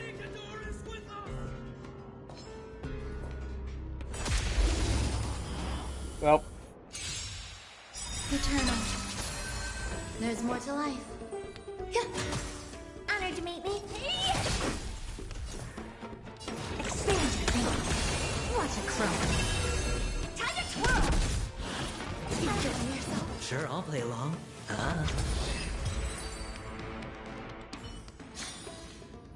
Amazing. Feeling lucky. It's me we're talking about. Feeling lucky. Feeling lucky. Sound lingers. Upgrade configured. Take a look. This is pure genius in action. We're almost there. See. Once we take back the Coreflame, Yanis's passage will open. When that happens, you must evacuate immediately. Don't stay behind. The rest will be up to how well we work together. But remember what Mighty said before? Cast aside all distractions once you're on the battlefield. Let's go, partner. Today, destiny shall stand with us.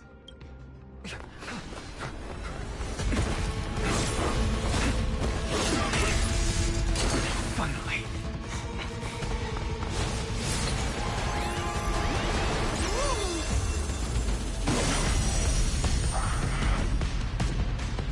Pent in the memories of the dead! Executioner! You sure know how to keep a man waiting. They need later, and I fear the Titan would have sacrificed me. Frail child of humanity, 'tis more effort keeping you hale and whole against that blade than it is in seeking the truth of the world. I don't have time for games. Open sesame. Dreams can be time to twirl! Curious, endless freedom. Nothing but a force. Time to twirl! This big diamond, it's all yours! Expand your thinking. Watch it grow. Can't hold out much longer. Quiet. I know what I'm doing. Spend freely. Open sesame. Glimpse the unknown.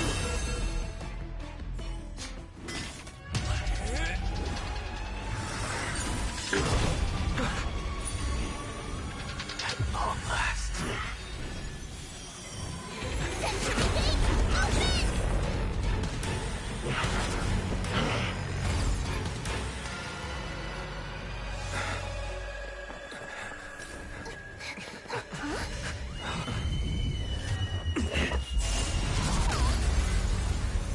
How embarrassing. You didn't come down from the sky? The city is mine anyway. Shouldn't I go through the front door?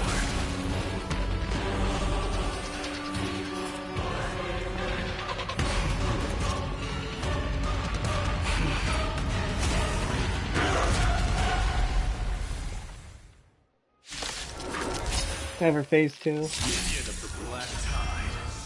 I, King of the Kremnoan Legion, be your opponent today. Long time no see.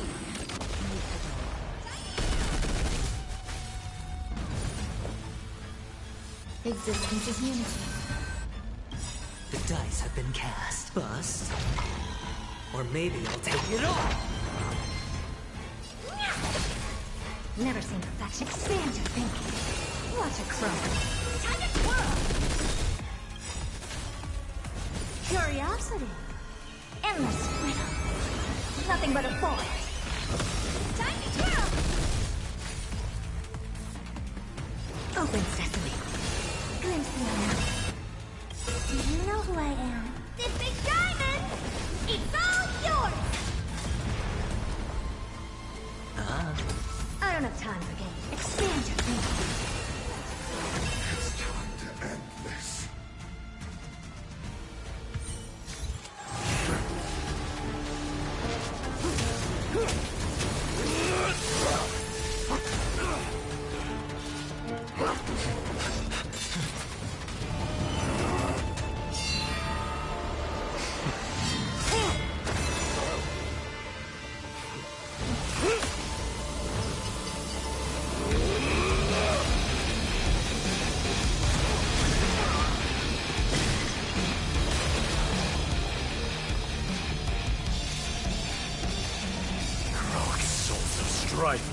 Heed my call!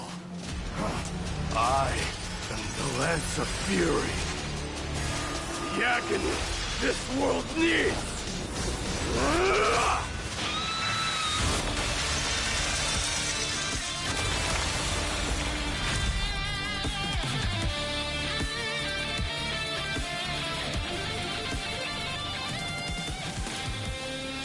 Witness this. New God has come to Castrum Chronos.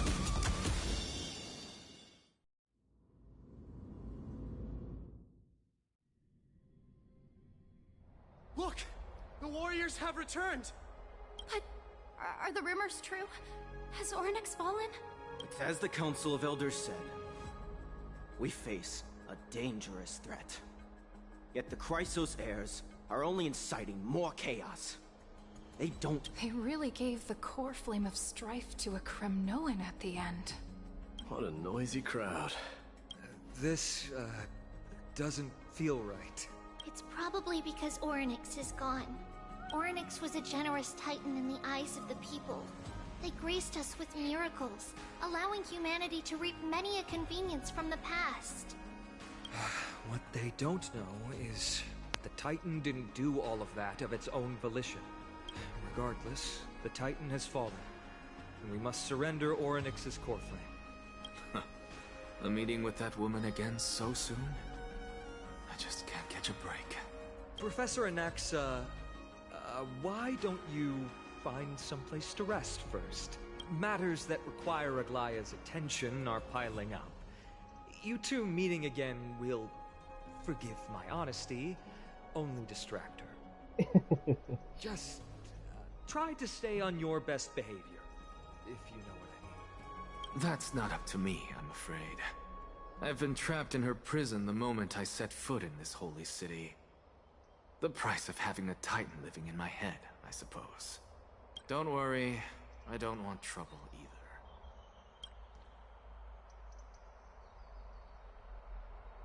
either.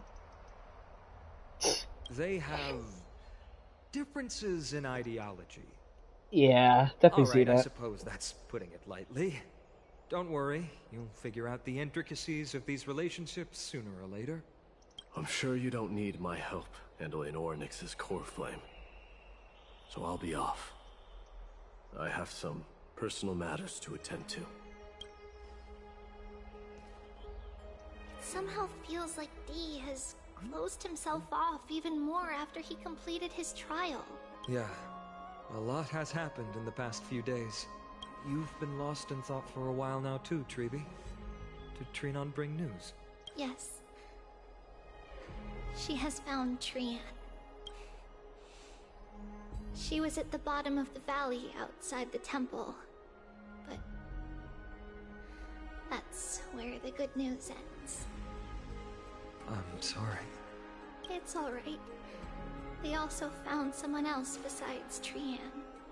Who? He was no better than a corpse when Trinan and Hyacinth arrived.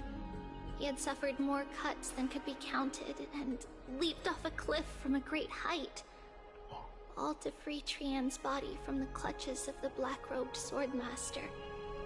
I'm pretty sure that was his master, Mighty's master, the teacher. What a brave soul. Do we know who he is? Yes, it's Krateros.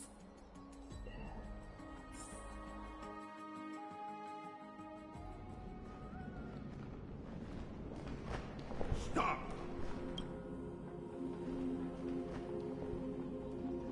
If you want this girl dead, you'll have to kill me first. How ludicrous. Your body made of flesh and blood as it is will not survive more than a single strike from me. Better to die in battle than return even in glory. As a Kremnoan, I know not the fear of death. She's lost her divinity. I have no interest in an empty shell. But answer me this, child of strife. Why do you raise your shield for her? As the leader of the God Shield Brigade's elite, I protected the king against the Black Tide with this very shield. And I've done this over and over, hundreds and thousands of times. A pathetic killer like you could never understand the weight it bears. Pity. And crumble like rusted iron. Good. Supreme glory shall be mine, as I indulge in the libations and incense offered by my descendants. Come, let us fight! For Kremnos! For my king! For Amphorius! And he went down like a badass.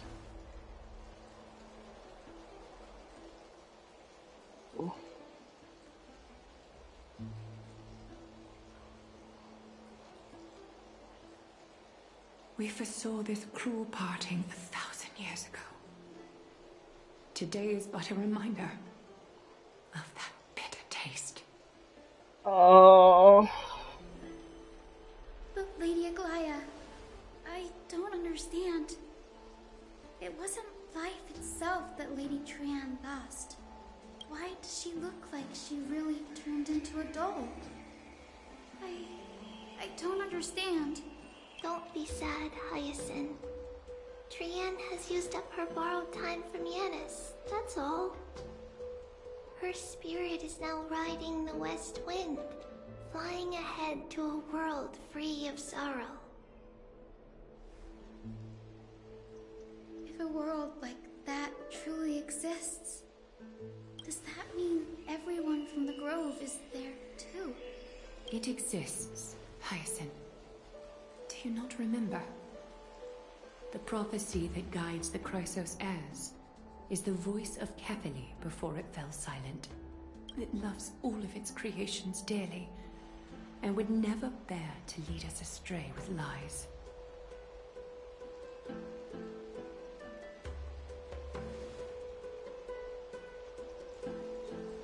What about the Kremnoan veteran? How is he doing? The Twilight Courtyard has done all we can. Even so, we've only managed to keep him from breathing his last. I had to use the Sky Priest's techniques to help him to walk again. But light ever disappears from Akama for good. No. Let's hope that never happens.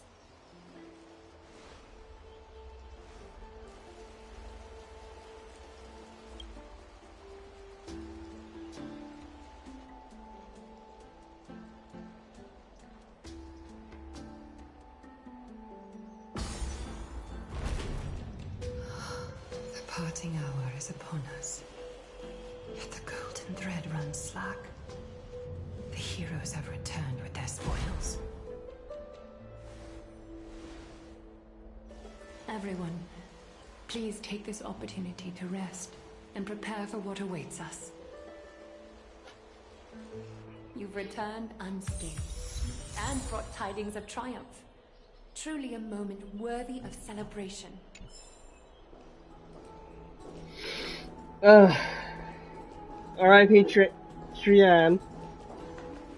It's incredible to think that we returned Nikador's Coreflame not so long ago.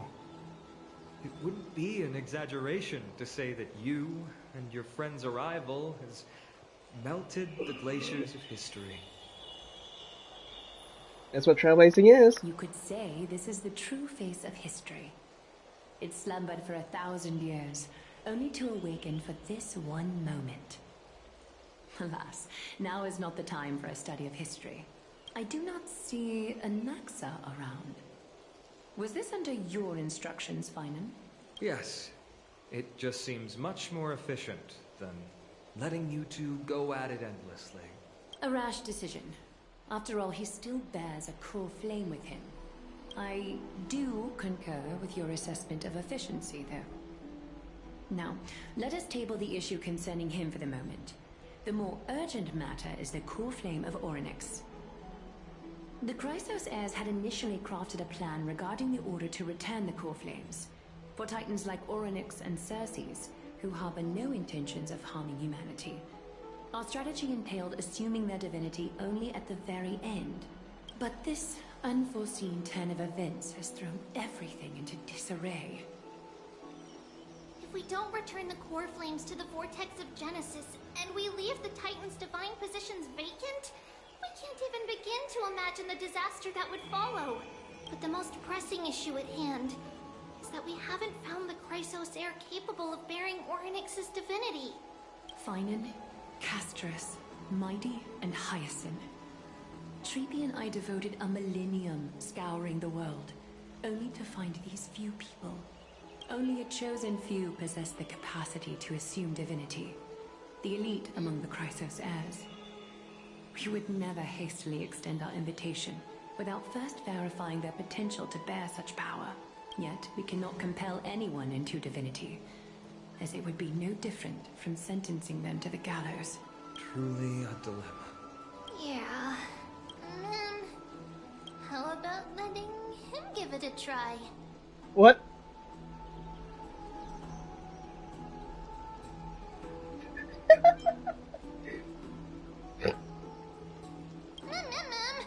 Mem special mem.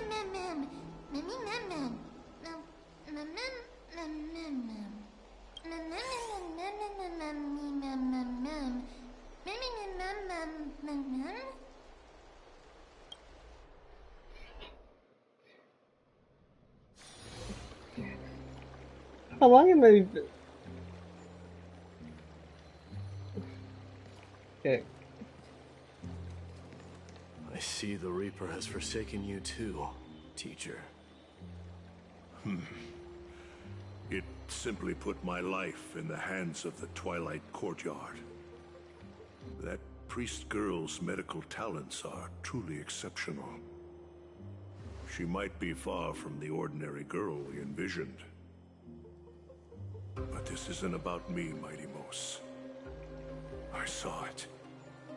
You finally decided to embrace your own fate. Power of strife is stirring a tempest within me as we speak. My bones have turned into steel. My blood is seething in a blaze. Past rulers of Kremnos could only aspire to this might, yet I have merged with it.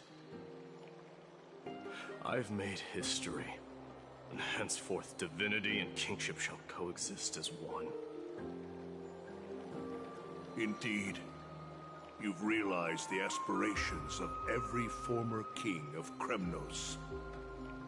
And now, you can at last bring our people home and reforge the glory of Kremnos. Unfortunately, I harbor no such desire. What? What do you mean by that? Over 2 millennia past, devotees of Nikador's might banded together beneath their feet and erected a city of their own. Ever since then, Kremnoans have served as the blades wielded by the god of war, following the Titan's path in its conquest. Yet, gazing upon our history through the lens of my newfound divinity, I now see it with unprecedented clarity. This history is sheer absurdity and inferiority. People surge onto the battlefield like ants, plundering and slaying for their own greed, only to be trampled upon like ants.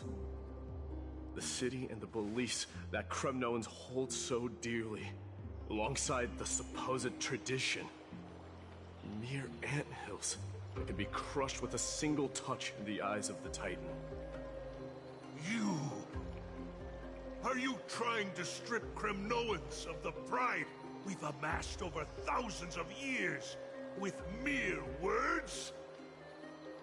That pride holds little significance, Kratos.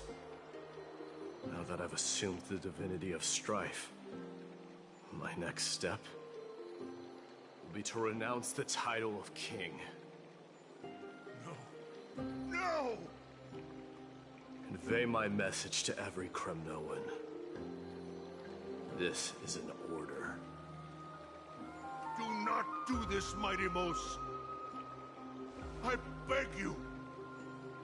Our history commenced in the year 2506 of the Light Calendar, concluded in the year 4931.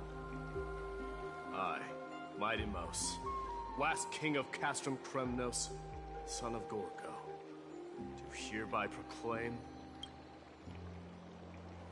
the Kremnoan dynasty comes to an official close today.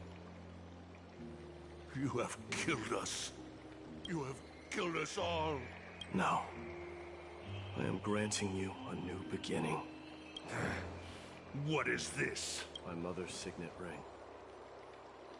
It served as a symbol of kingship, and I now imbue it with a fresh significance. Take it, and rally those who have lost their identities. Convey the words of Mighty Mos, now ascended to divinity.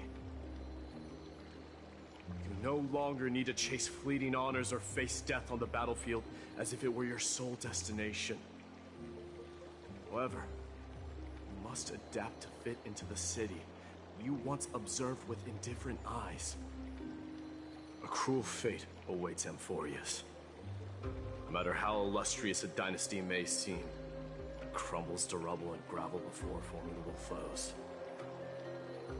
Yet, you shall tread the only path out, one that leads to a brand new world at its end. Why task me with being your messenger?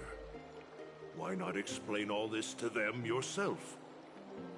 Because only humans can guide the path to be trodden by humans. It's not the lot of humans who crave the power of gods and spiral into madness for it. But humans who stand ready to raise their shields high to protect the lives behind them. I failed to save that child. That is irrelevant. As demigods, they have long been prepared for it. What truly matters is that you showed up there and shielded her. The one who persuaded Aglaya to set me free that night. Was that you, Mighty Mos? Yes. She's not one to easily make a concession. What did you offer her? I staked my mother's name to guarantee the integrity of your soul to her.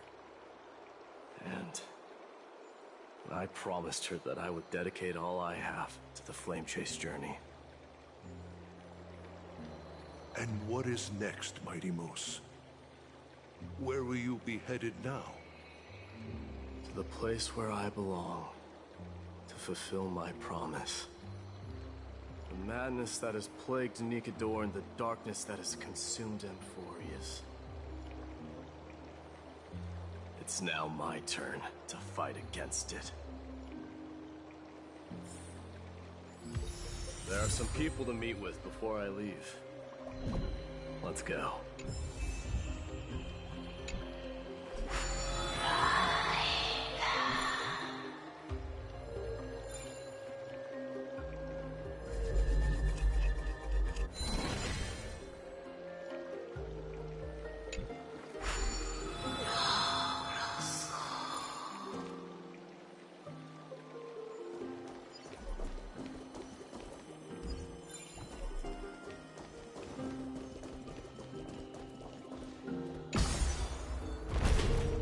So now my question is, where's Spidey going? I need to continue the flame chase. But what does that truly mean?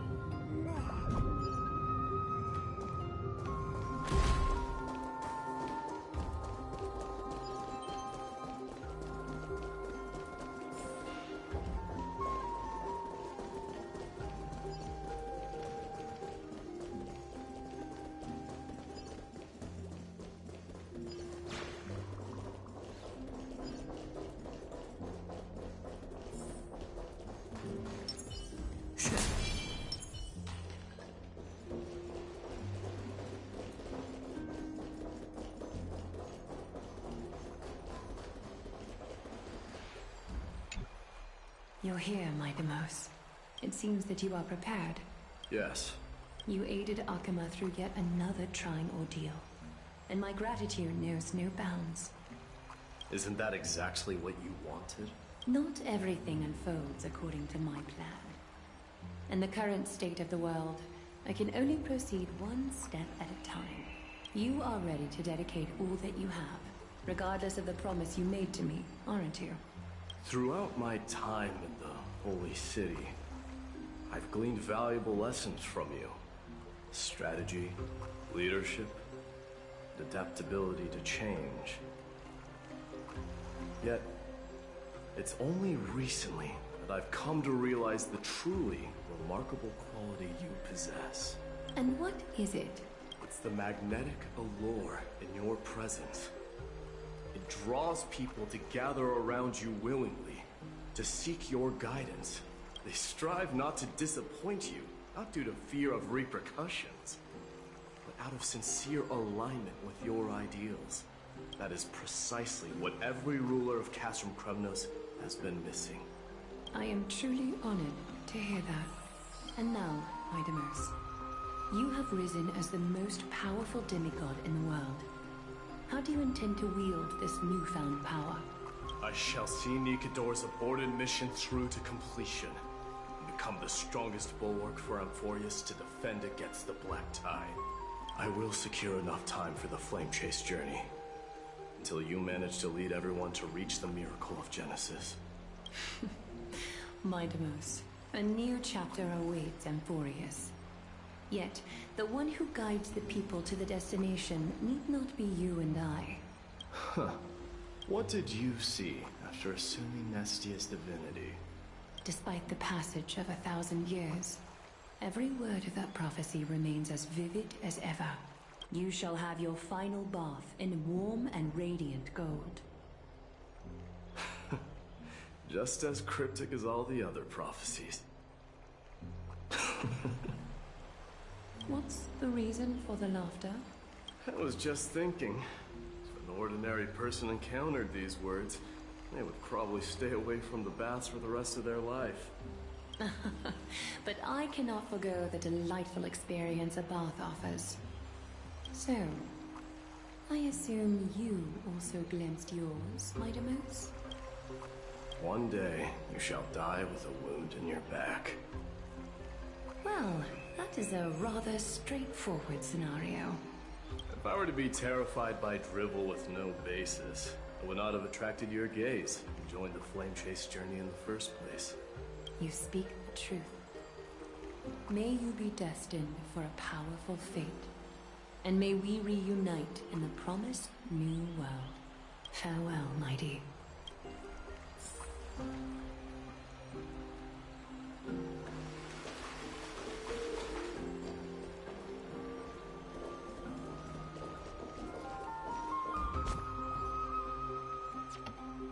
Where's the map?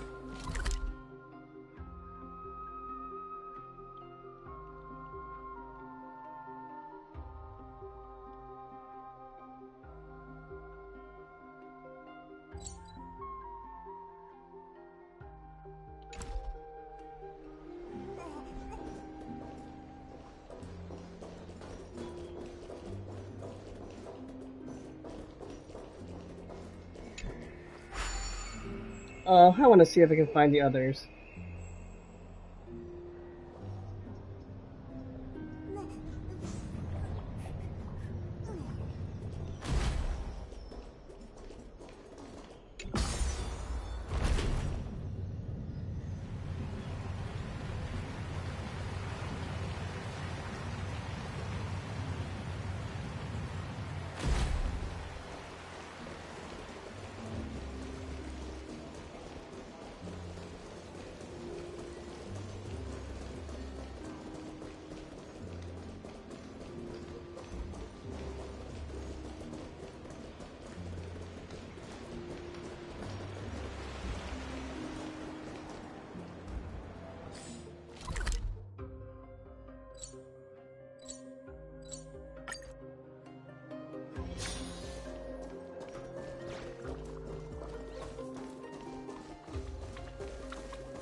Is Lady Trebios not here? Lord Mighty! Hyacinth. So you are the physician Crateros spoke of. It's no wonder then that he was pulled back from the brink of death. You have my gratitude. I can take that as a compliment, right? Yes. I've heard about what happened at the Grove. I'm deeply sorry for your loss. I've heard far too much about death and grief recently. To quote Lady Treby, we should all focus on tomorrow, shouldn't we? That's a valid point. You've always been the most optimistic one among us. Well, I must say, it feels quite incredible to see a new demigod standing right before me. You should prepare yourself as well. Humanity has already taken hold of strife. And one day, it will also reach the sky. Do you really believe I can do it? Even my ancestor, that hero of legends, couldn't conquer the core flame of Aquila. Given your good rapport with the demigods, you should know that the path to assuming divinity is never limited to swords and spears. You've always been so perceptive, Lord Mighty. Rest assured, if fate has truly selected me, I'll be ready. Right. You are here looking for Lady Treby and Lady Trina, no? They're not around at the moment. Is there a message you'd like me to pass on to them? No need. I've already bid farewell to Aglaya. Meeting with the Oracle is simply a matter of courtesy. You've bid farewell? I'm heading back to Castrum Kremnos to fight against the Black Tide. In all likelihood, I will never again return to Akuma. Oh. On second thought, there is something that I'd like you to help me convey to them. I'm all ears, Lord Mighty. I'll make sure to convey every single word. Tell them that there is no longer a need to send scouts behind enemy lines. With a single message, the Lance of Fury will target anyone who dares oppose Akuma.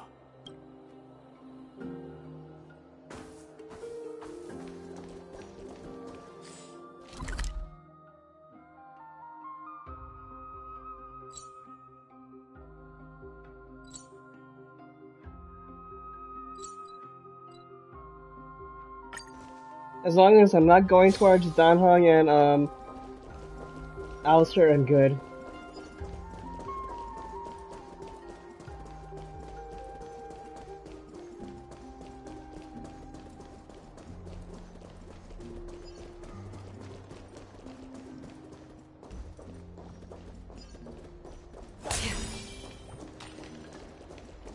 There's Casterus. Lord Mighty. I'll be embracing my destiny before you do, Casterus. Can you feel Thanatos right now? I don't feel them at all. Regrettably, you have been painstakingly seeking that Titan for so long. Have you ever considered reaching out to me for help? You mean... Death refused to ferry me. If you were to send me to the Netherrealm, I may uncover clues along the way back. I would never do that, Lord Mighty. Death is not a game. You're right. That may very well be the reason why my people have struggled for millennia. They underestimated the significance of death. So, are you returning home alone, Lord Mighty? Returning home, you say? Maybe. At this moment, Castrum Kremnos is not just my birthplace, but also my fated destination. Work harder, Casterus. Go and do what you have to do, so that the trials we have endured may have meaning. I will, Lord Mighty. May we reunite on the other side, where the warm west wind blows.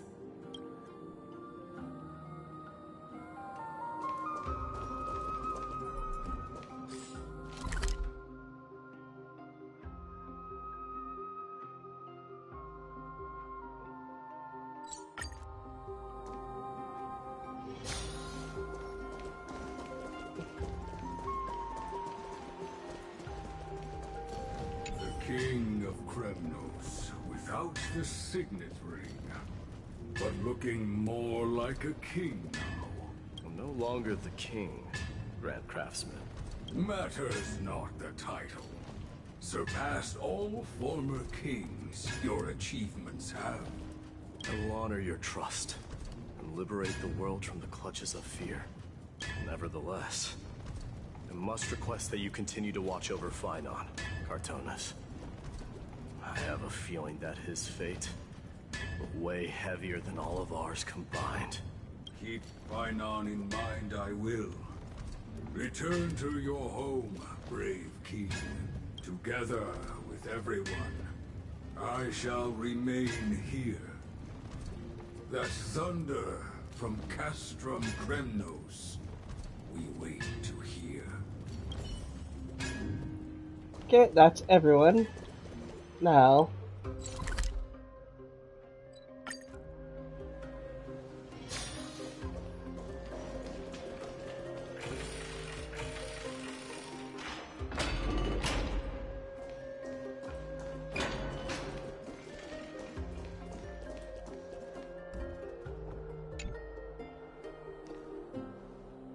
Outlanders? No. Trailblazers. I will soon make my way to Castrum Kremnos. If all goes according to plan, this may be our final meeting. I just want to let you know that I appreciate everything you have done for Amphorius.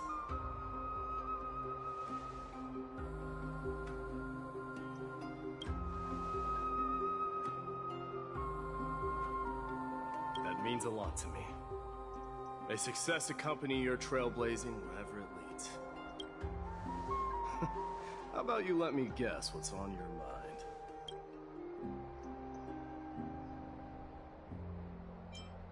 Are you gonna say something insane again, Trailblazer?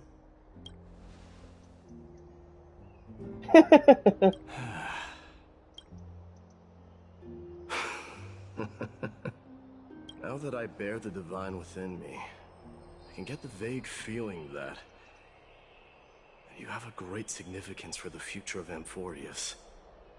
With this departure, I fear that I will never again return. Can I entrust you both to watch my back? And to continue supporting the Flame Chase journey in my absence? Absolutely. You have my gratitude. Then, farewell. Yes? Sure, let's do it. Selfie with, Mighty, even though I'm Acheron, but sure.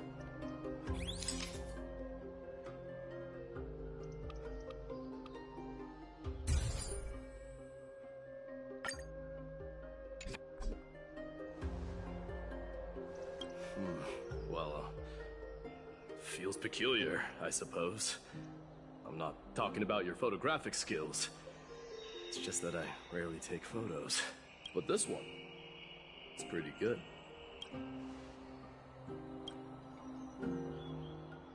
I wish the same for you during your time in Amphorius. I wish the same for you during your time in Amphorius. Oh, not to say hi to your best bud.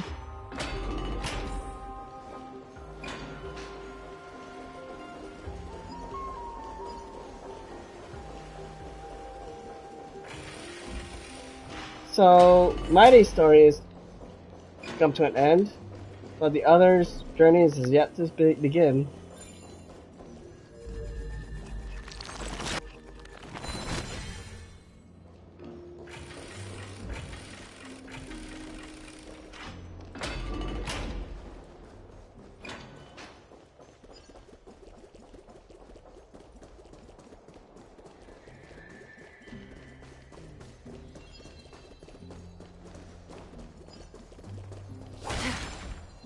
I better not be trolled.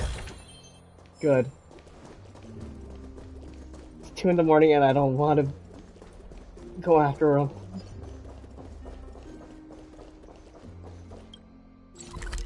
I saw it. Where is he?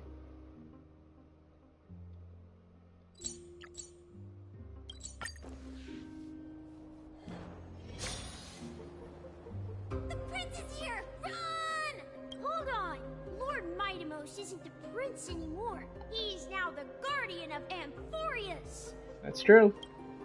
What's going on?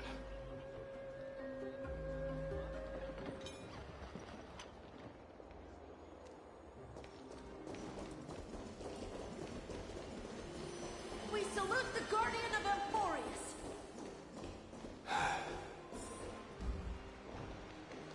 Damn it, Phainon, I knew it was you.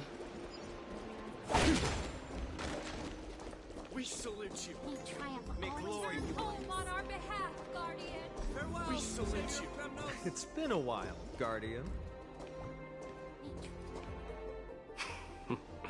I should have known you were the mastermind behind this. Hey, don't go pointing fingers without cause. I swear I'm innocent this time. Okay, maybe something. See those kids over there?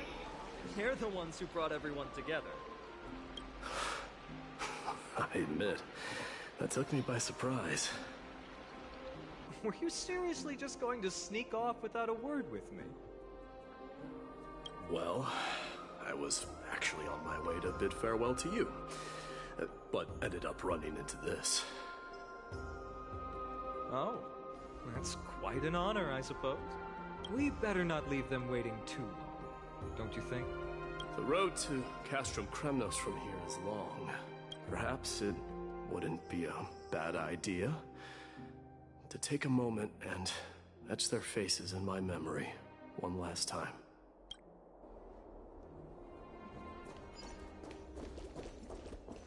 I think I see more than just the Kremnoans here. I'm thinking maybe it's about time the god of strife gets a new name. How about the god of solidarity or preservation? Dan Heng mentioned that. Preservation? Oh god. It's about time for us to part ways. Any final goodbyes you want to share? This might be your last chance. Hmm. Why so quiet? I thought divinity would wash away some of your sentiments. Do you truly feel as carefree as you seem? Or is this just a facade you wear? You know what? You sound just like Aglaya at this moment. But you're not off the mark. I just thought that putting on a nonchalant front for this occasion might help us preserve some dignity. I can see through your deception, even without the power of mind reading. Am I really that terrible at controlling my facial expressions? Well, with that said, thank you for aiding me in defeating my archenemy, Midamos. No need to thank me. This triumph brings no delight, nor does it signify closure. You understand that more than me. Indeed. In the end, I still haven't unraveled the mystery behind that black-robed swordmaster. And I can't even ascertain their demise. Maybe I've never managed to cut off my destiny. But that matters not. Pain may be cured, but scars remain. And this should not be effaced. Even with the divine might of Ornyx, you cannot stop the past from leaving its marks in our blind spots. Can you genuinely let go of everything as soon as that swordmaster is dead? That's impossible. Revenge is merely an obligation that must be carried out. And no one can find mental fulfillment through it. You're right. Look forward. Chew up and swallow your past. And make sure emptiness and bitterness are not the only flavors you know. Remember that there is a whole world behind you waiting to be saved.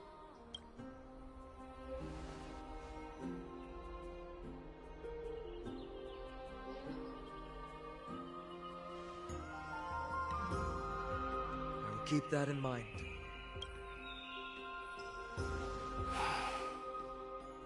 I have a final favor to ask. Please look after the Kremnoan warriors in my absence. They will undoubtedly face challenges while assimilating into Akuma. It is my sole regret that I cannot stand by them during this time. Do not worry. Leave it to me. And, while I'm at it, I'm going to find out if the Kremnoan language is really missing that many words. The Kremnoan philosophy can never be encapsulated in a mere dictionary, but if there's a chance in the next life, you should come visit my library.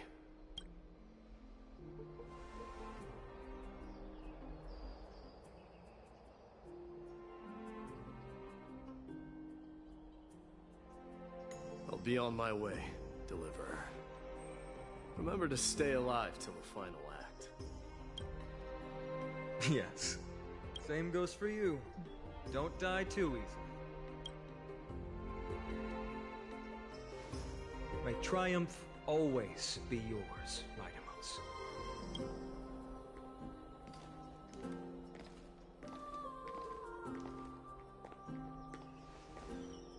Oh, right. One last question. Go ahead. You'd better not leave any regrets behind. Are you the one who told Cartonis about the signet ring?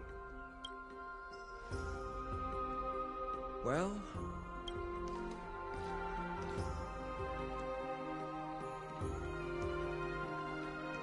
who knows? You're not denying it or confirming it, so... You're not denying it. Hmm? Get up, my son. You showed great courage in today's training. Let's wrap it up for now. Yes, Mother. Mother, there's something I want to ask you. What is it, Midamos? Why must we learn to fight? It is for glory and honor, my son. For Kremnoans, mastery of swords and spears is ingrained from birth. And the battlefield is our destined end. Is that really the way it is, Mother? What makes you say so? Because you don't sound entirely sure. You're right, Maidamos. I once believed those words, without question. Until your father cast you into the Sea of Souls. It was at that moment I realized how everything I believed in was utterly hollow.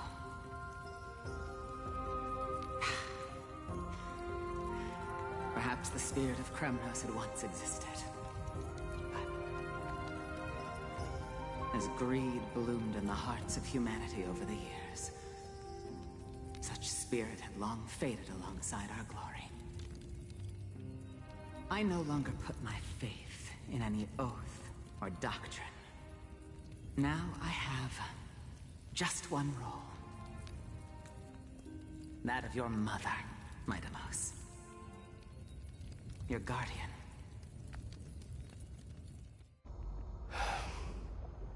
That dream always ends there.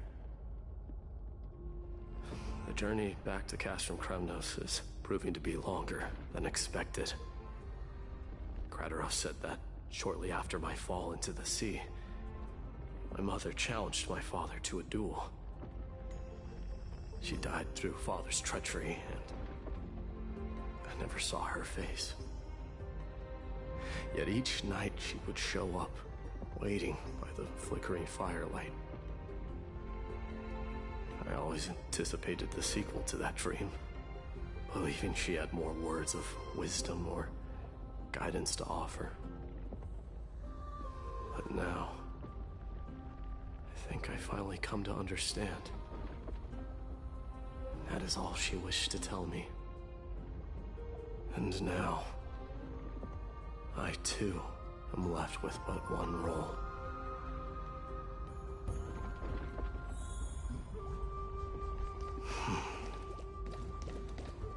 It is time for this journey to reach its end.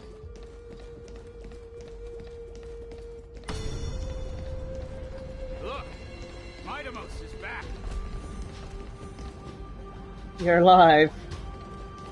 Glory belongs to you! We've got fresh pomegranate juice. Want to try some? Welcome back. We meet again, Your Highness.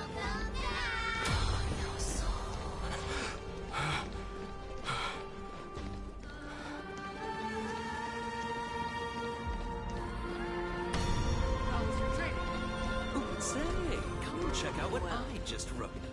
Maidamos! Did you just come back from training? May Nikador defend you! It's been a while. Beat you at the festival. Welcome home, Maidamos. Have you found something?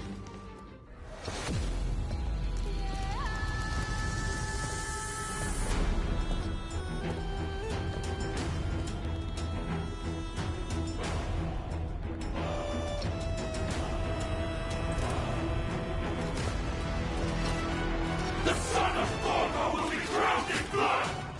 The son of Thorgo will be crowned in blood!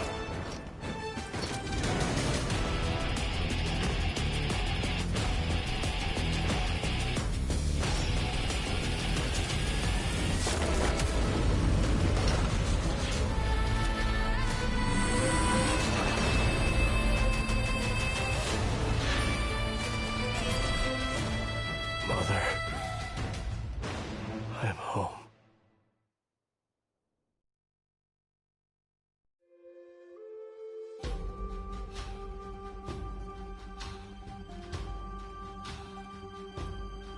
For 931.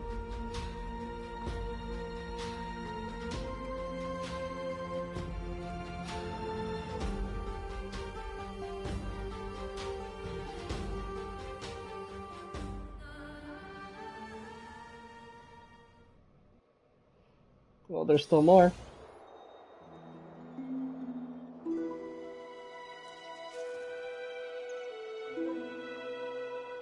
I smell sunlight and the wind of Akuma.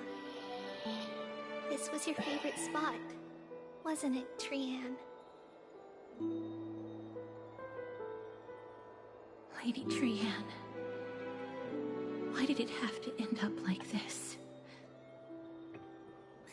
Take it easy, Cass. Departure is a part of life. It's just that ours isn't as tumultuous as it is for ordinary folks. When we started our journey, Yanis had already provided their prophecy. Just like how that Titan divided themselves to create the countless passages in the world. It's only natural for us to follow the same path since we inherited their destiny. If you don't mind, Treeby, are you still willing to unveil that past for us? The past regarding the prophecy? What do you seek to learn, Snowy? Midimos has left the city to face his own fate. That is, the fate of every demigod. We will all eventually let go of our past to follow the same path as his. So, what I want to know is, as Amphorius' first demigod, what compelled you to take the first step on this journey? And what has sustained you to make it this far without looking back? Despite the fracturing of your body and the numerous departures you have endured.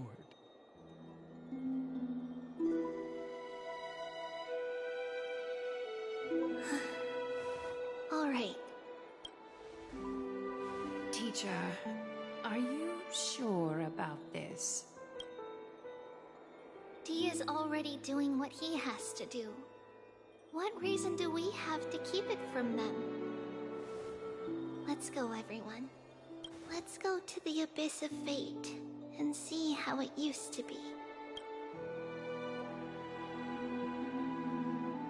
Got me in. That's great. Thank you. Trinan, would you mind? Treeby, are you not coming with us? I want to stay here with Trian for a bit longer. I see. We'll be off then. Take care. Since you have made your decision, then let's proceed as you wish. See you later, teacher. Cass, are you not going with them? No. I'd prefer to remain here to accompany Lady Trian. She hated being alone. What's this? A little gift that I had hoped to deliver to her personally, though fate had other plans. Oh. So you saw us arguing that day? Yes. I figured Lady Trian would like it a lot, so I bought it. I see. Cass. You know, I recognized it immediately that day. It truly is an authentic piece from Yanisopolis. Then why? It's just that Trian had forgotten far more things than I. For example, she forgot that this glass object meant something unfortunate according to the traditions of our homeland.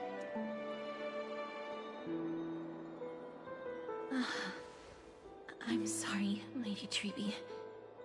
Should I... No need to apologize, Cass. At that time, I simply didn't want her to be trapped by our past, especially considering how much time had passed since we left home. But now... it might just be the perfect gift for Trian. All shall bid farewell to one, and that person alone will witness the miracle. While you and I have long accepted this absurd fate, they remain fresh and inexperienced.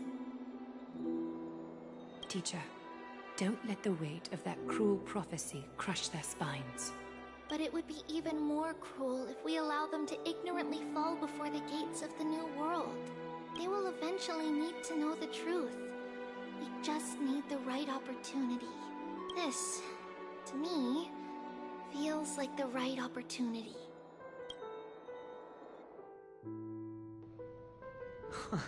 So, this is how the Temple of the Three Fates looked back in the day. At this point, Yanisopolis still resides under Aquila's protection, yet it is already fated for decline, and only contains a beautiful facade. Is it because Amphorius has entered Arabellica? Yes, strife remains distant from this part of Amphorius right now, but in 5 years' time, at the same entry hour, this temple will become the source of another war. Then, where are you at this time? Right over there. Why does she look somewhat different? It's because we don't quite recall how we used to look. Oh, my apologies. Please don't. We should be the ones apologizing. Come, everyone. It's time to witness our last conversation with Orynyx.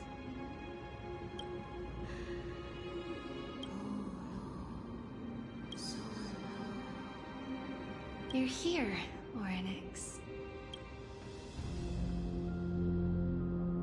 This is our memory, so your senses are also aligned with the Trebios of that moment.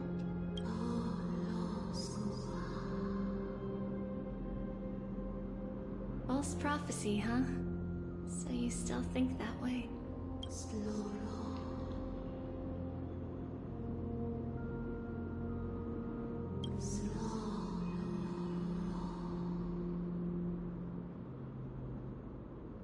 But the Black Tide has already arrived, and Yanis remains in slumber. If even the God of Passages, known for guiding mortals, cannot resist this catastrophe, then what can we do against the incoming destruction?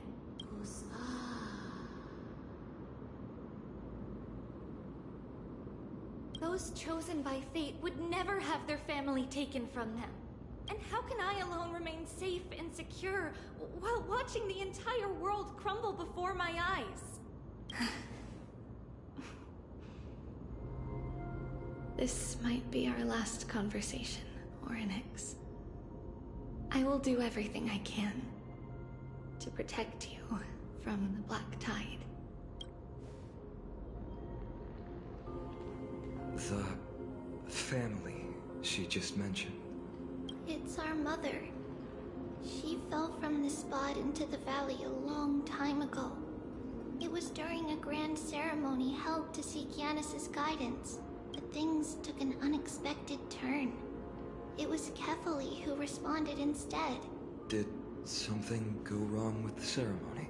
Yes, but those two occurrences were in fact unrelated. Kefali's response was simply a coincidence.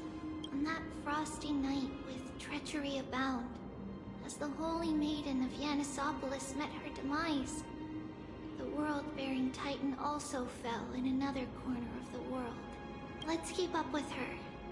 This story, she should be the one to tell it. That thing ahead. It's the altar of Talantin. But that's not our destination. We're heading to the left. This place used to be passable.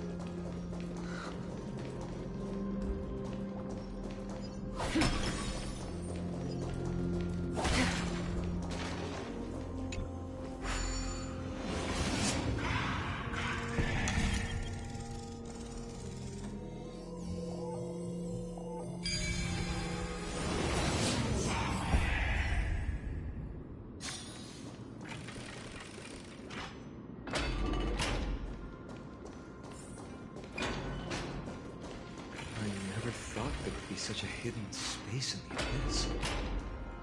This is the Archive of Prophecies, an important ceremonial site back then.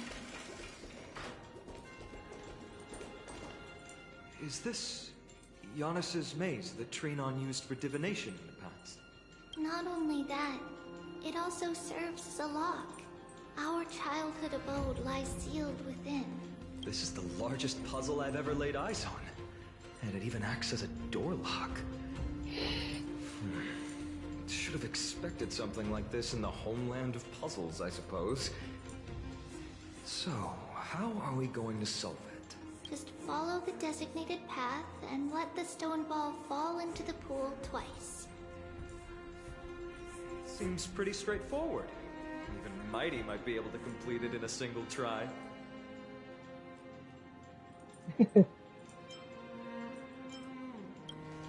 That's not talking smack. It's clearly a compliment. Mighty. If he were still here, we'd probably take a lot fewer detours to solve our issues. Enough with the talking. Let's just get started. Alright, how are we gonna do this, maze?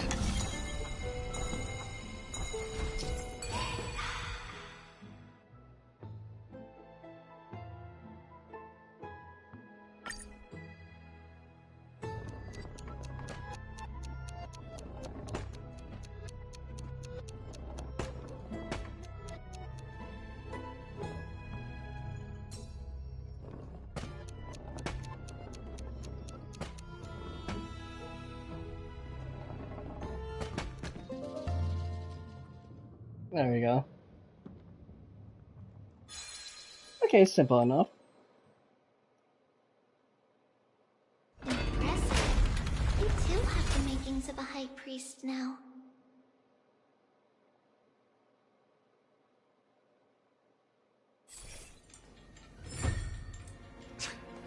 Getting that stone ball to the endpoint looks pretty tough. My hands are shaking just from looking at it. How bad can it be?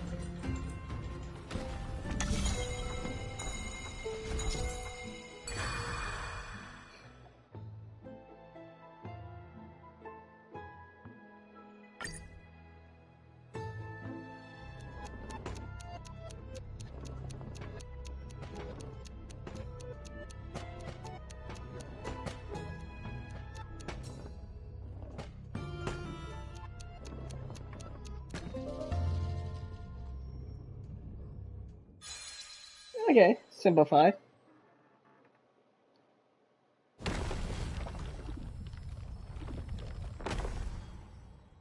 secret door is open. Go inside, and you'll see the place where we grew up.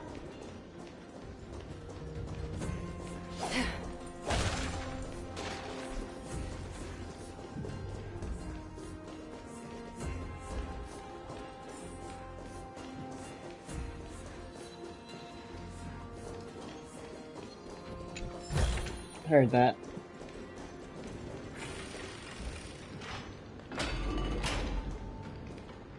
The thing that we saw in our memories, the dream. You grew up in a place like this. By the time we were born, the role of the Holy Maiden had already diminished to a mere title. Those in tune with the Titan's guidance are bound to become messengers for others. To maintain appearances, those in authority added some embellishments. And with Mother around, our childhood wasn't entirely without joy. Even so, I still find it hard to imagine. 20 years can go by in no time.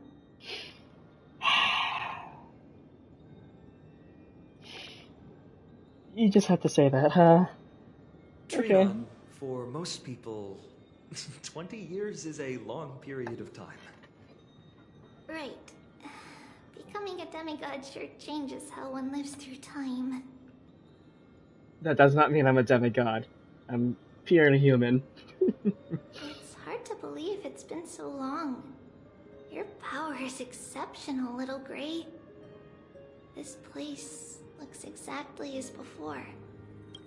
Let's explore the room a bit.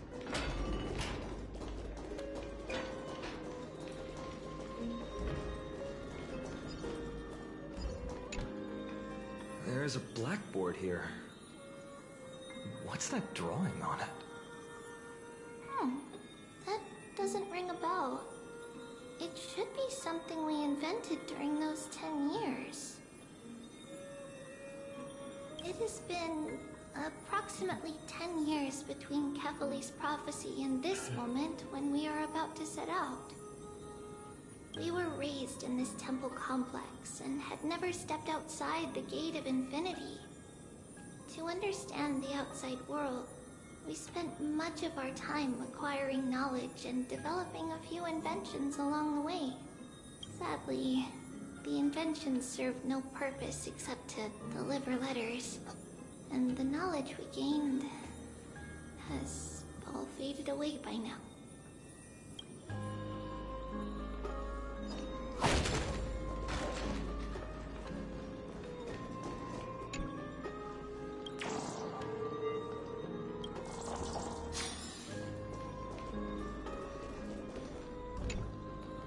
So many boxes here. These should be our belongings. What's this? A red glass fragment? We were still very young the first time we saw it. Mother came back with a beautiful glass piece, but her face was streaked with tears. She simply placed it on the table. It looked so sparkly that we couldn't resist playing with it, but we ended up breaking it by accident. Mother didn't get angry. She simply held us quietly for a long time. It wasn't until we were older that we learned in Yanissopolis, if someone gloriously died for destiny, the Holy Maiden must pick a piece of glass from the volcano's quarry and polish it, then give it to the deceased's family. On the day Mother returned with the glass, her friend lost his life on the battlefield. Since he had no family left, Mother had to keep it herself. Later, on the eve of the ritual, Mother also gave us a beautiful piece of glass. Let's move on to the bedroom. Oh.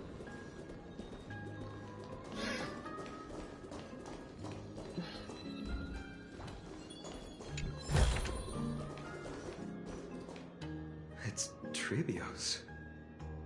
Just as expected. It's time to get going after all. Mama, are you going to that ritual tomorrow? That's right, my sweet girl. What's the matter? I wish I could go too. I have something to ask Yanis. Oh. What do you want to ask? I want to know how to chase the black tide away. Ah, I see.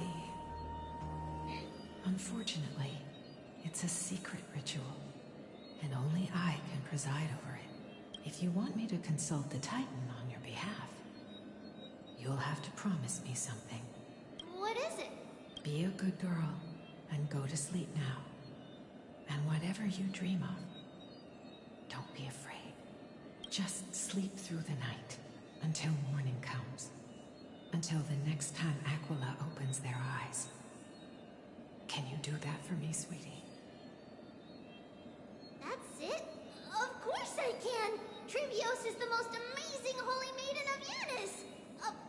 Well, little Holy Maiden. But why, Mama? Because this ritual might take a long time. How long? Tomorrow, my sweet child. I'll be back tomorrow. If not tomorrow, then the next tomorrow. If not, the tomorrow after that. But if I still haven't returned for a very long time, that means the ritual has succeeded. It means I've found a way to chase away the black tide and reach the new world on the other side. But for various reasons, I can't return to bring my sweet girl with me.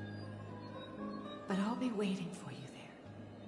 As long as you stay brave and kind, we'll meet again in that new world.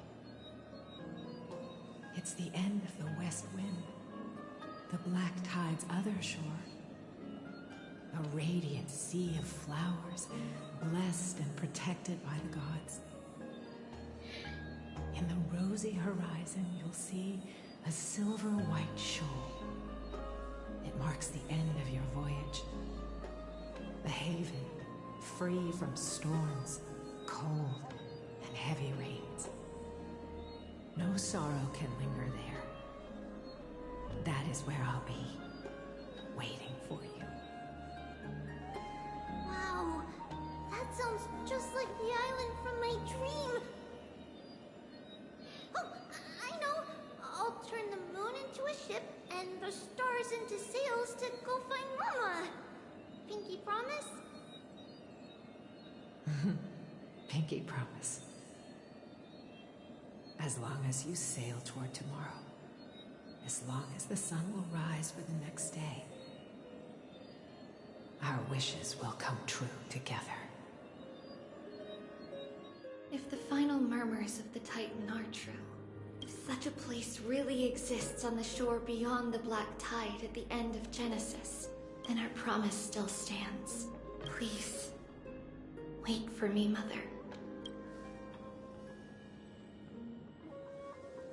After those 10 years of darkness, when Aquila opened their eyes for the last time, we finally set off. Where did she go?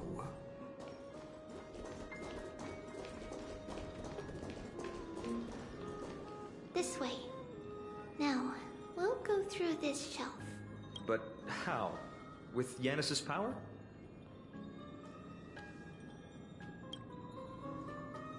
No, we hadn't acquired their power back then. So, this obstacle, it was simply a mirage? Yes, the answer is right on the shelf. Go ahead and give it a try.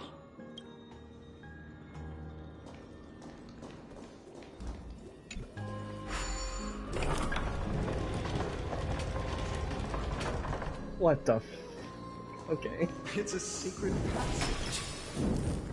It was a secret passage prepared by the Holy Maiden's supporters for Mother and me as a precaution. And now, it is turned into our passage to escape, just as anticipated.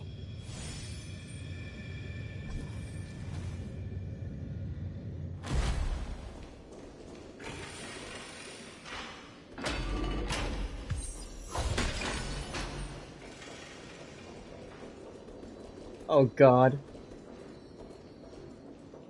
The path to the temple was in quite a state. Did someone do it on purpose? No surprise at all.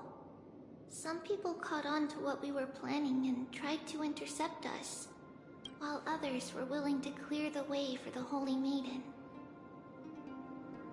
I can't move it. Time Titan? Is that you?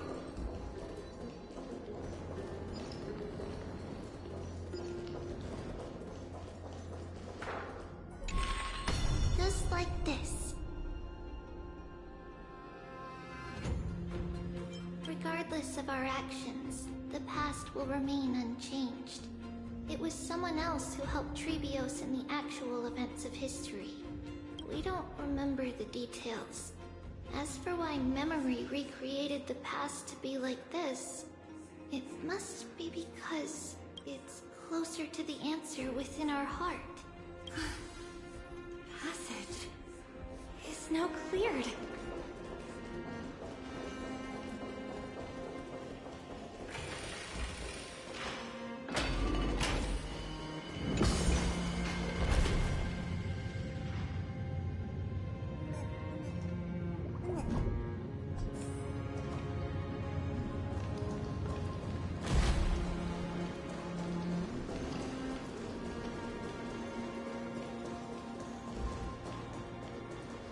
I went the wrong way. Give me a moment. Again, it's 3 in the morning. I was like, frick me.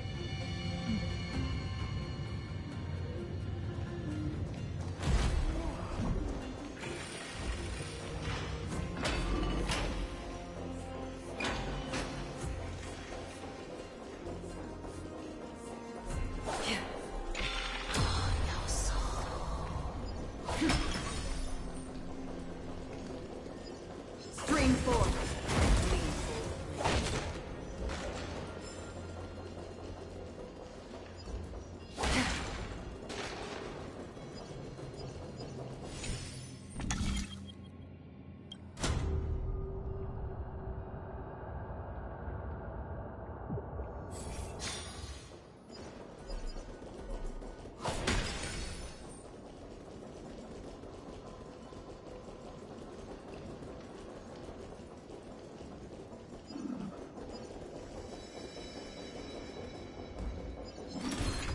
Scream 4.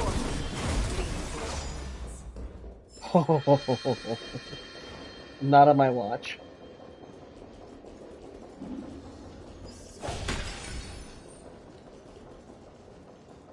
Ornaments.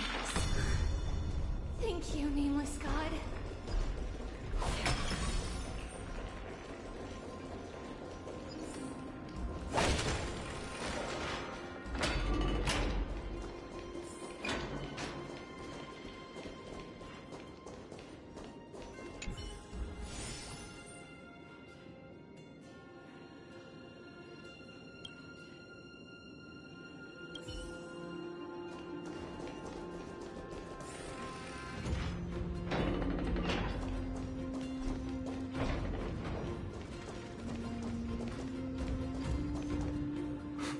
Whoa! It looked truly magnificent back then. Relax. Take it easy. All these people, they're just civilians, not enemies, correct? Mostly, but it might not be the case later on. What do you mean by that? Hey, little ones. How did you sneak in here? Please keep it down. We had to be really sneaky to get in here. Okay. But what did you sneak in here for? I heard there's a lovely holy maiden living in the temple, and I want to meet her. I couldn't stop her, so I had to think of a way to sneak her in. Oh, really? I was here to meet the Holy Maiden as well, but the guard said she had to go somewhere far away today. Huh? What a bummer. Mommy even asked me to bring her gift to the Holy Maiden. It's getting late. We couldn't go home now, okay? Okay then. We'll come back next time. Thank you. By the way they are dressed, the siblings look like civilians living outside the temple. Mother mentioned that when she was a holy maiden, she caught a girl sneaking into the temple to steal the tributes. Stealing from the temple was punishable by death. But that poor girl had no family and just wanted something to eat. So Mother took her outside and even gave her some food.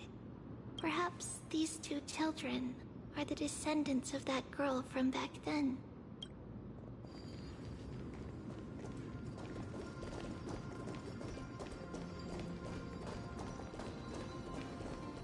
Ah, Lady Maiden.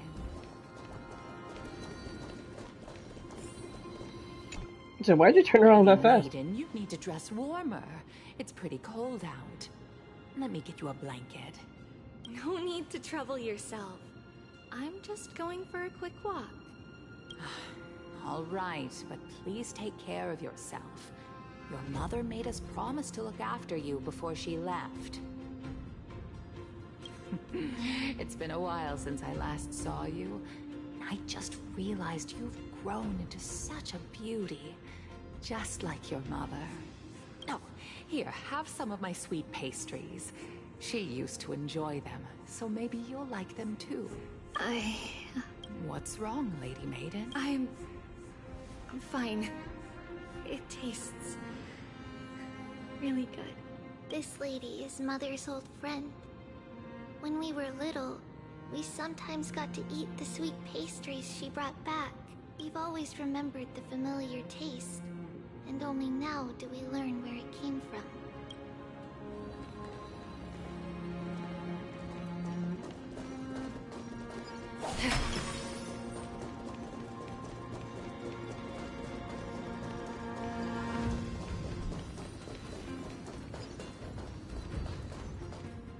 Apologies, Lady Maiden, but the Yanis Vault is under maintenance today.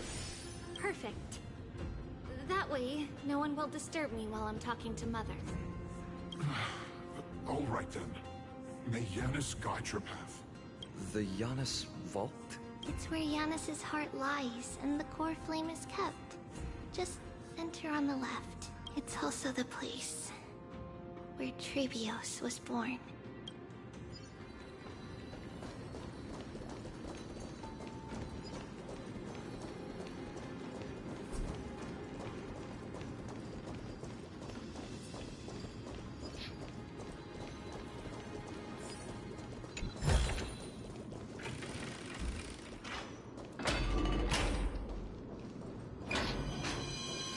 Trailblaze. What does that name actually mean? The one with 3 lives. Mother believed our birth was blessed by the 3 titans of fate. She named us thus to express her gratitude. Looking at how things have unfolded, fate might have had a role in it.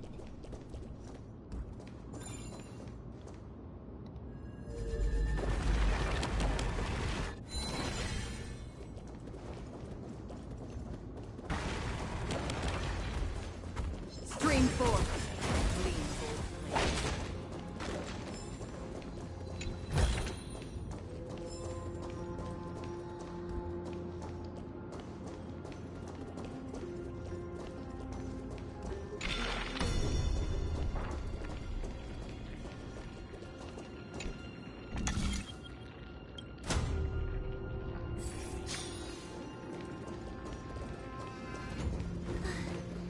Finally, the Yanis Vault is right ahead.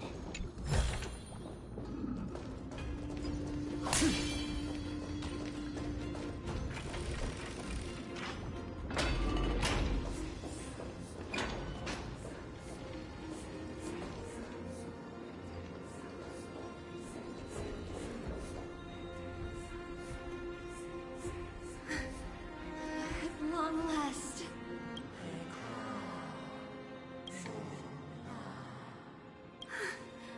I knew there was some sanity left in you, Yanis. Just as I thought, you too have been confined.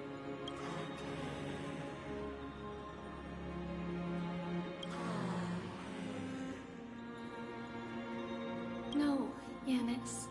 I've come here to take on your fate.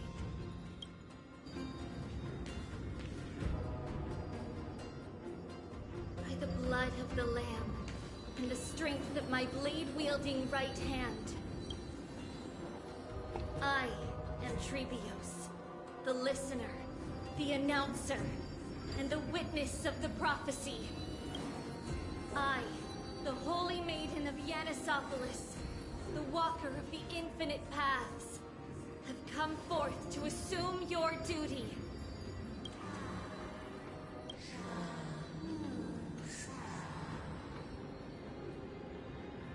Just as I wished. This journey promises to be a long one, with 1,000 selves to accompany me. I'll never be lonely.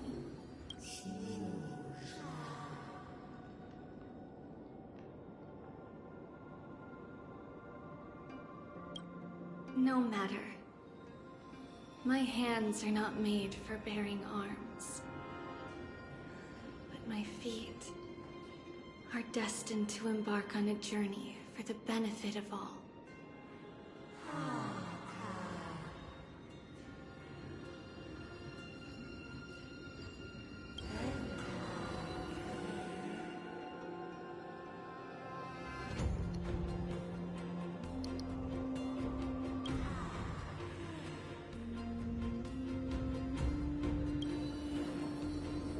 Without a doubt, Titan. Let the prophecy shatter me, so that I may open a myriad of paths for this imperiled world.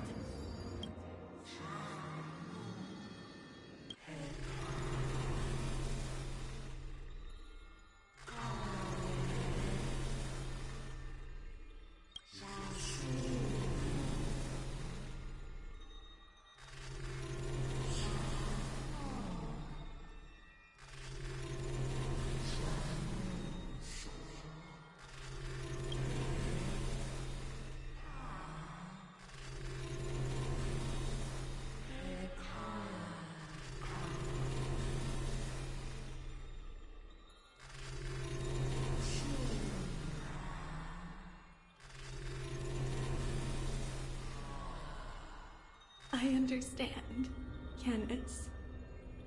Thank you. Now, may you rest well. That's Trebios. Oh.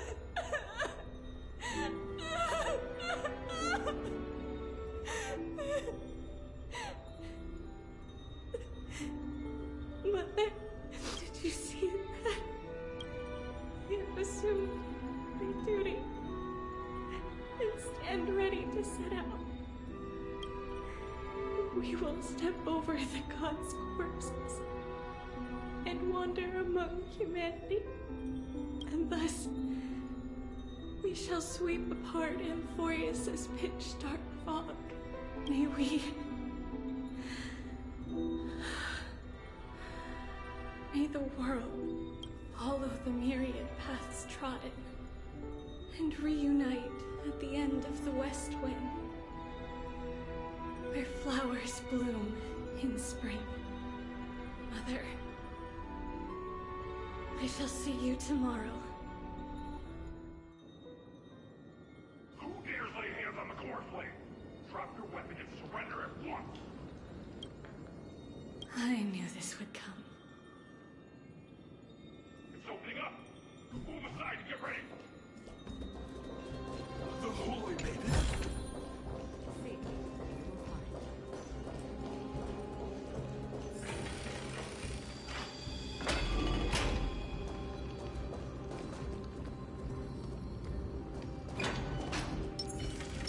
Feeling lucky. Sound lingers. What's happening here? Lady Maiden, where's the thief who stole the Coreflame? Look at what she's holding, you buffoon! She is the thief! Take your positions and ready your arms! We're taking back the Coreflame! Bring it on! What? Come forth, loyal guards. At least do it properly. Pierce me in the chest. What are you scheming? This is your last chance. If anyone wants to earn a promotion and rise through the ranks, I'm right here. You all know who I am. Go ahead. However, if there's still any loyalty within you, step aside for the Holy Maiden. Otherwise, by the decree of the Holy City's Codex, anyone who dares to harm the Holy Maiden shall face execution! Yoish. Captain, what should we do?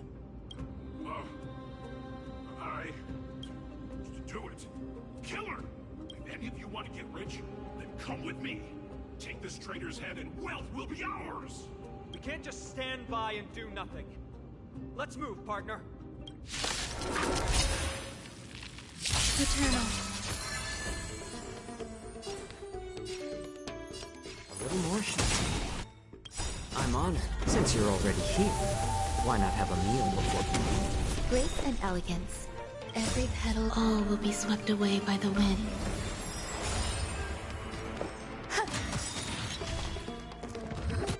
Stay away. No dirty tricks, all right? It's just a tween. I weep for the departed. It too shall fall.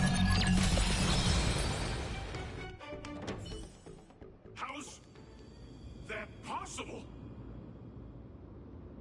Could the Titan actually be on her side? Get her! That woman is the traitor!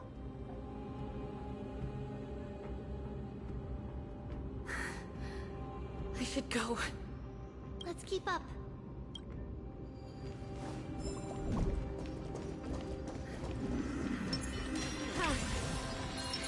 It's opening up for me. Oh, Yanis, protect me. Stream Let's do this.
be the last fight.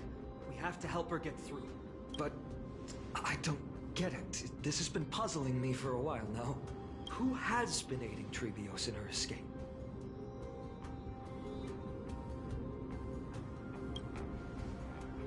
While history might be blurred by memories, seeing how the whole city is hunting her down, she clearly had no allies.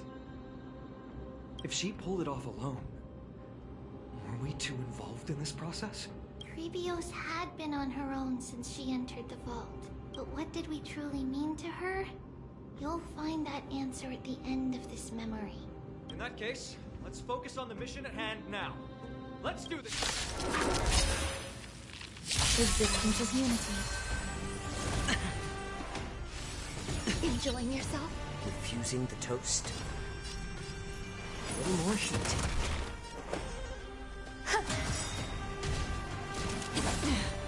Watch your head!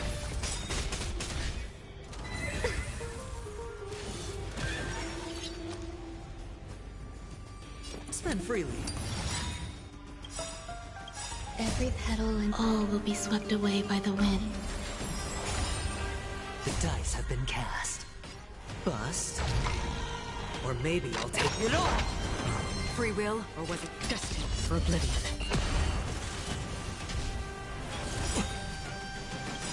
I'm honored. Since you're already here, why not have a meal before you leave? I weep for the departed. It too shall fall.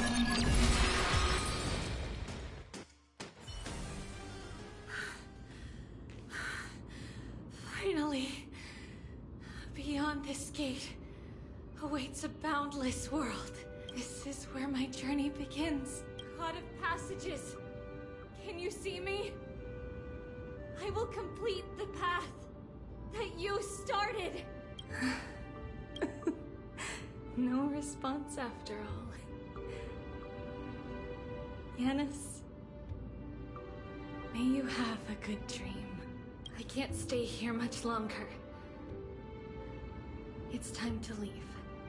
Well, looks like this is the end of the memory. Not yet. The question that has been puzzling you. She's about to reveal the answer.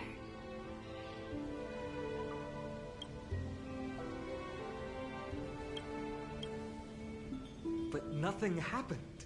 What was making her or you hesitate at this moment? If she had known this flame chase journey would proceed as the Titan foretold, bringing about great suffering and fatalities, including her own, would she still have chosen to walk through the gate and start her journey?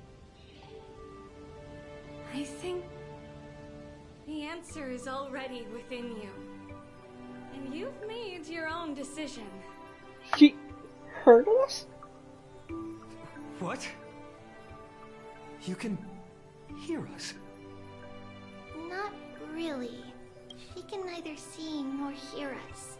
Yet she knew that one day, someone would return to unveil this dust-covered memory. We can never know for sure who helped us back then.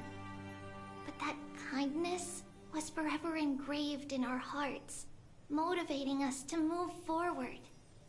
Time has modified this memory into a special letter, so that we do not forget our original intent.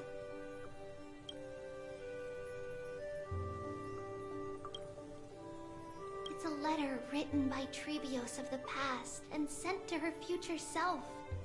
In this memory, it is Trebios of the future who overcomes all difficulties for her and sends her on a long journey toward the tomorrow where we are.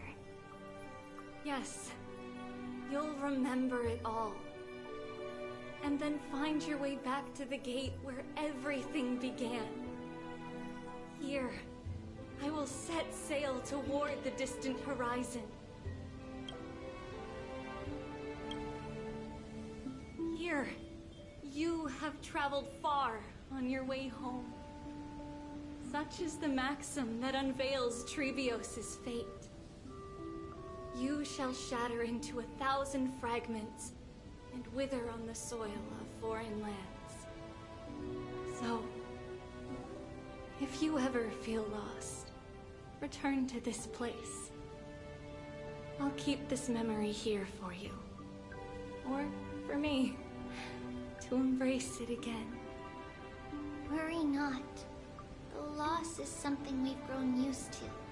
Our resolve and our pledge are what Trivios will never forget. Each one of us has never failed to remember. Losses are a constant on the Flame Chase journey, among which even life itself holds little value. The hot blood of the sacrificial lamb will not be spilled in vain, like my mother and I. The libations poured are guaranteed to bear fruit, just as my blade-wielding right hand is not a hollow formality. Surmount the myriad passages of Yanis, and we will once again ride the west wind and let the wings carry us far away. So, this is your answer? That's right. In the name of the three fates, I stand by my answer with no regrets. Now, with or without the god's blessing, I run towards the world's agony. If I can truly pierce through the utter darkness, we will meet again at the end of the west wind, where flowers bloom in spring.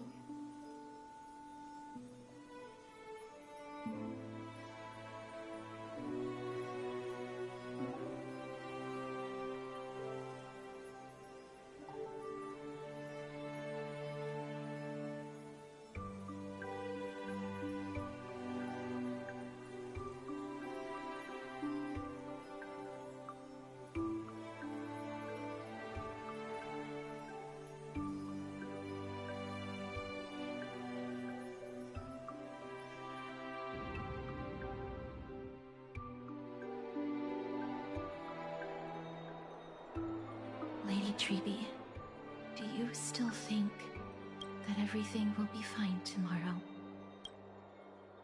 Yes. Yeah, that's what Trianne would say as well.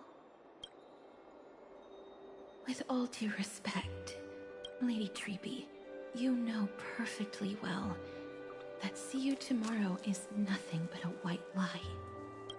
I hope your toughness is not a mask hiding a lonely heart.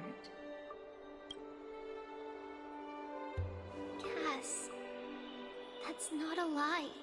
See you tomorrow is the greatest prophecy in the world.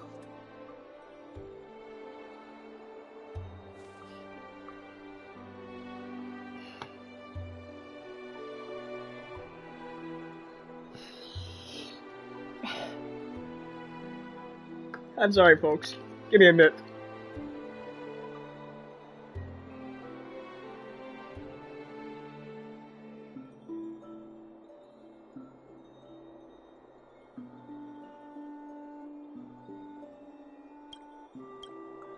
Prophecy. Listen, in every corner of this land, every heartbeat carries a prayer for that prophecy to come true. It may be that only a few heroes will bring tomorrow to the new world, but the prophecy of leading everyone to tomorrow belongs to all in Amphorius. But not everyone has the chance to see tomorrow. How can such words be called a prophecy?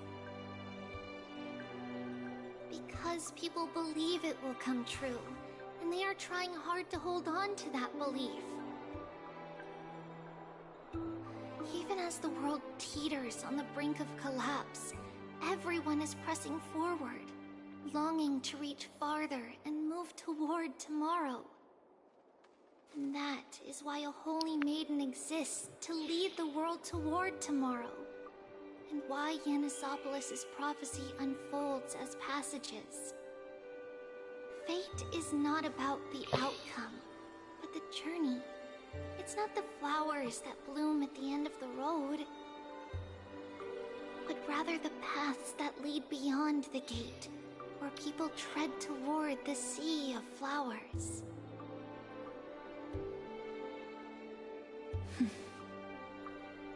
So, Cass, if anything is troubling you, just set it aside for tomorrow. There's no difference between demigods and mortals. The troubles we encounter can only be resolved by our future selves. Reflect through the long night. Wait for the dawn as you think. Then set off at daybreak. The hesitant part of us will be left behind in the dark, while the determined side of us will know no fear. Because that's how Tribios has journeyed so far to spread the prophecy. Beckoning the morning sun, and the tomorrow it promises to bring. We will now continue the journey and face our destiny. We will step over the gods' corpses and wander among humanity, and thus we shall sweep apart Amphorius' pitch-dark fog. And at the end, all will reach that silver-white shoal. That end of the journey, that new world and new tomorrow. It is a haven free from storms, cold, and heavy rains. No sorrow can linger there. We've made a promise to meet again at the end of the west wind, where flowers bloom in spring. See you tomorrow, Brienne. See you tomorrow.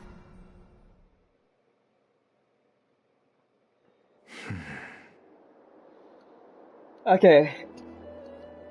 Oh, yeah, my mic is on, okay. I'm sorry, that hit a lot harder than I thought. I'm not gonna lie.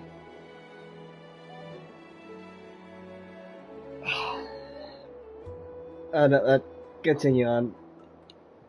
Child of humanity, surely you are not waiting for the arrival of night. Nights do not fall upon Akama. That's true. That's why it's futile for you to wait here. Honestly, I didn't expect the renowned Reason Titan to behave like this. And that's all thanks to you.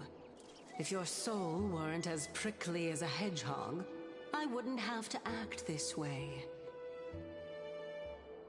If you were more accommodating, you wouldn't be opposing me all the time, and I could teach you more freely instead. It was you who insisted on implanting the Coreflame in me. Forget it. Cut the sarcasm and just say what you need to say. Fine, fine. All I want is to remind you. There's not much left in your soul. If you don't do something soon, I will have to take over this body. If I'm not worried, why should you be? I know what you're planning. You just want my help answering the question. What exactly are we? Correct? It's good that you remember. Thus, equivalent exchange. It's only fair. Gotta admit, this is a bit scenic. I like this. Then rest easy. The answer will soon be revealed, and you'll have to return my body shortly. Is that true? Certainly. I initially thought this extremely frail state would hinder me from getting my body back. But I didn't expect the answer to be right within it.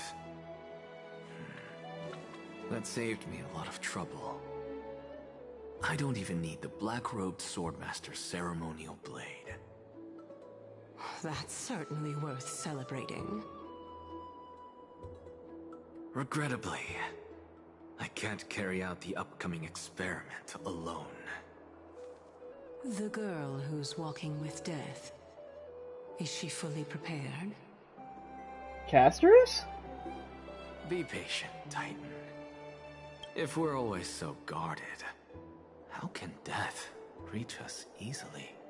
Unfortunately, on behalf of Okima, I must ask you to slow your pace. I forgot about you. My apologies. A child's words are always carefree. I'll just dismiss these words as nonsense from a cheeky child. Come now, conceited performer. It's time to address your relationship with that Titan. What if I refuse? Provocation will only tip Talantan's scales further toward your demise. There's no need to go to such lengths. Oh, monster neither human nor divine. Don't forget that you won't dare kill me. If you snuff out the Coreflame of reason, what else can you use to stand against the Council? Who? Do you two mind if I cut in? I warned you. Do not interrupt me. I just have been meaning to ask. Does death really matter to you? What do you mean? What I mean is, before I implanted the Coreflame into your heart, you were already a silent, cold corpse. What?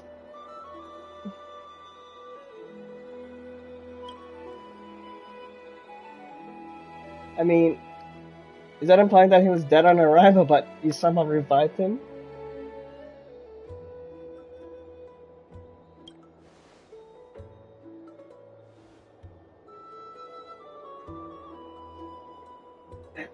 Abso-freaking-lutely.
Oh, that's too funny. And bringing the farm to our matcha. Yeah, let's beat Deadpool for a bit.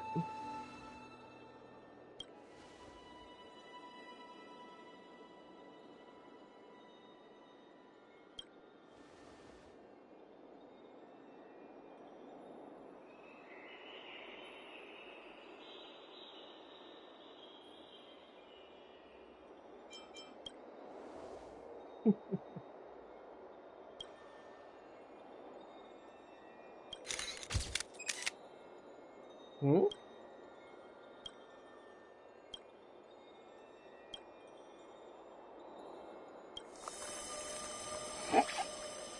Yikes!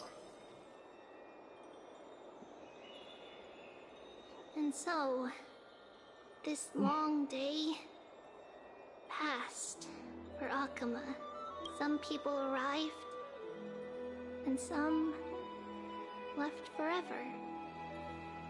Just like every other day of this journey, where we, stumbling, move forward. We have long been prepared. If we are to chase the flames, then we must grow used to farewells. And yet, no one back then could foresee death. Its arrival would always be so sudden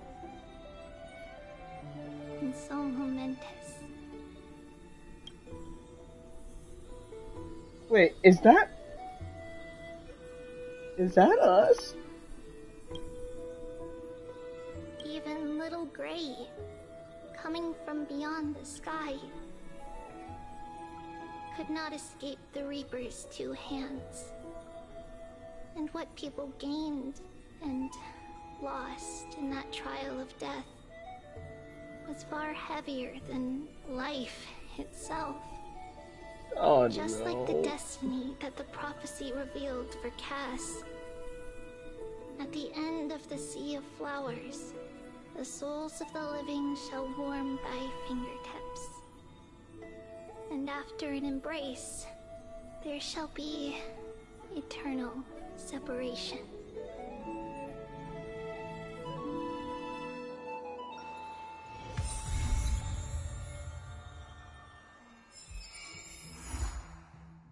I think we just got a preview of what's to come for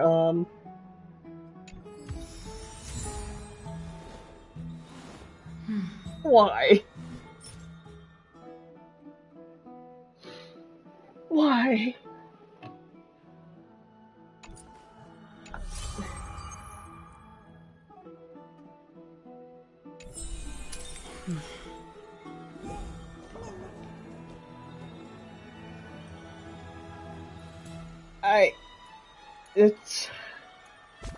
There's a lot going through my mind right now, and first of all, playing these. I'm gonna need some time to, like just what I saw. I'm still emotionally recovering from that last bit with when Chibi speaking about this stuff. It was like, that hit me harder than,